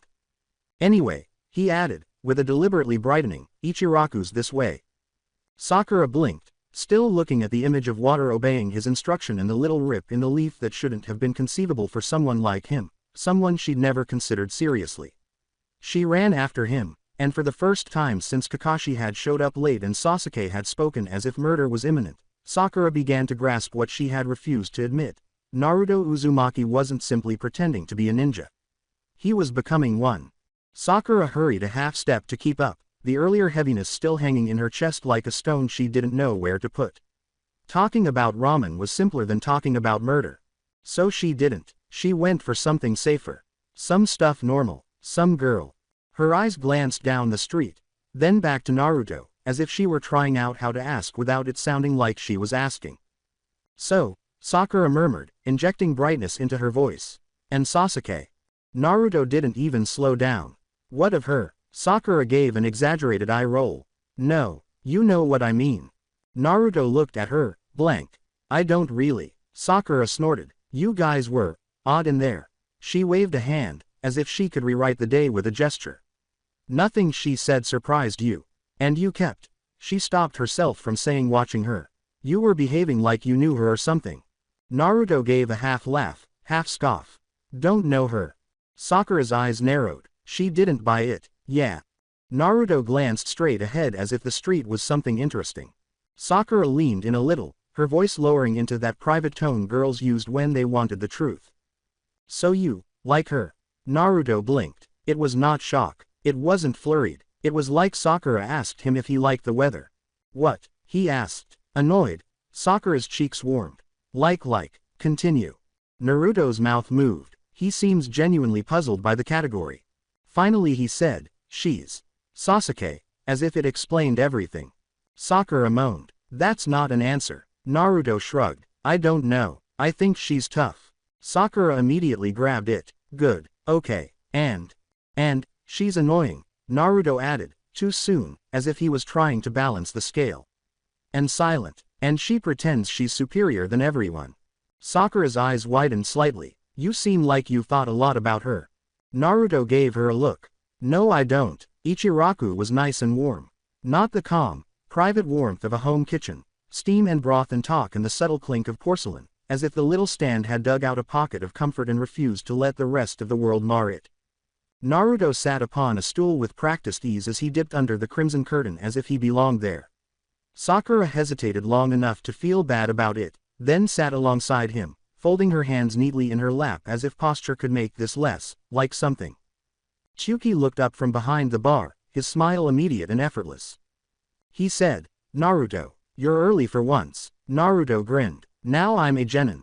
Chuki raised his eyebrows. Oh, look at you. His eyes flickered to Sakura, polite, curious. You brought friends. Sakura's face turned red. We're on a team, Naruto remarked, casual, as if that explained everything. Chuki's smile grew a little more radiant, the way grown-ups did when they thought they were watching something sweet. Then first ramen as genin. Naruto nodded gravely as if it was a promise. Sakura cleared her throat. I have not been here before. Chuki stopped, astonished, really surprised. Never. Naruto made a choked sound as if he couldn't believe she'd spoken that aloud. Yeah, that's insane, right? Sakura looked at him. I'm not crazy. I just eat at home. It's all right, Chuki answered pleasantly, immediately reaching for bowls. We'll set it right. Naruto didn't even let Sakura figure out the menu, he ordered like it was routine. 2 miso, extra chashu. Sakura's mouth opened. Hold on. Naruto gazed at her. First time, not spicy. I wasn't going to. Sakura yelled, immediately defensive, then realized she was arguing like they did this all the time and felt her cheeks burn even further. Fine, miso, regular. Naruto looked insulted. Normal here is not a thing. Miso, Sakura said stubbornly. Just miso. Chuki laughed, his hands flapping. The setting didn't help. The warm light, the proximity of the stools, the way the counter had them shoulder to shoulder without either of them choosing it. Walk past and look inside and you'd see a blonde lad and a pink-haired girl sitting close together in a little space, talking quietly while an older man watches with a smile on his face, seeming approving. It was like a date. Sakura tried not to think about that. Behind the swinging curtain to the back room, for a brief second, a set of eyes appeared, interested, bright, thrilled. Peeking through just enough to witness Chuki place down 2 bowls like offerings. The girl was silent. She did not appear. She just stared at it, intent as if watching a rare occurrence in nature. Then she padded silently back out of sight, as silent as a cat. Naruto and Sakura noticed nothing. Before them stood 2 bowls of steaming. The smell was seductive, Thick, salty and yet comfortable, and Sakura was taken by surprise. Naruto didn't hesitate, eating as if he was starving forever. Sakura took a tentative mouthful and paused. Oh, it was really good. Warmth crept through her chest like serenity coming in. She blinked, astonished by her own feeling. Naruto immediately glanced over, eyes narrowed as if measuring her features. Right. Sakura tried to look unimpressed and failed. Okay, she allowed. It's good. Naruto's smile was like the morning. Told you. Sakura took another mouthful, this one longer. Don't get smug. Around a mouthful of noodles, Naruto muttered, I'm always smug. Sakura snorted, but a faint, real laugh escaped, which was not her normal reaction to him. Naruto stopped for a second as though stunned by the voice, then resumed eating like nothing had happened. Chuki scrubbed the counter nonchalantly, smiling to himself like this was his favorite part of the day. For a few minutes it was just the two of them and the steam and the clatter of chopsticks that should have been awkward, two people who weren't friends suddenly trying to act like teammates. Instead it was simple. Naruto spoke about the soup as if it were some kind of divine art.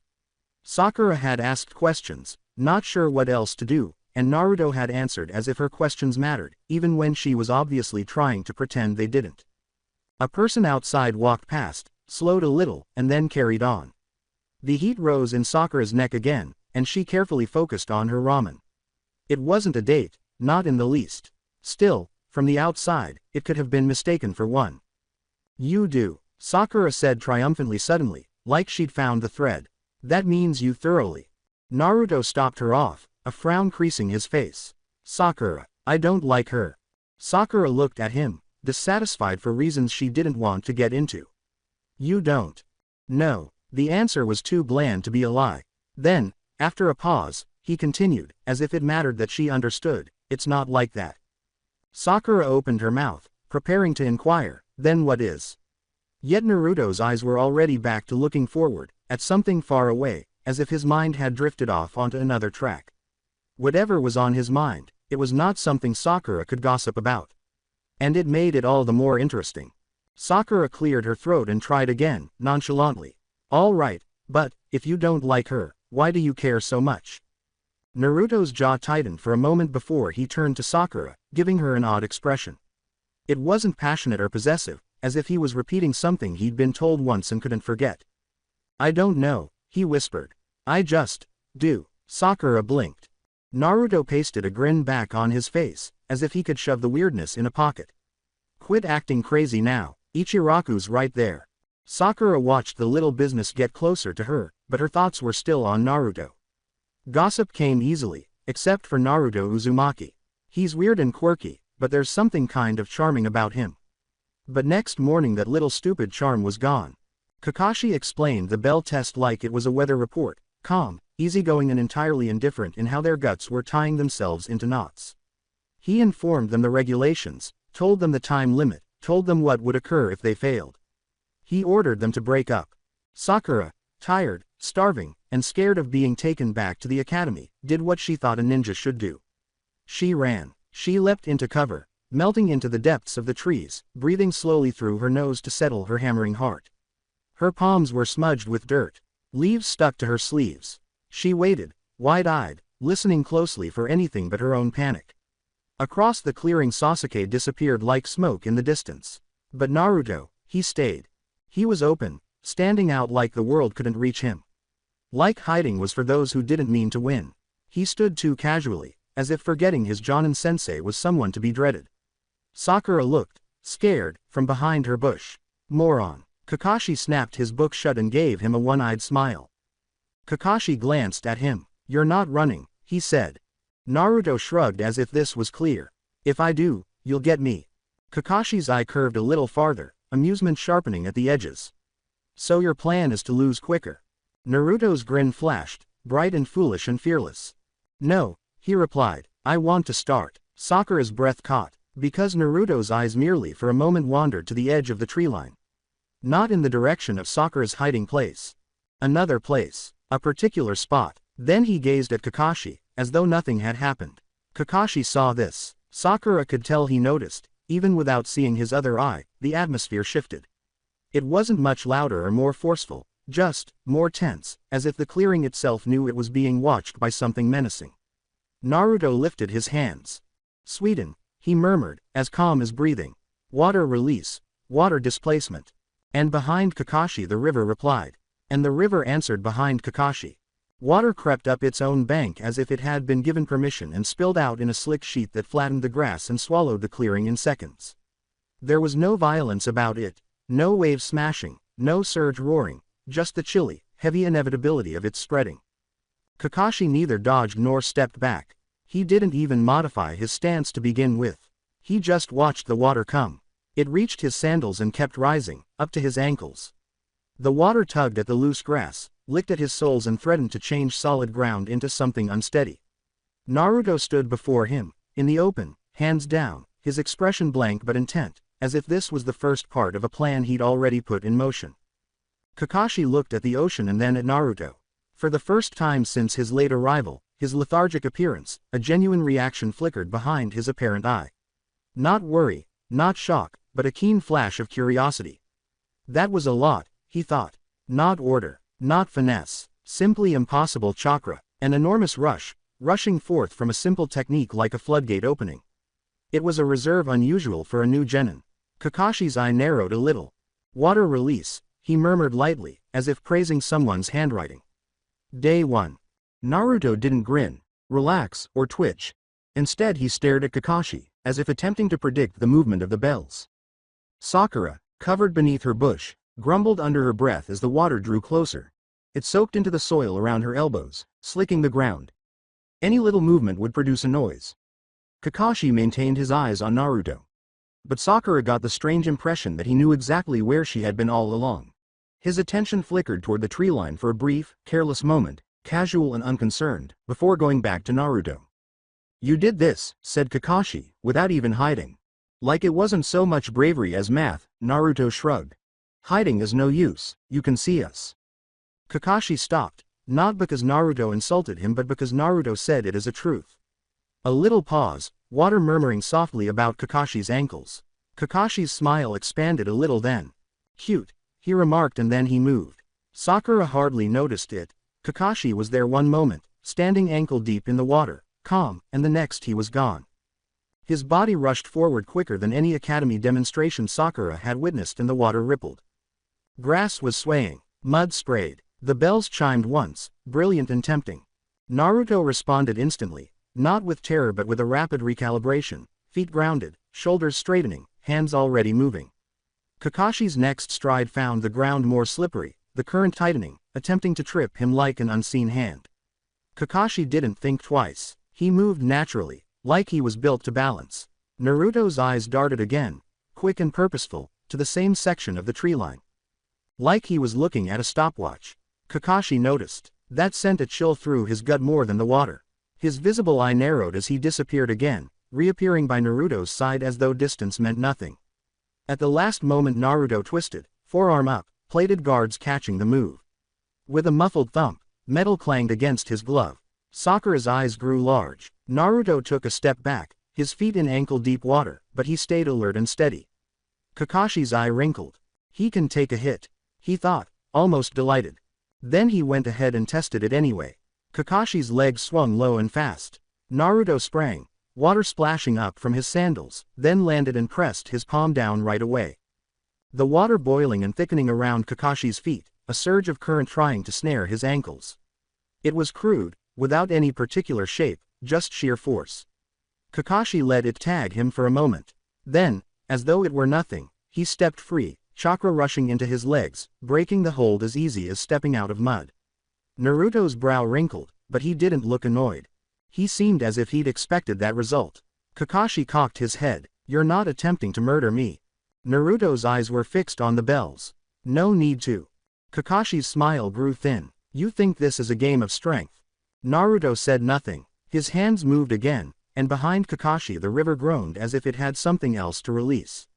The water level climbed, and Sakura's gut nodded as the clearing slowly disappeared under the water. It wasn't high enough to drown anyone, but it was enough to make the movements noisy, undermine the feeling of solid ground, and force everyone to reveal themselves. Kakashi watched the water grow, then looked back to Naruto's face. How is a kid channeling this much chakra into a basic displacement and yet standing like he can go all day? Kakashi's eye became a little narrower. I see, he said, almost to himself. So that's your gun. Naruto's voice was calm. It does work. Kakashi's eyes flicked rapidly and fiercely to the tree line where Sasuke had vanished, to where Naruto kept looking.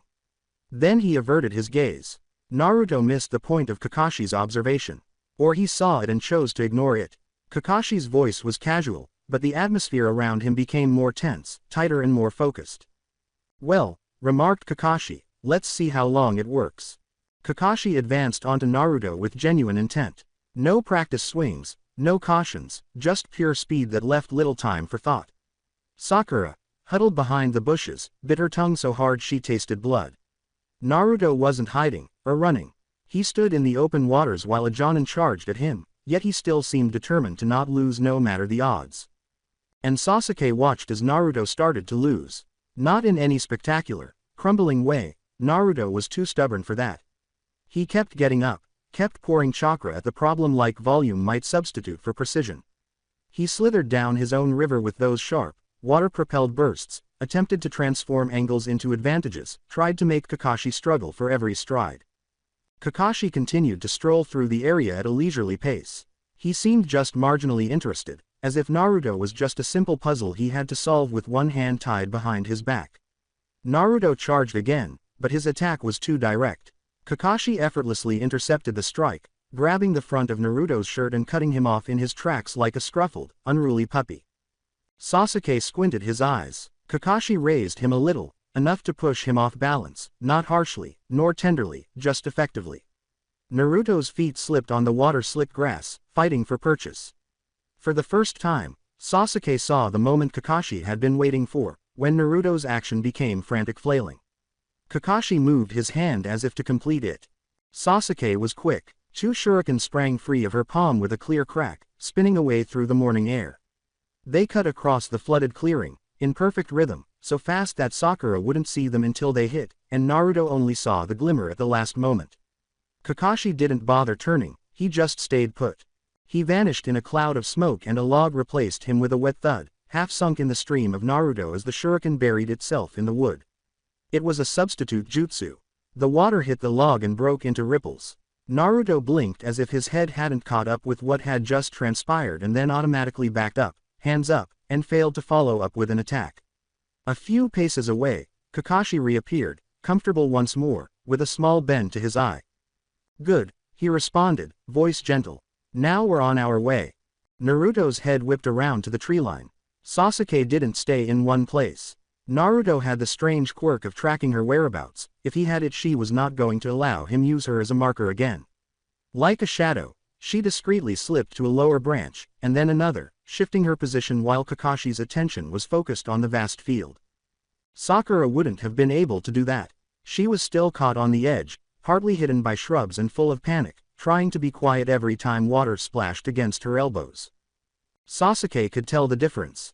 Naruto had one power they did not share. He could walk on water as if it were solid ground, pushing himself with blasts of chakra and Suiten. This talent was useful, but it didn't show he was better than them. Instead, it revealed a difficulty he had to learn how to accomplish it. If Sasuke was telling the truth, if she actually admitted it, she would realize that Naruto's control was still not efficient. His energy was dense, his bursts too strong. He triumphed through brute reserves, not technique. Sasuke knew she could do more with less. She came down slowly, not all of a sudden or with a bang. Her sandals touched, hardly even a splash. Just a light kiss of contact. Ankle-deep water splitting around her foot in a flawless ring, then closing again as if it had never been touched. The ripples stretched outwards in neat, spreading circles, and instead of shattering into chaos they held. Too clean, too intentional, as if someone had drawn them. Sasuke narrowed his gaze. That ain't me. She took a second step gingerly, anticipating the water to betray her with a noise, as it did others. But no, the water surrounding her feet moved as if waiting for her, the stream moving gently so her footsteps left thin, mocking halos that showed exactly where she'd been. It seemed as if the sea wanted to show her way. Like as if. Naruto's eyes snapped to Sasuke. He was not paying any attention to her but was confronting Kakashi, standing straight with his fists down in a determined attitude. But the chakra was too much, wild, crude, useless. It was just full of enthusiasm. Sasuke saw the crux of the matter at that moment. Naruto didn't need to see her to guess what she would do. There was a snag in his method, like pulling on a thread in his hand. He had flooded the field and turned the water into a broad, rough net, impossible to miss. She took each step in it as if she were getting information. It didn't make him better than her, it just meant he had made something that was answering him back, whether he wanted it or not. Sasuke's face tightened. That's why he keeps checking, not to discover her but to reassure himself of what the water has already told him. Kakashi's voice came soft across the clearing. Huh, Sasuke has decided to join. Sasuke said nothing. She was fast, accurate and efficient, slicing at an angle across the shallow river toward Kakashi that would have challenged a weaker shinobi. Kakashi answered as if he'd been waiting for her to act. Naruto too moved, a little late, water pressing up under his feet as he prepared to attack again. Sasuke disregarded him all totally. Naruto kept his attention on his water, which she didn't actually need, only the bells mattered to her. The struggle continued and Kakashi hummed.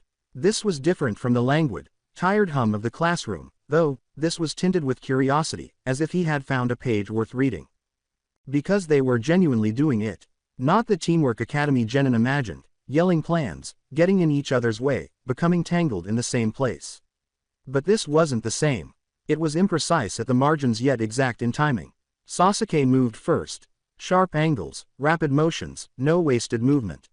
She had Kakashi switch, had him give, had him see her attack route even if he was not in danger. Naruto kept his distance from her. He steered around her as if he knew where she was without looking. Water exploded beneath him and he was thrown sideways over the torrent to obstruct Kakashi's simple escape. Sasuke responded quickly, turning into that new path without hesitation as if it was part of her plan all along. Kakashi's eye that could be seen narrowed somewhat. They didn't say anything. They didn't give a signal. They didn't so much as glance at each other. They just shifted. Sasuke faked with a kunai, sinking low. Naruto's water surged at the same time, forming ankle currents that tightened near Kakashi's feet to restrict his traction. Kakashi anticipated this move and skipped lightly. Sasuke was already in place, shuriken flashing, forcing Kakashi to duck aside. Naruto answered with a blunt sweeten arc, not to cut or hurt, but to hurt Kakashi. Kakashi maneuvered around it and Sasuke was waiting precisely where his shift would rest, blade aimed with perfect timing. Too perfect a coincidence to be a coincidence. Kakashi ducked, naturally. Sure he did, but for a time, a second, he had to move. That moment was intriguing. Kakashi sidestepped Sasuke's pressure, slid under Naruto's follow-up strike, and rapidly maneuvered himself behind both of them. He could end it now if he wanted to, a throat strike, a knee strike, a wrist disarm. But he let the battle continue. He wanted to watch it happen again. Sasuke pivoted on impulse knowing he would try to flank. Naruto's water shot out in a fast, rough jet, propelling him beyond the line Sasuke had just made and leaving a gap for her assault without her needing to change. It seemed as if they'd been training together for months, as if they'd learned each other's patterns, as if they were made to cover each other's blind spots. Kakashi's hum becoming more contemplative. That's not normal, not day one, not two youngsters who had spent years in the same classroom barely tolerating each other. Not for a couple who should still be learning how to say left and right without bickering. Kakashi felt the gap between their acts and what he could do if he gave up his gentleness. Day and night, he let Sasuke's kunai to skim inches from his vest, then seized her wrist and deflected her slightly into Naruto's path in a movement so elegant it was almost polite. Naruto answered immediately, taking a step back, water pouring to fill the space, avoiding a collision, palms up to catch and steady rather than accidentally hit her.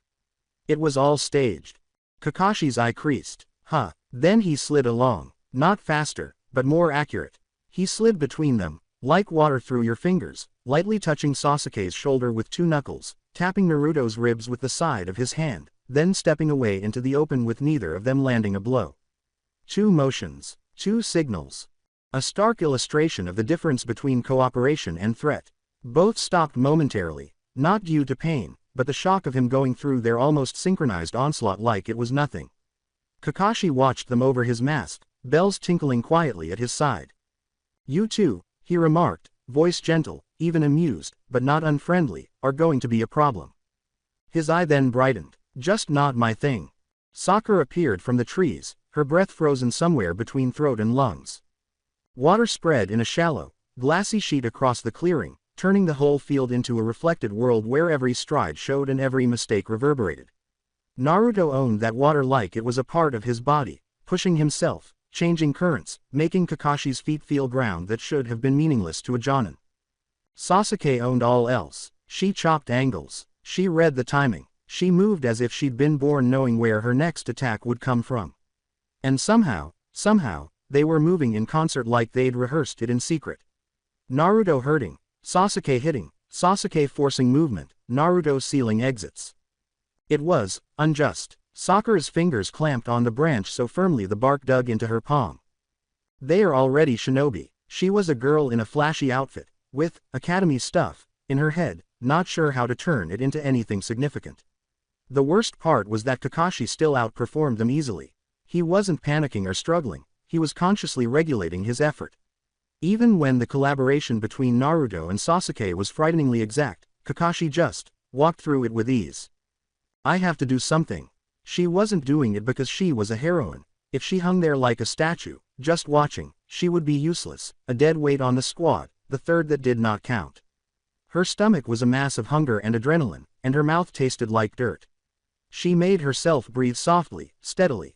Think, what did she have? Not like Naruto chakra. Sakura's instincts are different from Sasuke's. But she did one thing really well.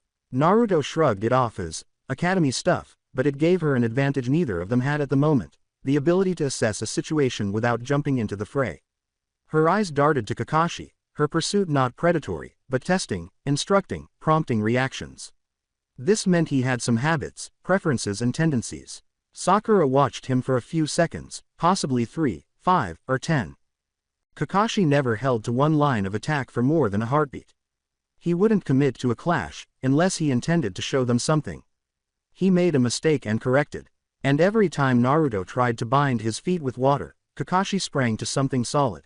A root, a rock, the log from replacement, anything that negated the water's advantage. So it wasn't the water. The problem was Kakashi's freedom. Sakura glanced at his hip. The bells. They softly resonated with each shift of his weight. They were the real prize, and neither Naruto nor Sasuke could quite get a handle on them as Kakashi controlled the distance as if it were his own personal toy. Sakura's heart raced. So don't go against him. Rob him out. Her hand went to her pouch. Kunai, wire shuriken, smoke bomb, maybe. She didn't have Naruto's power, but she had tools, and she knew the theory behind them better than most. Kakashi would see a simple attack coming, therefore she had to adopt a tactic he wouldn't see coming. It had to be subtle, something safe. Sakura squinted her eyes as she looked at the shallow water around Kakashi's feet. He left it there and didn't deal with it, because he didn't view it as a threat and didn't think it could hurt him. Sakura's intellect instantly picked up the connotation. Kakashi need not be hindered by water in his escape. It merely needs to hide the way I come.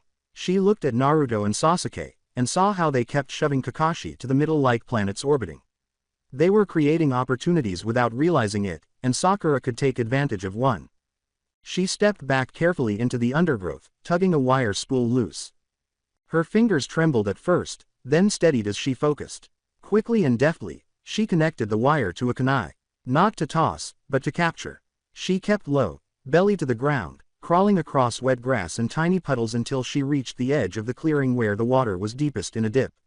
Her sleeves were soiled with mud. She breathed hard. Naruto and Sasuke pressed him again, and Kakashi was now chuckling softly, humming.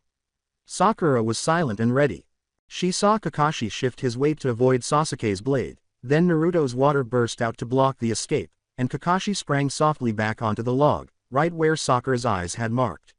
Now, Sakura snapped her wrist. The kunai shot low, skimming the flood's surface like a fish, cloaked by the glare and swirls of the water. The wire hissed behind it, soft on the wet grass. The kunai hit the submerged part of the log with a dull thump. At first Kakashi hadn't noticed. Or rather, he didn't see Sakura. Only a moment later he realized that his balance had changed, his sandal had slipped, and the wood had not responded as expected. The wire tightened. Sakura pulled hard, not enough to pull Kakashi down, but enough to alter the platform he was standing on. The wood rolled over in the water. Kakashi, being Kakashi, immediately altered his center of gravity, but this slight shift cost him one tiny thing. A half step, a fraction of his balance, a split second concentrated on his feet. Sakura's heart pounded in her chest. Sasuke's eyes flashed suddenly. She saw it across the field, his body instantly finding an opening, like a dagger finding its sheath. Just as the log moved, Naruto's water exploded, rushing around Kakashi's ankles, growing stronger at the same instant. In this case, Kakashi was not the one calling the shots. Instead, the field was telling him. Sakura didn't even know she was smiling until she realized it was there. I can help you, I can actually assist. Now she only had to live long enough to say it again. The log gave a jerk. Kakashi's stance wavered. Just a little, just enough for the bells at his hip to clang more sharply.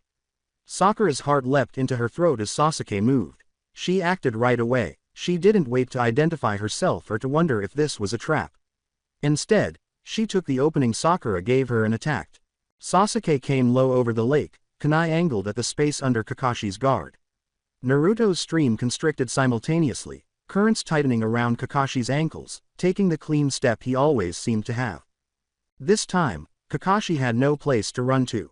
Sasuke's blade went through, not just a clash, not just a block, nor just Kakashi simply redirecting her wrist. It was a real strike. Metal touched fabric, and Kakashi's body melted. It didn't fall apart or bleed. It melted into a sheet of water, like a skin being ripped away, splashing into the stream and rippling outward. The kunai slashed through empty air and water, nothing else. Sasuke halted his attack mid-strike, his eyes narrowing in unexpected rage. Naruto tensed, as if his mind would not believe what he'd just heard. Sakura looked on, the wire still tight in her hand.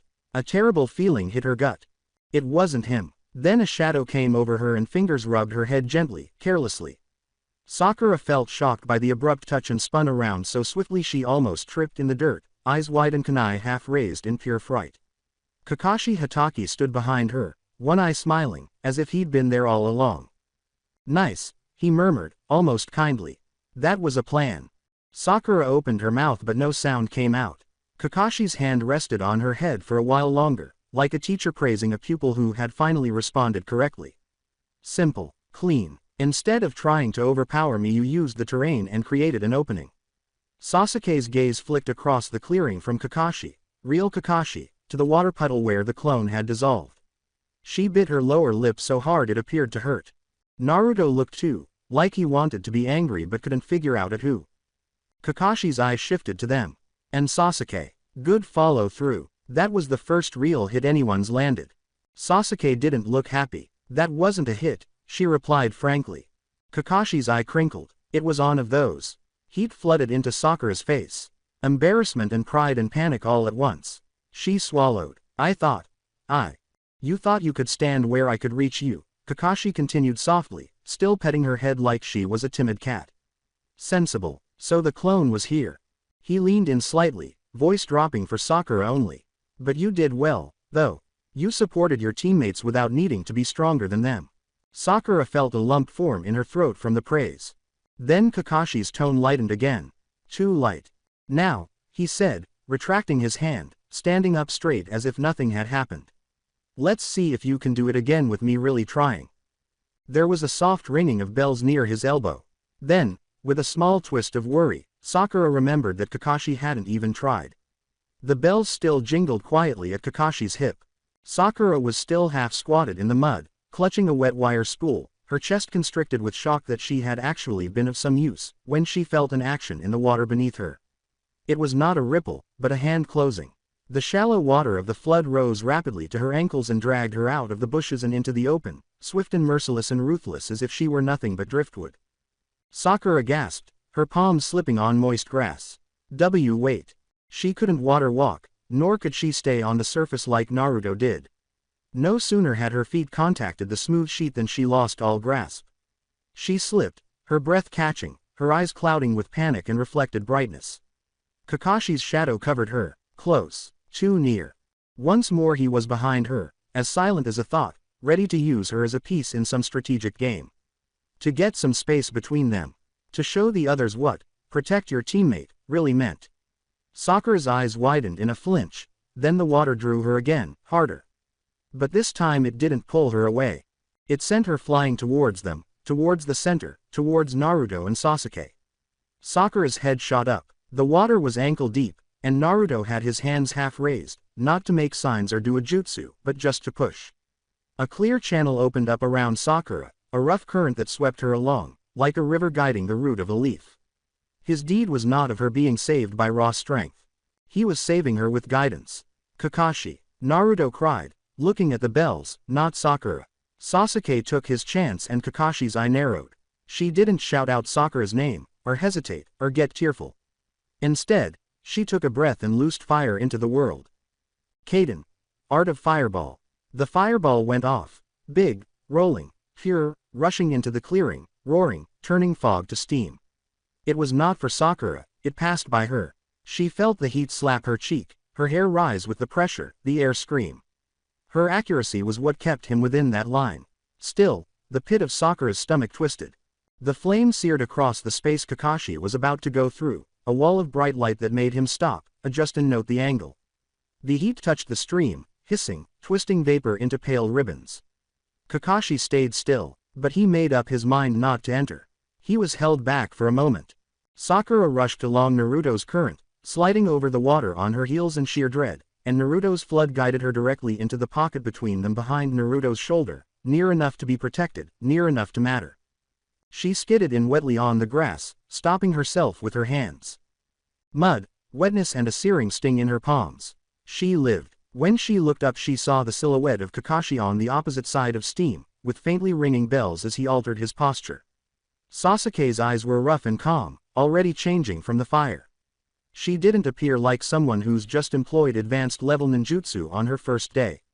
That was how it was meant to be, it seemed. Naruto isn't the only one. Sakura gasped. Naruto hardly recognized Sasuke's fireball, like it didn't impress him in the least. His gaze was elsewhere, intense, inner, eerie still.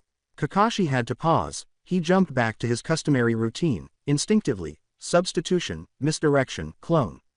Earlier, Sakura had witnessed his body dissolve into water like a lie. Naruto saw it too, but not the same way, like someone picking a lock, remembering the pressure, the click, the contour of the move. And now, in the steam and the shallow flood, Sakura saw Naruto's eyes half-lidded, as if he was listening to something she couldn't hear. No noise. Chakra. The remaining impression of the water clone's structure, how the chakra existed within it, kept its form, and drained when it split apart. Naruto's fingers twitched upwards. Hand signs clicked into place, fast and rough, but correct. It wasn't so much about mimicking Kakashi's exact moves, but more about reproducing the shape with his own hands. Kakashi's one good eye narrowed in concentration. Oh, he said, amused and curious at once. Naruto didn't say anything. He sent chakra into the river, but this time it was different. Not a floodgate, but a blueprint. Mizu Bunshin no Jutsu. The water beside Naruto rose slowly, without any splashes or violence. It rose smoothly, like a curtain being drawn back, becoming shoulders, arms and a head, an outline etched using Naruto's own skill. It wavered for a moment, too shiny, too delicate, then steadied into a transparent clone of Naruto, dripping and shimmering with the same subtle movement as the water it originated from. Sakura's mouth dropped open. Sasuke's keen eyes spotted it at once, and for a moment there was a flicker of astonishment on her face. Kakashi froze, not in terror, but with real respect. You just found that out, Kakashi remarked. Naruto's eyes locked onto the bells. I saw it. That's not seeing, Kakashi said with a playful tone. Naruto's jaw clenched. Then I felt it. The water clone was first to move, running through the stream with a slap slap slap sound of wet sandals, as fast as a stone thrown in a straight line. It wasn't as polished as Kakashi's clone, or as ingenious. However, it was another body, offering a different angle. Sasuke was about to strike again when another pair of hands went for the bells. Kakashi hummed softly. Then he stepped forward, and the gulf between genin teamwork and jonin reality opened like a chasm. Kakashi blurred past the clone, didn't even try killing it, simply let it overcommit, then popped up at Naruto's flank and tapped his ribs with the edge of his hand. Not hard enough to do harm. Hard enough to remind him he was still a child fighting a storm. Naruto staggered, falling back. Sasuke's shuriken flew ahead of him, and instantaneously blocked his way, too thrown with enough precision for Kakashi to change his stance. Meanwhile, Sakura, still on her hands and soaked, shaking, realized that she was now part of the formation. She was no longer hidden behind a bush or just watching. Kakashi's glance flicked to her. This reaction clenched Sakura's gut. She pushed herself up, fingers slipping on her kunai, mind racing, wire, angles, the log, the water, trying to grab onto something. Because Naruto had saved her with water, and Sasuke had shot a fireball near enough to sear the air. But none of that meant Naruto was more advanced than them. All it meant was that he had found a tool. Sasuke had one as well. Sakura needed hers now. Kakashi didn't hurry Naruto, and he didn't have to. Naruto had done the hard part already, filling the entire clearing with his chakra. It was a constant, continual flow that never paused or completely closed. Like an open door, every ripple, every river was Naruto's will. Kakashi stepped into the flood as if into Naruto's own realm, allowing a thin strand of his chakra to bleed into the water. Quiet, controlled, too subtle to be a spike or a push. It was just a line, a link riding the bridge Naruto kept feeding. Why would he? Naruto didn't feel the contact. For minutes, he had been pouring chakra into the water. The stream constantly seemed alive, always responding. That was the whole idea. Kakashi launched again, the water beneath him tightening as he tried to propel sideways and reach the bells. And for a tiny moment, the water felt absolutely right, solid and dependable, like stepping onto solid ground. The water tightened again, and Kakashi strained to push himself up, but it was no use. But then it wasn't. The surface broke in the middle of his step, not slipping, not splashing, simply fading as a feeling. His foot met nothing where his brain had told him it would meet resistance. He rolled his ankle. His balance was a trifle too late. Naruto instinctively caught himself, his jaw clenching in response. Too much force, he thought. My mistake. He tried again, this time with a smaller, crisper movement. He carefully pushed chakra down, trying to restore the connection that guided his movement. But the water was chaotic in the other sense, sticky and tenacious, like glue pulling at his soul. His body jolted, momentum taking him into his knee rather than letting him drop easily, stinging pain erupting instantly. Naruto's breath hitched in his chest. For a time he stared at his foot as if it had betrayed him. Around him the water clones trembled, gently, like heat haze, one blurring at the shoulder, the edge dissolving. Naruto didn't consider Genjutsu, or Kakashi. His body was sending only one message: something is wrong. He ramped up his chakra, his customary reaction, increasing pressure and control. But this simply increased the gap. The next sensation that hit him was mild, almost impossible to feel. It was small and strange. His toes seemed as if they were on dry grass, yet his heel sank as though into soft ground. His ankle was in cool water, but his calf felt nothing. His sensation of touch, resistance and weight were all mismatched, and his body wasn't sure on what it was standing on. Naruto lifted his hands to make another sign, then stopped abruptly. Not that he wanted to, but because the connection between move and feel ruptured just enough to cause his system to shut down. Naruto stopped still in his tracks, as though someone had switched off the portion of him that translated intent into action. His eyes stayed open, his respiration steady, but he was immobile in the floodwater, his hands half raised, his face blank, a look Sakura had never seen before. It was a significant pause, a statue in life. His clones didn't be blown up or hit, they just failed. One went down at the legs first, falling into the stream with a quiet slap. The other soon followed, melting into water as though the chakra that had been sustaining its form had been slowly unraveled. This Sasuke saw immediately. She could not see the Genjutsu thread itself, only the effects. Naruto's actions became meaningless, his edge evaporated, and his body would no longer respond. Uzumaki. She snapped, sharp enough to cut. Naruto didn't even blink at the sound of his name. Kakashi's exposed eye narrowed, watching him with calm curiosity, as he'd just proved a lesson. That, Kakashi replied quietly, is what happens when you make your entire fighting style a channel. He didn't sound smug, he sounded like a teacher who had found a wrong answer on a test. Sakura's throat constricted as she gazed at Naruto. He was still standing, still alive, still here, yet somehow not here. The scariest part wasn't that Naruto had been fooled, but that he hadn't known he'd been touched. He just froze. Kakashi, standing ankle deep in Naruto's water, eventually went forward, as if he'd been waiting for the quiet to settle. Naruto woke up to the taste of river water and mud. He didn't know where he was for a second, just that his arms wouldn't move. His wrists chafed against the rope as he struggled, the wooden post behind him heated with the sun. His head ached with a steady, relentless throb, as if someone had closed a door in his brain and he'd run into it face first. He blinked a lot. Training ground 7. The area was silent now, the flood gone, the grass crushed in wet patches where it had been. The river beyond the trees sounded normal again, as if it had never been made to obey a genin's hands. He looked down. He was bound on the log. Not, kind of, not, loosely, actual knots, Chunin-level seals. His shoulders were pulled back, and he couldn't adjust to feel comfortable. His forearms were aching from the position. "Hey," rasped Naruto, his voice hoarse. "What the?" His throat clenched and memory struggled to organize itself. Kakashi. The bells. The water. That moment when his body had determined it was no longer his. There was a flat, unbidden verdict, like an error message. Poor. Naruto gulped it like gall. He raised his head. Sasuke sat in the shade, back against a tree, a little distance away, posture upright even while resting. One side of her cheek was streaked with dirt and she had a shallow scrape on her wrist that she hadn't thought to bandage yet. She didn't glance at Naruto like she was relieved to see him awake. She peered at him as if to see if he was going to be an issue again. Sakura stood beside her, knees up, hands fluttering over a small bento box as if it were about to explode. Her hair was messier than normal, strands adhered to her forehead with sweat. She looked fatigued in a way that made her seem younger, and when she sensed Naruto's eyes on her she jumped as if she'd been caught doing something illegal.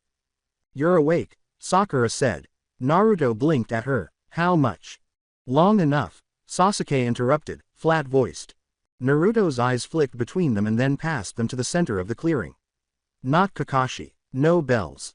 Just noon brightness and the feeling that time had passed him by. "We lost," stated Naruto, not questioning. Sakura did not answer. She didn't need to. Naruto gritted his teeth. Then he yanked the rope again, just out of spite, and cursed himself for it when the knot dug in deeper. "Where is he?" Naruto asked. Kakashi Hatake came walking down the path a moment later, hands in his pockets as if the morning hadn't been a fight and a lesson and a humiliation all at once, as if he'd been summoned by irritation, and walked at that same leisurely pace. He paused before them and glanced at Naruto as if Naruto was just a normal feature of the surroundings. "Awake?" Kakashi inquired. Naruto glowered. "Let me go." Kakashi's visible eye bent up. "No." Naruto struggled against the cord. "You don't just." "I can," Kakashi cut in calmly. "I'm your teacher." Naruto's teeth grated. Instead Kakashi diverted his eyes to Sakura and Sasuke, as if Naruto was not the loudest problem on the field. "You two did better than I thought." Sakura winced under the attention. Sasuke didn't budge. "You've adapted," Kakashi continued. "Sasuke, your pressure was clean. Sakura, you stopped thinking like a student and started thinking like a shinobi." His attention flicked, briefly, to Naruto. "And Naruto?" Naruto stiffened. "What?" His tone was still neutral. "You're dangerous, like a storm is dangerous." Naruto didn't know if that was a praise or an insult and hated not being able to tell. Kakashi stooped down and placed 3 bento boxes on the grass, 2 in front of Sasuke and Sakura and 1 deliberately out of Naruto's reach. Naruto's stomach growled loudly enough to make him feel self-conscious. Sakura gazed at Naruto then aside. Kakashi's eye twitched. "Lunch." Naruto looked at the crates. "You're joking." Kakashi shook his head. "You're not going to eat." Naruto's voice went up. "Why are they eating?" Kakashi shrugged one shoulder. "They're not attached to a post, that's why." Sakura's face scrunched. "Sensei, that's harsh." Kakashi provided. Sakura gulped. "Yes." Kakashi nodded like she'd just answered a quiz. "Good. The field is hard. Hunger is hard. Failure is hard. Get used to it." Naruto yanked the rope again, his face burning with wrath. "This is silly." Kakashi didn't respond to the screaming. He just glanced at Sasuke and Sakura and said calmly, "You may eat. But you may not feed Naruto." Sakura froze, hands on her bento. Sasuke's gaze hardened a bit. "Why?" "Because I said so," Kakashi said, and then added, almost sweetly, "If you feed him, you fail." The clearing grew quiet. Sakura's hands were trembling slightly as she opened the present. The smell of rice assaulted Naruto's senses, causing his stomach to churn violently. He tried not to gaze at the food, but he couldn't help himself. Sasuke effortlessly opened her box, and ate a bite without hesitation. Her expression was unreadable, her eyes staring forward. Naruto heard the slight delay in her chewing when his stomach rumbled again. Sakura didn't even bother to be normal. She glanced at her food like it had betrayed her and then looked up at Naruto, shame written all over her face. Naruto looked straight ahead, making his voice softer than it was. Do not. Sakura blinked. Don't what? Quote, don't look at me like that, Naruto snarled, and despised himself for it sounding like begging. He gulped. Eat. Sakura pulled her lips together, taking a short, mechanical bite but unable to really taste it. Minutes stretched until forever. Kakashi was leaning against a tree, reading his book as if nothing was wrong. As if shutting down Naruto's body in the middle of a fight and turning his greatest advantage into a restraint didn't upset him. Naruto stared at the ground, trying not to think about the time he'd stopped. It hadn't been marked by pain or terror, surprisingly, merely a disturbing emptiness. A pause his body took without his consent. Sasuke's voice pierced through the stillness. You flooded the pitch. Naruto's eyes popped up. Sasuke didn't smile at him with warm eyes or applaud him. She talked the way she did when she caught a mistake in training. You didn't check if we could stand in it, she said. Naruto's hair bristled. You were right. He gave him a frigid flick of his glance. I am not Sakura. Sakura flinched like she'd been smacked, and looked down, her cheeks flaming. Naruto's jaw moved. He had no good answer. He despised more than the rope. Sasuke took another mouthful. Don't build a weapon that turns your teammate into bait next time, he continued, quieter but sharper. Naruto glared at her, fury growing, then stopped as he saw she was right. Sakura's bento moved a bit, the box sliding closer to Naruto. Naruto hesitated unsurely. Sakura's hands trembled and she nudged it with wide eyes, as if she thought Kakashi was going to kill her right away. She kept quiet, didn't make a scene. She just pushed. Sasuke saw this, and her gaze narrowed. After a moment, Sasuke put her bento closer to her, less visible, but equally important. Naruto watched them both as if they had become separate individuals. What are you doing? He muttered, his mind slow to catch up. Sasuke didn't look up at him. Feeding. You need energy. If we're a team, you can't just, Sakura muttered, barely audible. Naruto's throat constricted in uncertainty. He leaned forward as much as the rope would allow, took a mouthful from Sakura's bento and fought down the unexpected feeling of relief. Kakashi's page was identical, 3 heartbeats of silence. Kakashi gently closed his book. Sakura winced like a thief caught. Sasuke held his ground but her gaze narrowed. Naruto stopped chewing. Kakashi watched them for a long while, one eye visible above his mask, inscrutable. Quote. So, Kakashi concluded at last, you chose to defy me. Sakura gulped. Kakashi held up a hand, stopping her. I told you not to feed him, Kakashi remarked. You fed him anyway. Sakura's face paled. Naruto's stomach fell. Sasuke's voice was bland. If he falls on a mission, we perish. Feeding him makes sense. Kakashi's eye wrinkled. Sounds about right. Sakura's voice cracked. And it's not fair. He fought too. She glanced at Naruto, then quickly looked away. He's our teammate. Kakashi hesitated a minute longer, then let out a sigh as if he'd been holding his breath all morning. Then he reached into his pocket and pulled out the bells, which jingled quietly in the sunlight. Naruto's eyes locked onto them, a hint of annoyance replacing his desire. Kakashi held the bells out for all to see. The test wasn't about using these, Kakashi remarked. Sasuke's face stiffened. What was it, then? Kakashi's eyes flicked over them, Sasuke's rage, Sakura's terror, Naruto's steadfast fury, and settled on the only thing that counted. These, Kakashi answered, were never the test. Sasuke's face stiffened. What was it then? Kakashi's gaze scanned them, Sasuke's anger, Sakura's terror, Naruto's determined fury, before settling on what was important. This time his voice was not lethargic, nor was there any humor or taunting in it. Instead it was clear, unvarnished truth. Those who abandon the mission are garbage, Kakashi stated. The words dropped into the clearing like something weighty being laid down. But for those who desert their comrades. His visible eye grew keen, and the smile in it was gone. Or worse than garbage. Sakura's breath caught in her throat. Naruto froze, his body understanding the seriousness of the occasion even if his pride was reluctant to admit it. Sasuke didn't move but her jaw contracted slightly, showing a small fracture in her resolve. Kakashi let the silence stretch, long enough to become uneasy, almost tangible. There are only 2 bells, Kakashi said, raising them until the metal pinged quietly. You're informed that one of you would fail. Informed not to feed Naruto. His eyes moved to the bento boxes between them, evidence. And you did anyway. Sakura gulped deeply. Because he's your partner, Kakashi finished for her, and it didn't sound like a compliment. It sounded like a sentence. Naruto's throat functioned. He glared at the bells as if he wanted to take them from Kakashi's hip out of spite, out of hunger, out of being played with. You arranged it, Naruto murmured, quietly. You encouraged us to fight against each other. Kakashi didn't refute it. Yes. Sasuke narrowed his gaze. Why? Kakashi's eyes did not falter. Because that's what the world does. Not the academy, the world.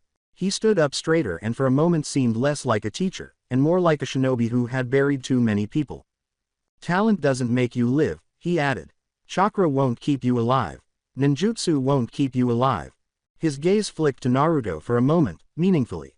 That's what keeps you alive, that if the person alongside you will still be there when it hurts.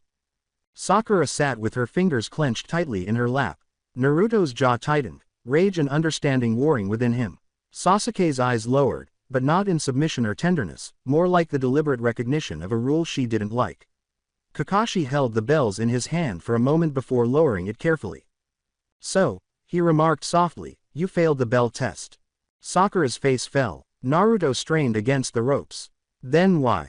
But, Kakashi interrupted, his tone softening by a fraction, you passed the actual exam. Sakura blinked unbelievingly. We did. Kakashi nodded once. Just. Sasuke's voice was harsh. We are a team. Kakashi's visible eye curved. Not amused this time. Almost. Fulfilled. Yes, he replied. Then his eyes grew steely again, since that was the kind of man he was. Which means you don't get to be 3 solo combatants standing next to each other, continued Kakashi. Next time, you start as a unit. You communicate. You cover. You don't construct a battlefield that makes one teammate bait. His gaze shifted to Sakura, then Naruto. And you don't give your opponent an open way into your chakra system because you never stop pouring, he explained, like it was just another lesson. Kappa C. Naruto swallowed, eyes dark. Quote.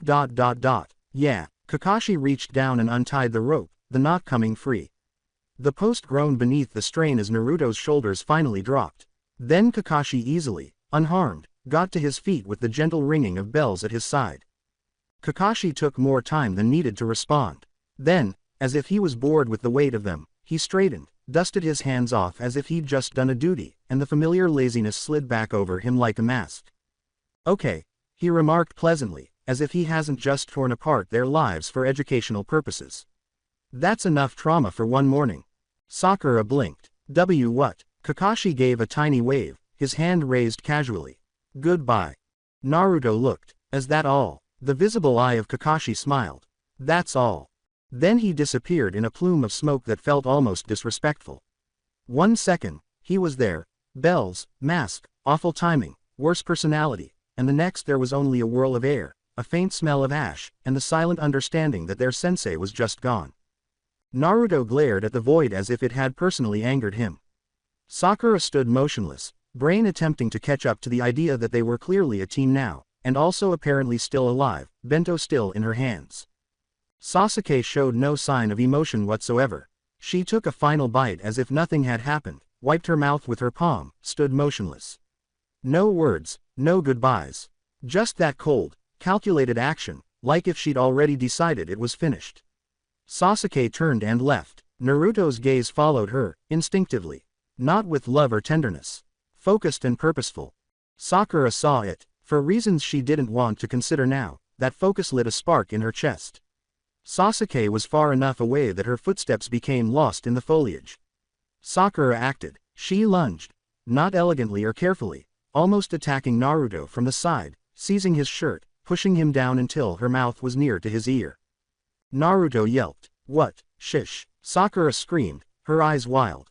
Don't look. Don't look. Naruto paused, half offensed, half perplexed. Why are you clinging to me like this? Because, Sakura said, her voice trembling with the urgency of someone imparting confidential intelligence, I think Sasuke has a crush on you. Naruto halted. Sakura had just spoken the dumbest thing he ever heard and his face distorted. She what? Before he could shout it louder, Sakura placed a palm over his mouth. Shish.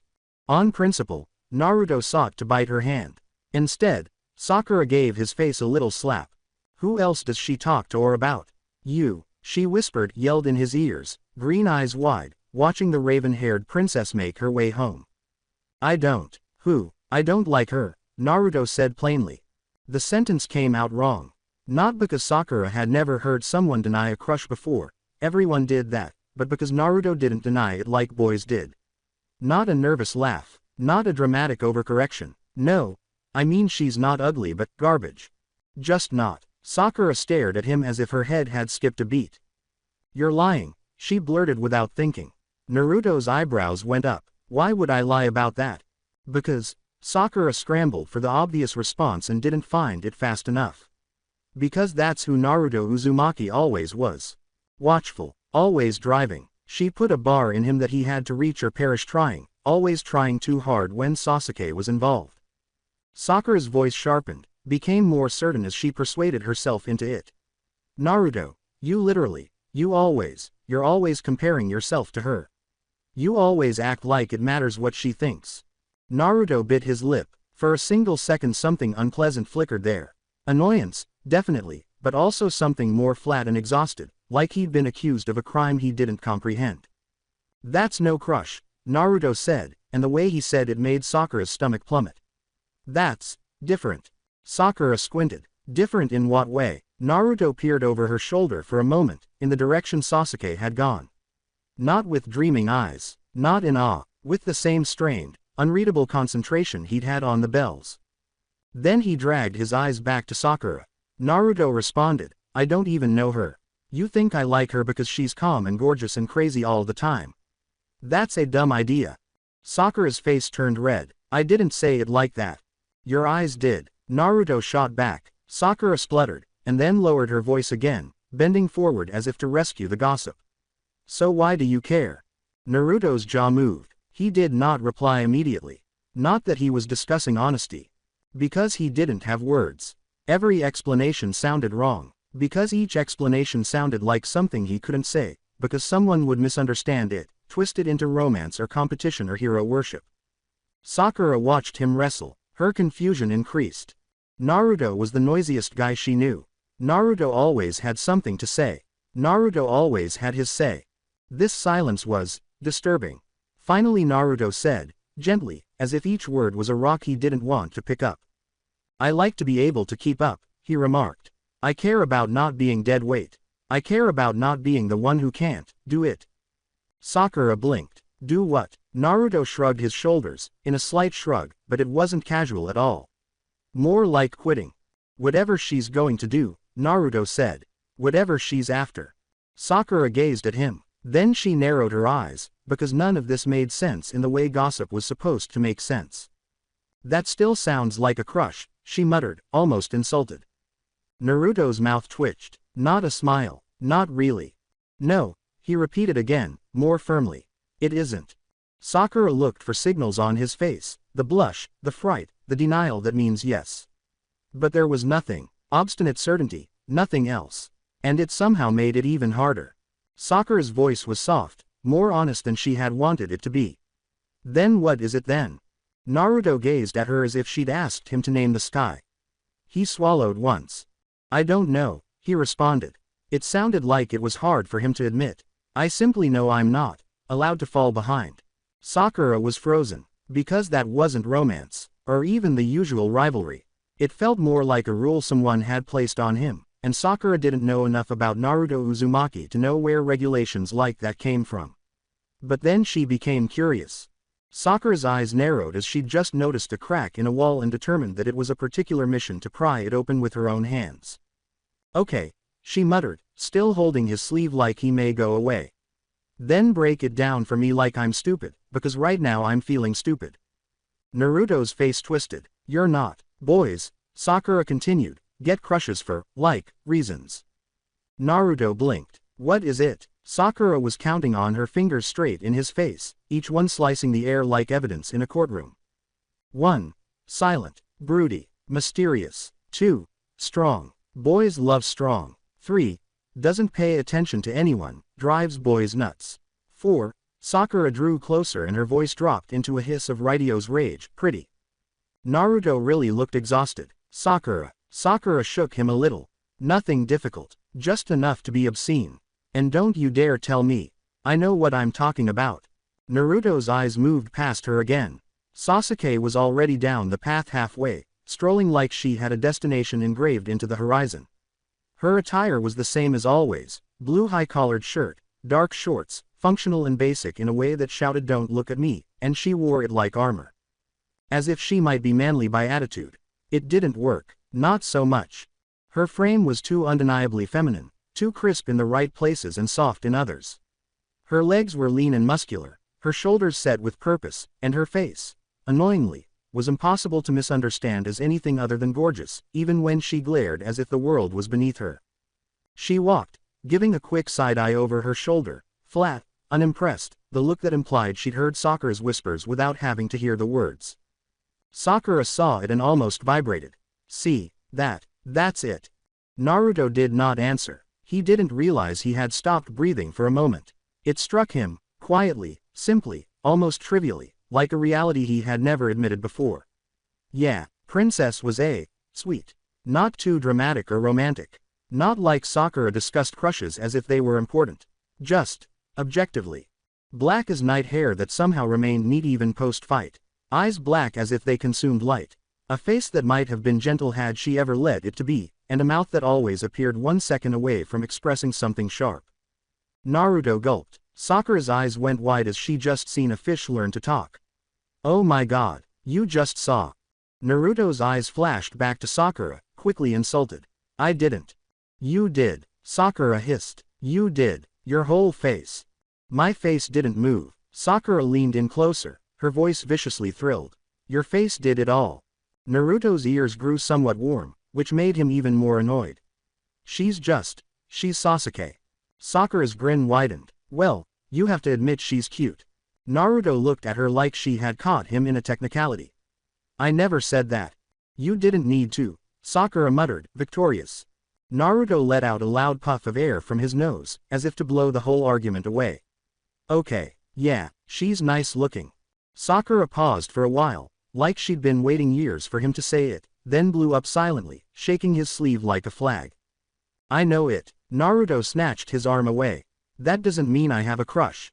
Sakura blinked her eyes. How so? Because, Naruto snarled and then faltered, because he didn't know how to convey this to someone who regarded feelings like gossip stickers, because thinking someone's pretty doesn't mean you want to. He made a frustrated gesture, looking for the term. Doesn't mean I like her. Sakura looked at him as if he had just uttered another language. Naruto looked at Sasuke again once. Sasuke still walked, still didn't turn around, still held herself as if she belonged to no one, not even the hamlet. Naruto's jaw clenched, and the warmth in his ears turned to something harder. Don't want to have a crush, Naruto mumbled. I want to be able to keep up. Sakura's mocking look relaxed a little, replaced by bewilderment. Naruto. He stared at her, and his tone was not defensive or loud for the first time. It was just truthful. She can be cute, Naruto murmured softly, and I can still not have that. Sakura looked at him as if she were trying to determine whether she believed him. Then, since Sakura was Sakura, she muttered anyway, you are in denial. Naruto narrowed his gaze. I'm hungry. Sakura broke into giggles. Actual giggles, then clamped her hand over her lips as if she couldn't believe she'd made that sound. Sasuke's eyes flicked back at her sideways, colder than before, as if she had determined they were both fools. Then she turned the corner and went without a backward glance. Sakura watched her leave, her breath catching with excitement. Naruto stared at her, his face blank and unreadable, as though he were mentally filing away an information he hadn't meant to learn today. Adorable. So what? Sakura halted so fast that Naruto almost walked directly into her again. She pivoted on her heel, eyes sparkling with a dangerous sort of purpose, as if she'd just found a new jutsu and determined to test it out on the nearest living person. Naruto halted, already wary. What? Sakura raised a finger like she was about to declare something to the whole hamlet. I've decided I'm going to get you two to date, she added seriously. Naruto glanced at her. What? Sakura nodded, as if this were the most sensible notion anyone had ever come up with. You and Sasuke. Naruto's face contorted. Nah. Sakura pointed at him. Yeah. Naruto pointed back. Not at all. Sakura folded her arms. It is fate. Naruto squinted. Don't say that word. Sakura blinked, caught off guard by the sharpness with which it came out. Why not? Naruto did not respond immediately. His jaw was tight, as if the word had struck something under his ribs he didn't want touched, and he glanced away. Then he pulled his face back into annoyance. Because it's stupid, he snapped. Because she would kill me. Sakura waved that away. She wouldn't. Naruto looked at her like she was crazy. In her introduction she basically claimed that she wants to kill somebody. That was different, said Sakura, as though murder and romance were separate items on a checklist. Also, she didn't kill you. That's some progress. Naruto made a stabbing sound. Sakura leaned in again, conspiratorially whispered. Look, you're going to be near her anyways. Team, missions, training, it's just a matter of time. Naruto backed away as if her whisper could infect him. Stop. Sakura followed on. I'm serious. Naruto's voice lowered. Sakura, don't. Sakura hesitated. For the first time since she'd begun this gossip spiral, she glanced at his face and not just her imagination. Naruto didn't look humiliated, but he did look uncomfortable. Like the joke wasn't amusing to him or he'd crossed a line he didn't want to be close to, even by accident. Sakura's smile faltered for a split second but she recovered swiftly. She always recovered from everything by sheer willpower. Okay, she murmured, quieter. Fine, not like a joke. I won't be weird about it. Naruto squinted his eyes. He was unconvinced. Both hands raised in surrender by Sakura. I'm only saying, you two are already working as one. You cover each other without communicating. That's not normal. Naruto's mouth hardened. That's what being shinobi is. And it's cute, Sakura said right away. Naruto grumbled. Sakura's face brightened again, as if the seriousness never happened. Besides, it would be beneficial for her. Naruto came to a stop. What? Sakura shrugged, feeling suddenly embarrassed. She's alone all the time. And, I don't know.